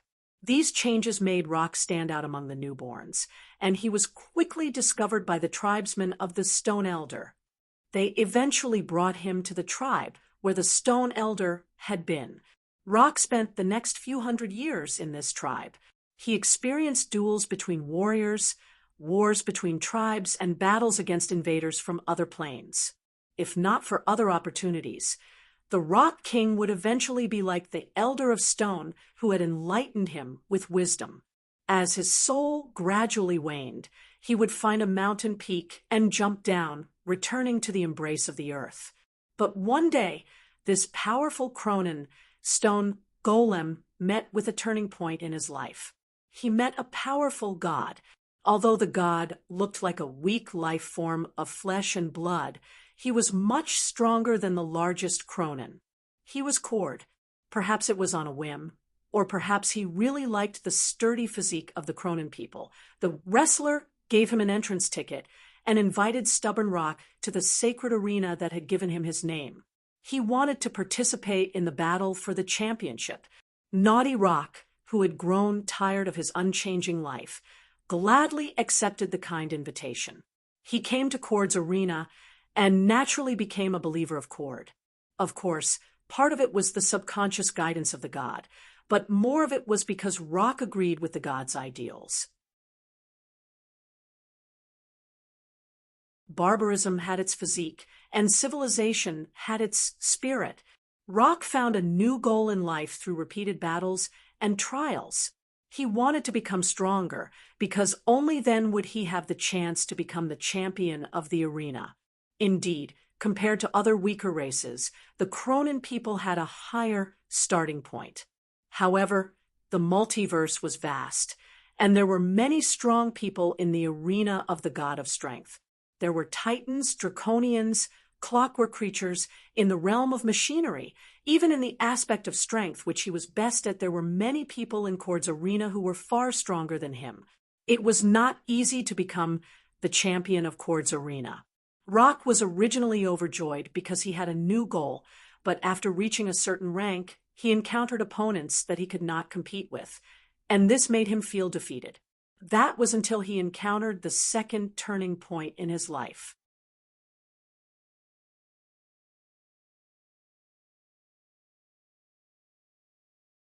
Chapter 370. Do you want to become stronger?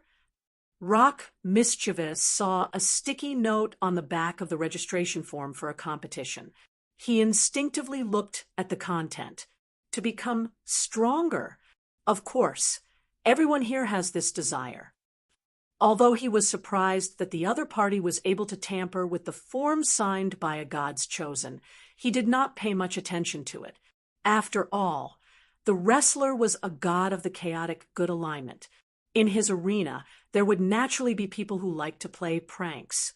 Rock Mischievous had been pranked a few times before, but the results were not serious. Therefore, Rock Mischievous tore up the sticky note and continued to fill in his own registration form. But to his surprise, the surface of the torn note suddenly glowed, and a short creature appeared out of thin air. Keys, who was browsing through Rock Mischievous memory, could not help but feel nervous as he held the model analysis mirror tightly in his hand. The small creature was none other than the mysterious dwarf powerhouse that the young blue dragon was wary of, Stim. Rock Mischievous was slightly stunned, as it was his first time meeting Stim. Keys noticed that his perspective froze for a few seconds. Before Rock Mischievous could ask, Stim reached out his slender hand and snapped his fingers. Then, Rock Mischievous' perspective changed drastically. As a bystander, Keys guessed that Rock Mischievous' mind was controlled by Stim's powerful psionic ability. Strange scenes flashed through Rock Mischievous' perspective like a movie. Rock Mischievous did not realize it himself. He was like a marionette, guided or controlled by Stim, and began an illusory journey in his own mind. As if his consciousness had transmigrated, Rock was first placed in a strange country and became a creature of flesh and blood. Then, he went through a series of strange and difficult experiences. For example, he killed an eyewitness to achieve the so-called perfect stealth. Another example was fighting with an enemy named Blade Master, who liked to take out a giant cannon at the last moment. In the end, Rock Mischievous found the path that suited him the most. During that training, he joined a sect called the Stone Zen School. After going through harsh training, he became a powerful martial monk. After that, using his martial monk skills, he challenged 12 powerful heavenly gods and killed them all. At the end of this spiritual journey, as Stim released his control over his mind, Rock Mischievous was shocked to find that the Stone Zen-style martial arts he had learned in that unimaginable experience had been preserved in perfect condition. Just as he was about to ask Stim a question, he realized that he did not have the intention to ask. Rock Mischievous could only rely on his own thoughts and call Stim Master. Rock Mischievous' eyes. He began to fill in the tournament registration form. Quest fiddled with the model analysis mirror in his hand, and Rock's memory continued to jump back. Stone Zen esoteric, magnetization, Stone Zen style, grasp of geomagnetism, Stone Zen sect, boulder roll. He's really like Chung Yao Jin. Quest could not help but think as he watched Naughty Rock's performance in Cold's arena and finally in the championship arena. He's always the same no matter where he goes. However, the three axes were indeed powerful, and not everyone had the ability of the young blue dragon. Rock Mischievous' opponent was a clockwork Goliath from the machine realm. Despite its huge size, it did not have the means to deal with the Stone Zen sect's monk. Furthermore, because its body was made of metal, it suffered even more damage after being magnetized. With the last boulder roll combo from Rock Mischievous, the clockwork Goliath was reduced to a pile of parts on the ground. As he wished, Rock Mischievous received the honor of being the champion of Chord's arena. The God of Power's avatar personally bestowed him with the crown. However, this perfect plot suddenly took a turn. According to the precedents of previous tournaments, Chord's avatar would use his precious divine power to review the efforts of those champions in the long river of time while wearing the crown for the champion. The God of Power would organize these memory fragments in the form of images, sounds, or words to each of his priests so that the deeds of the champions could be spread more widely. However, when he reviewed the timeline for Rock Mischievous, the God of Power did not find any realistic fragments related to Rock Mischievous becoming a Stone Zen sect monk. In other words, Rock Mischievous learned the Stone Zen sect technique out of thin air. However, that was a complete inheritance of a monk sect, not a bloodline power that could be mastered by sudden awakening. At this time, the smile on the avatar's face gradually faded. He began to suspect that Rock Mischievous used some underhanded means to win the championship. However, in order to not wrongly accuse Rock Mischievous, and at the same time to solve the doubts in his heart, Chord's avatar communicated with his main body in the god's kingdom and used more divine power, using his own priesthood as a guarantee to seek help from other gods with the priesthood of time. In the end, after paying a price, he finally understood the whole story.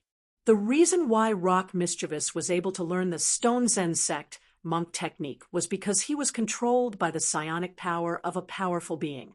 Although the other party later removed the control, Rock Mischievous was deeply immersed in it, so the change from consciousness to the physical plane affected his body. In short, Rock Mischievous was able to become a Stone Zen sect monk. In a sense, the result was the result of a trick. Not only that, but because of his good relationship with Chord, the god who controlled part of the power of fate and time also reminded him. The powerful being who controlled Rock Mischievous with his psionic power might also be a new god who was hostile to Chord. At the same time, he also advised Chord not to kill Rock Mischievous. It was best to keep this Cronin as a bait. Thus, the newly crowned champion of Chord Arena was chased out of his beloved arena by the angry god as soon as he put on his crown. He also announced to all his believers that Rock had a new title, the Traitor of the Deity. The sudden blow made Rock Mischievous' life stagnate until another note appeared in front of him out of thin air. Do you want to regain the god's recognition and win the arena champion title? Rock Mischievous, who was at his wit's end, chose to follow his heart again.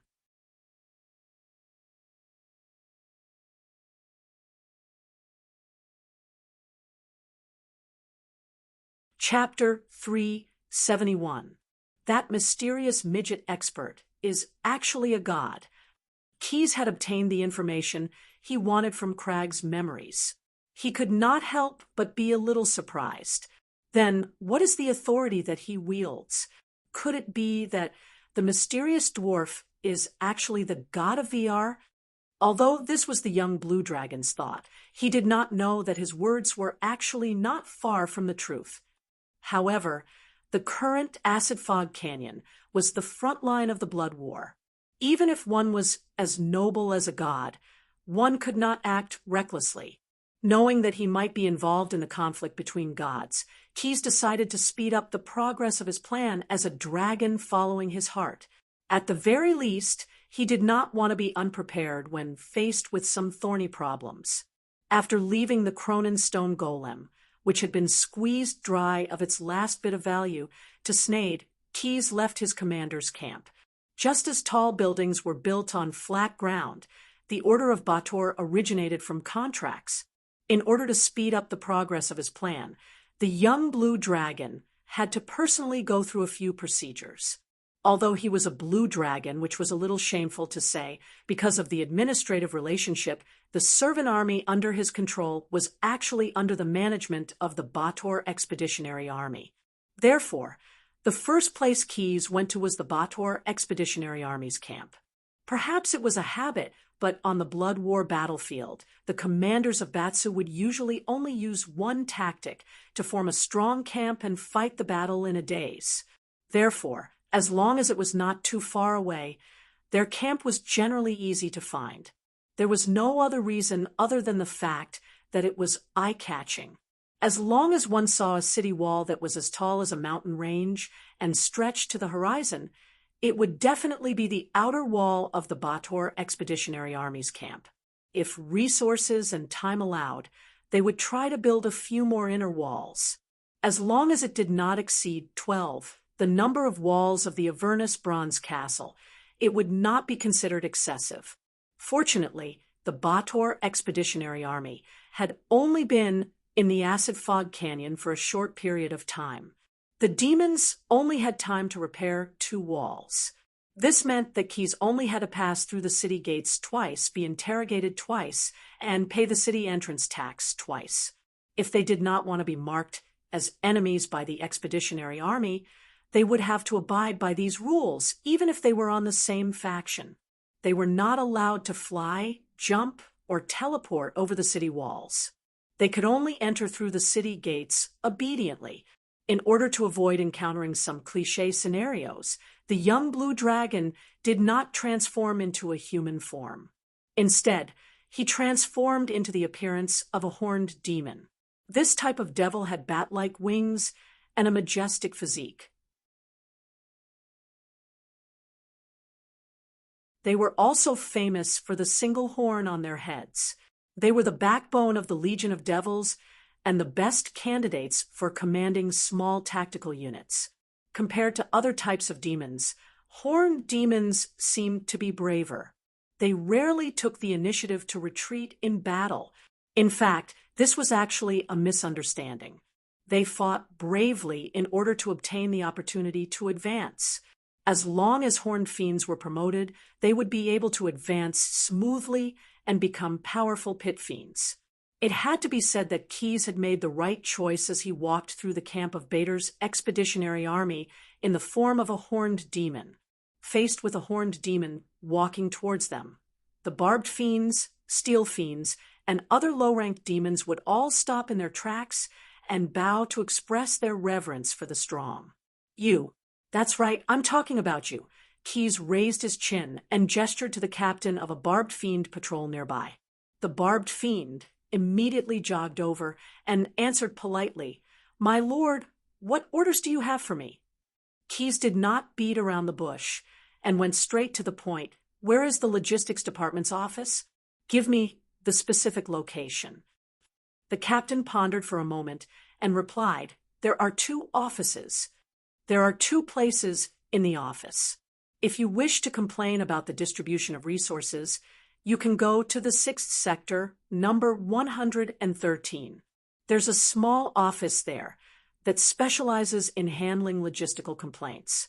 If you want to inquire about the next batch of logistics supplies, you should go to the Bardo Logistics Department's office in the Acid Fog Canyon, also known as the Acid Fog Office.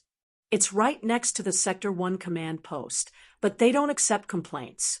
Having obtained the information he wanted, Keyes waved his hand and shooed away the captain, who still seemed to be hesitating. How stingy, not even giving half a calamity coin as a tip. The first sector was the headquarters of the Expeditionary Army. It was located in the center of the circular camp. After some effort, Quest saw the Bardo Logistics Department's office near the towering defensive buildings. It had a sign that read, Acid Station Office.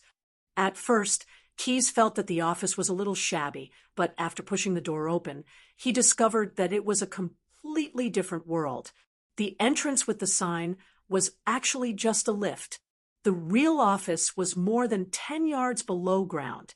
This was a huge underground warehouse. The walls, floor, and ceiling were all made of fluorite carved with runes. Not only did it give the place sufficient defense, it also provided lighting without any blind spots. Keyes was able to enter this place smoothly because he had a letter of appointment stamped with the official seal of the logistics department. Otherwise, the lift would have automatically triggered a mechanism and randomly banished him to an unknown corner of the multiverse. Perhaps due to the precision of the operation, there was not a single inferior demon in this underground warehouse. Many specially modified magic golems were walking around the strategic teleportation gate in the center of the underground warehouse. They first sorted the resources, then packed them up and put them into small teleportation gates that connected the various commanders' camps. While Keyes was amazed by the logistics department of Bator, the person in charge of logistics came up to him. To Keyes' surprise, this person was not a purebred Batsa devil, but a tiefling. The tiefling was wearing a black ceremonial robe made of top-quality silk. Several heavy gold rings studded with pearls and gems clattered on his fingers. Apart from the aura of a nouveau riche, this tiefling who was in charge of the Bator Expeditionary Army also had a cold and aloof appearance. His lips were very thin, especially when he closed his mouth. Others would even wonder if he really had a mouth on his face. He was tall and thin, like a pencil, long, thin, and gray. Keyes felt that this tiefling was not easy to deal with, so he didn't bother with pleasantries. He directly stated his request. I need to go through some procedures. Saying so, Xian handed the tiefling a few application forms that he had filled out earlier. He even attached his letter of appointment. You're the person in charge of that servant army. The tiefling looked at the letter of appointment. After confirming that the official seal on it was valid, he flipped through the application forms. He looked up at Keyes in surprise. You want to upgrade your base to Bator Town? That's right, Keyes replied. I think Boomtown is a good name.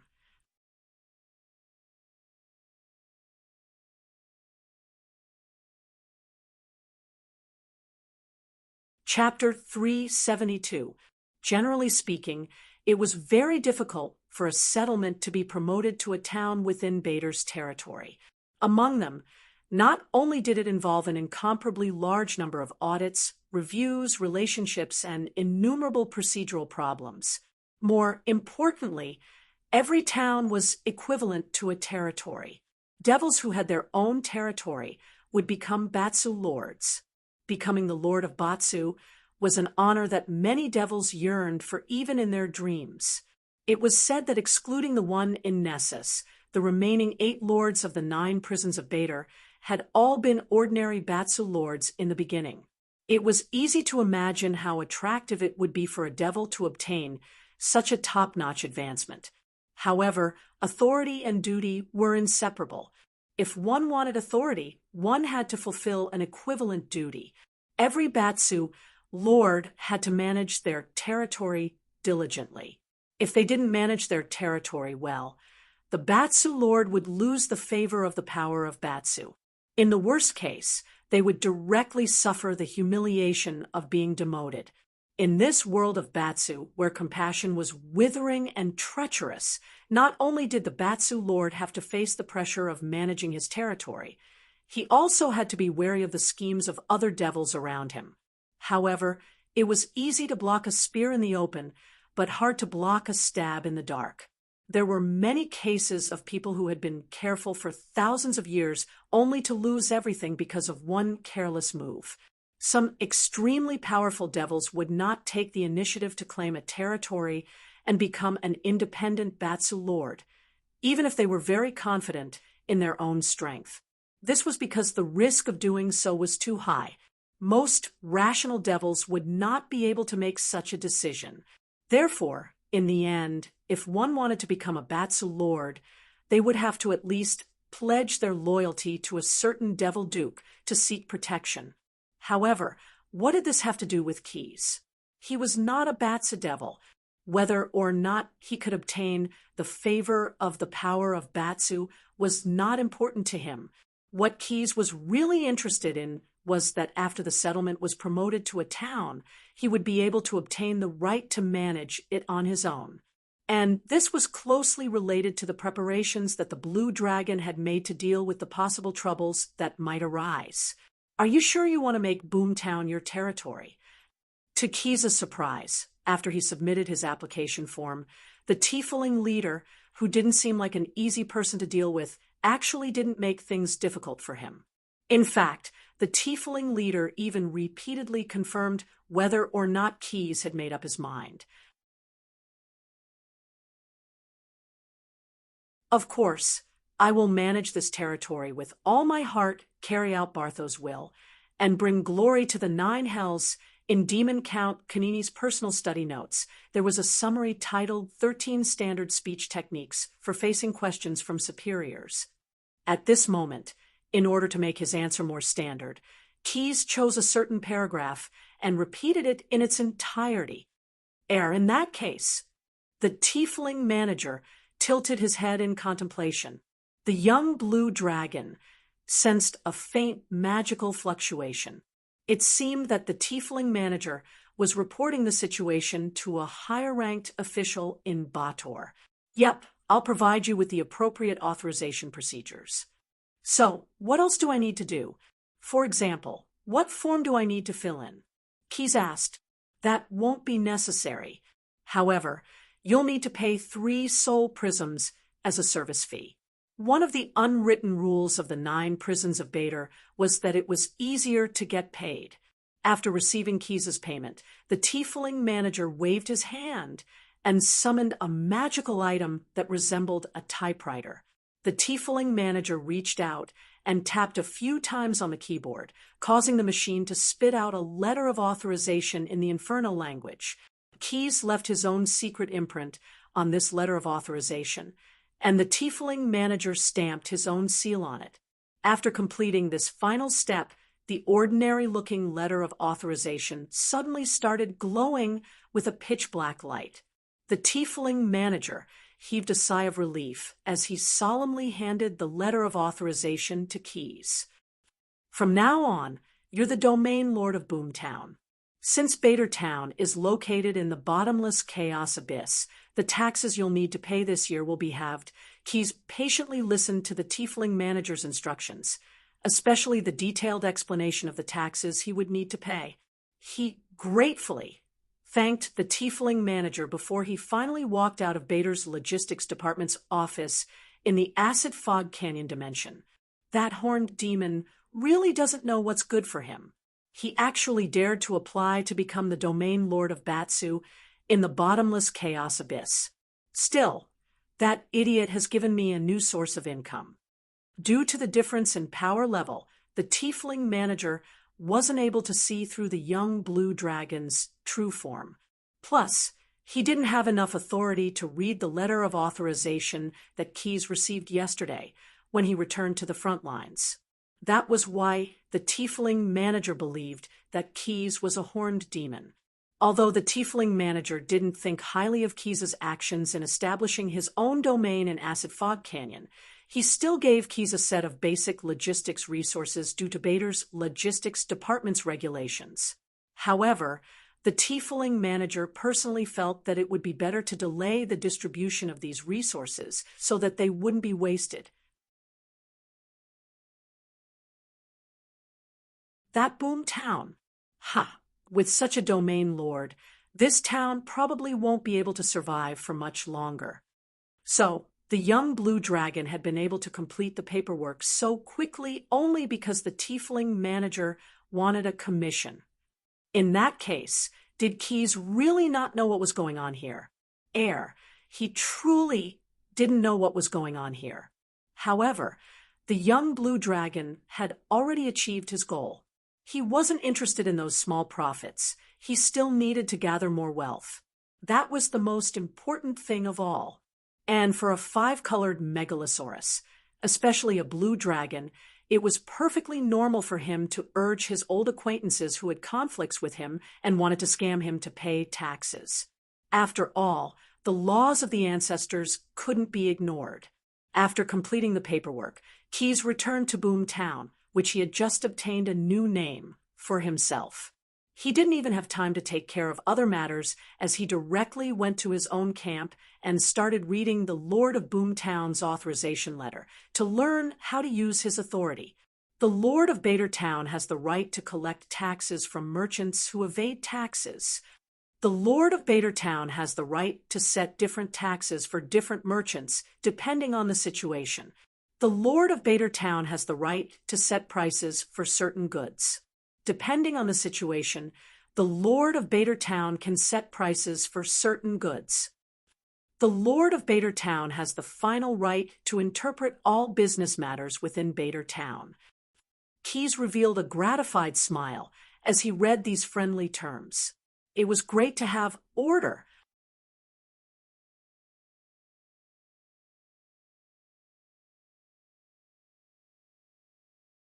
Chapter 373.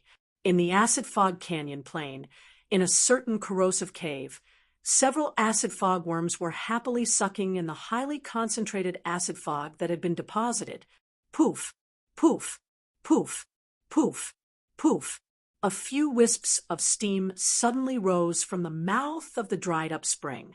Immediately after, a pillar of water suddenly rose from the mouth of the spring, and cold spring water suddenly gushed out.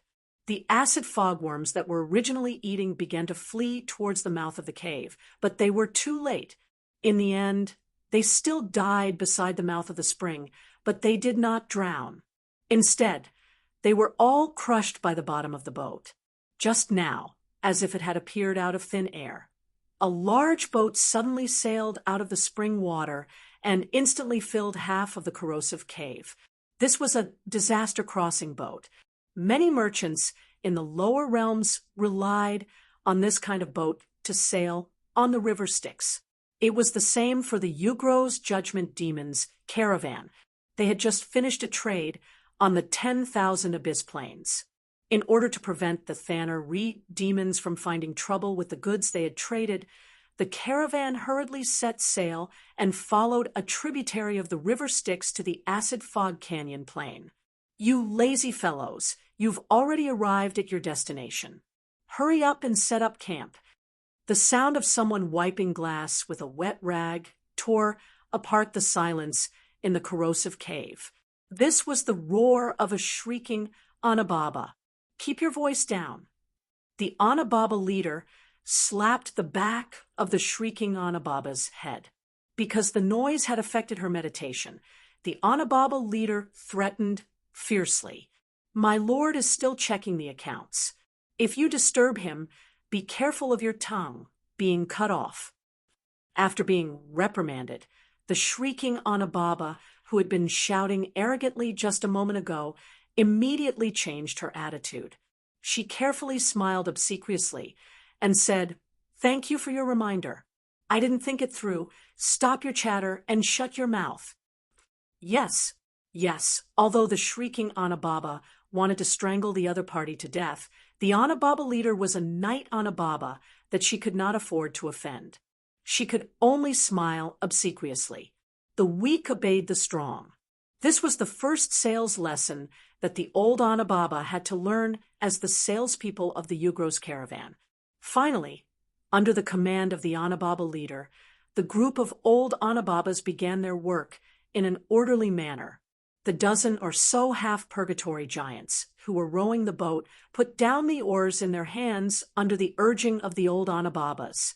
Several of them worked together to lift a huge obsidian anchor from the bottom deck and then threw it down the side of the boat.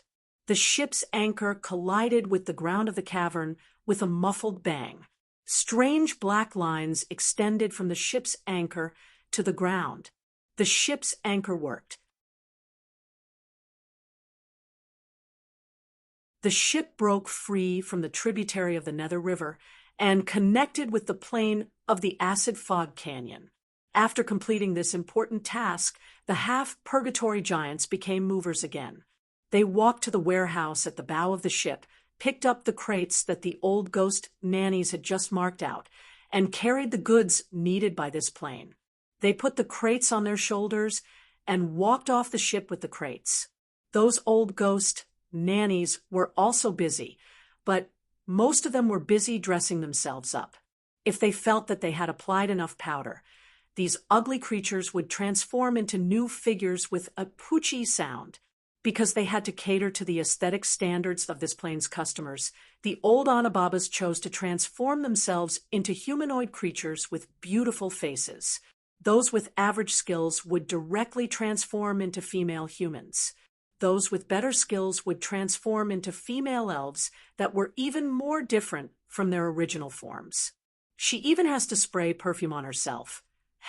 The screaming Anababa who had transformed into a young human girl looked at the Anababa leader who had yet to transform and was still working on the details.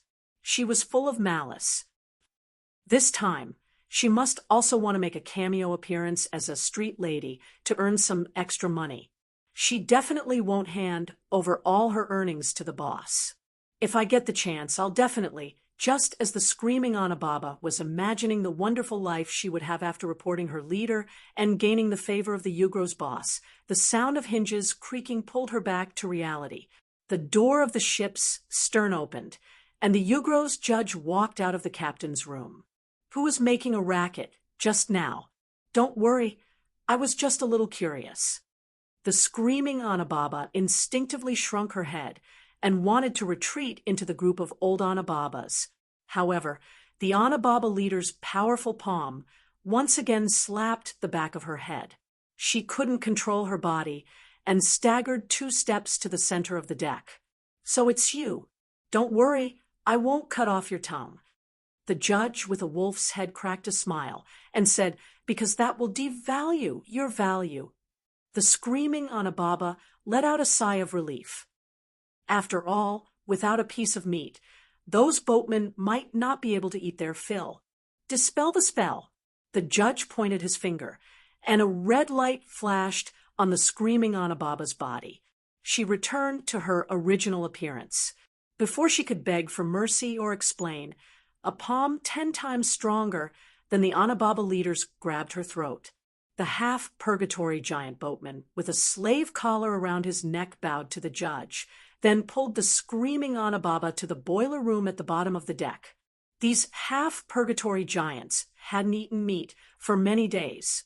Today, they finally got some compensation. After finishing this trivial matter, the judge's mood became a little better. He felt that today was a good day to do business. He took out a summoning manual from his body, opened one of the pages, and chanted an incantation. Suddenly, a huge purgatory salamander appeared beside the adversity crossing boat. Pack the goods and set off immediately. The judge ordered the old Anababas. Because they saw how the judge dealt with the screaming Anababa, the old Anababas had extra motivation to work. It didn't take long for everything to be packed up. Thus, the Yugros caravan once again set foot on the land of the Acid Fog Canyon. According to the judge's plan, The caravan would only stay in this plane for 1 or 2 natural days, compared to some rich planes where the caravan could stay for 10 days to half a month. This period of time was obviously too short. However, this couldn't be helped. After all, this was the front line of the blood war. Staying here for even a second was a lot of risk. Moreover, the customers in this plane were also very bad. On Tana Ree's side, other than the worm tyrant that the judge wouldn't provoke as long as the judge's intelligence was normal, the other Tana Ree that was parasitized by the acid fogworm did not have much purchasing power.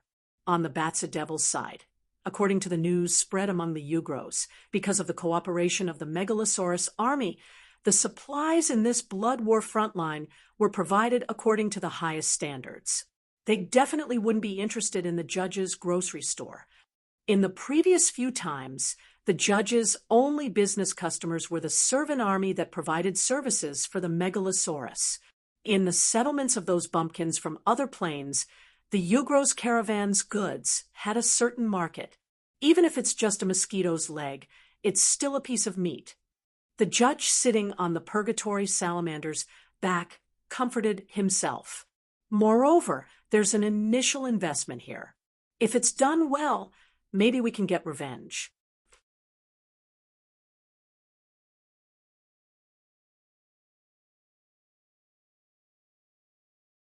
Chapter 374. As a Yugoloth, the judgment demon had a long lifespan that was beyond the reach of mortals. With a long lifespan and the need to travel to various planes to do business, the judgment demon had many different names. For example, in the Acid Fog Canyon plane, he would call himself Micah. This was actually the name of one of the judgment demon's old rivals. However, the other party had died in an accident, so it was not surprising that the name was borrowed. After walking on the ground of the Acid Fog Canyon for about half a day, the Yugoloth magic caravan finally arrived at their destination. According to the judgment demon's orders, the old ghost nannies raised the caravan's signboard high up Micah's bargain shop. As the leader of the ghost nannies, Night Hag had already turned into an elf girl and walked slowly to the sentry post in front. She was a little surprised. In the previous few times she came, the sentry post outside the city was only guarded by a few barbed demons. Usually, she only needed to show off her body and hint something to the guards to save the disaster coins needed to enter the city. But today, the sentry post was guarded by a team of bone demons. She was not that arrogant, so she did not think that her charm could move these ruthless skeleton monsters. "Stop," the bone demon captain pointed his hooked spear at Night Hag and said coldly, "Who are you, and what do you want to do by stepping on the land of Boomtown?" As the bone demon captain unconsciously released the spirit of fear, Night Hag felt her heart thumping. "Sir, I'm the representative of Micah's bargain shop." After thinking about it, Night Hag decided to pay the entrance fee obediently. After all, she had heard of the bone demon's ruthlessness. "We want to enter the city. What's the procedure?" "You are a Yugoloth caravan." Hearing Night Ghost Nanny's answer, Bone Demon Captain turned his head and looked behind her. After a rough glance, he made his own judgment. Night Hag was delighted when she heard this. She guessed that the other party would be afraid of her high-level Yugoloth boss. Yes, we have come here to trade a few times. The customer's response to the caravan's goods is not bad. Pay the entrance tax obediently." The skeletal demon captain didn't want to hear her show off her eloquence. "Every person who enters the city will have to pay 1 calamity coin. As a camel, the purgatory salamander will have to pay an additional 3 calamity coins for the city's cleaning management fee." Night Hag did a quick calculation. The sales team had a total of 23 Hag, 5 half-purgatory giants, as bodyguards, a purgatory salamander, and the owner of the caravan, Mai Kue. The entrance fee was 33 disaster coins. This was really a reasonable price. Although he didn't know why the Batsu had set up a toll here compared to some of the lower plains, the toll here was much more reasonable. After all, they were only collecting calamity coins, not the precious soul prisms. Night Hag took out 33 disaster coins and handed it to the skeletal demon captain. She then received a permission to enter the city with a seal. To be on the safe side, she decided to ask one more question. Sir, if we take the permission to enter the city from you, will we be able to enter the city to do business? Do we need to go through other procedures? Boomtown protects reasonable commercial activities. The skeletal demon captain replied impatiently. Caravans only need to pay an entrance tax to enter the city. After getting the answer she wanted, the clever night hag sang a song of praise while urging the caravan behind her to hurry up and move forward. When the caravan was far away, the skeletal demon captain snorted coldly and took out a communication rune. After listening to the report of the hag leader, the judge of judgment was surprised, but he didn't think too much about it. As a merchant of Yugoloth, who often operated in the devil's territory, he naturally had a general understanding of the other party's temperament. Imposing exorbitant taxes in the areas under their control was simply a normal thing for the Batsu devil. The only thing worth considering at the moment was actually how to spread the cost of these taxes into the price of the goods. The judge of judgment didn't care about the purchasing power of the other plain bumpkins of the servant corps at all. In the previous few times he came, he had brought a lot of goods to Boomtown. In addition to the metal weapons produced by the Shuraba, there were also some products such as spices. The judge of judgment sold them at cost price against his will. He didn't pay a premium like the normal Yugoloth merchants. Moreover, because the currency that the bumpkins could bring out was really diverse, gold and silver alloy things, poisonous claws that stung the hand, greenhorn that would constantly depreciate. There were even some bumpkins from the wilderness plain who brought out pine cones to make up for the numbers. In the end, the judge of judgment had no choice but to downgrade and return to doing business through bartering. It should be known that if this news spread to the other Yugoloths, the judge of judgment would definitely laugh their heads off. However, he didn't care much about it. In the Acid Fog Canyon Plain, his name was Micah, of course, because the servant corps was in charge of serving the Megalosaurus. Many of them had some leftover materials from the Megalosaurus in their hands. Whether it was to add some Megalosaurus characteristics to the fake magic items or to directly sell them to some people with ulterior motives, the judge of judgment didn't lose anything. However, the Yugoloth demon race believed in the saying, "Earning less is losing." If it wasn't for the fact that he had other thoughts and wanted to set up an enemy, he wouldn't have compromised with these bumpkins. However, calculating the time, the plot that he had set up before was about to come to fruition. In addition, the fee that he had just been charged gave him some warning. Worried that his tricks would be discovered by the Batsa Devil, the judge of judgment was prepared to harvest a lot of goods from this transaction and then give up the alias Micah. How was he going to harvest? Or how was he going to buy a lot of goods? In fact, when he first came to the settlement of the servant corps, he had asked the old hags to do something to the goods they sold. As long as they encountered customers who didn't seem to be spellcasters, they would add some seasoning, soul decay curse, to the equipment they bought. As they used the equipment, the soul decay curse would gradually make them approach the essence of the lower world creatures.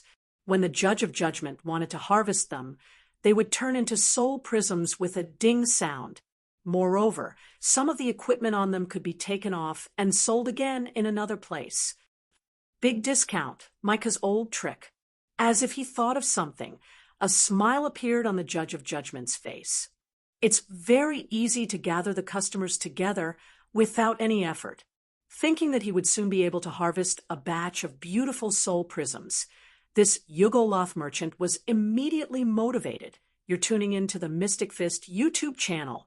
Don't forget to subscribe and join us on this journey to catch the most captivating stories.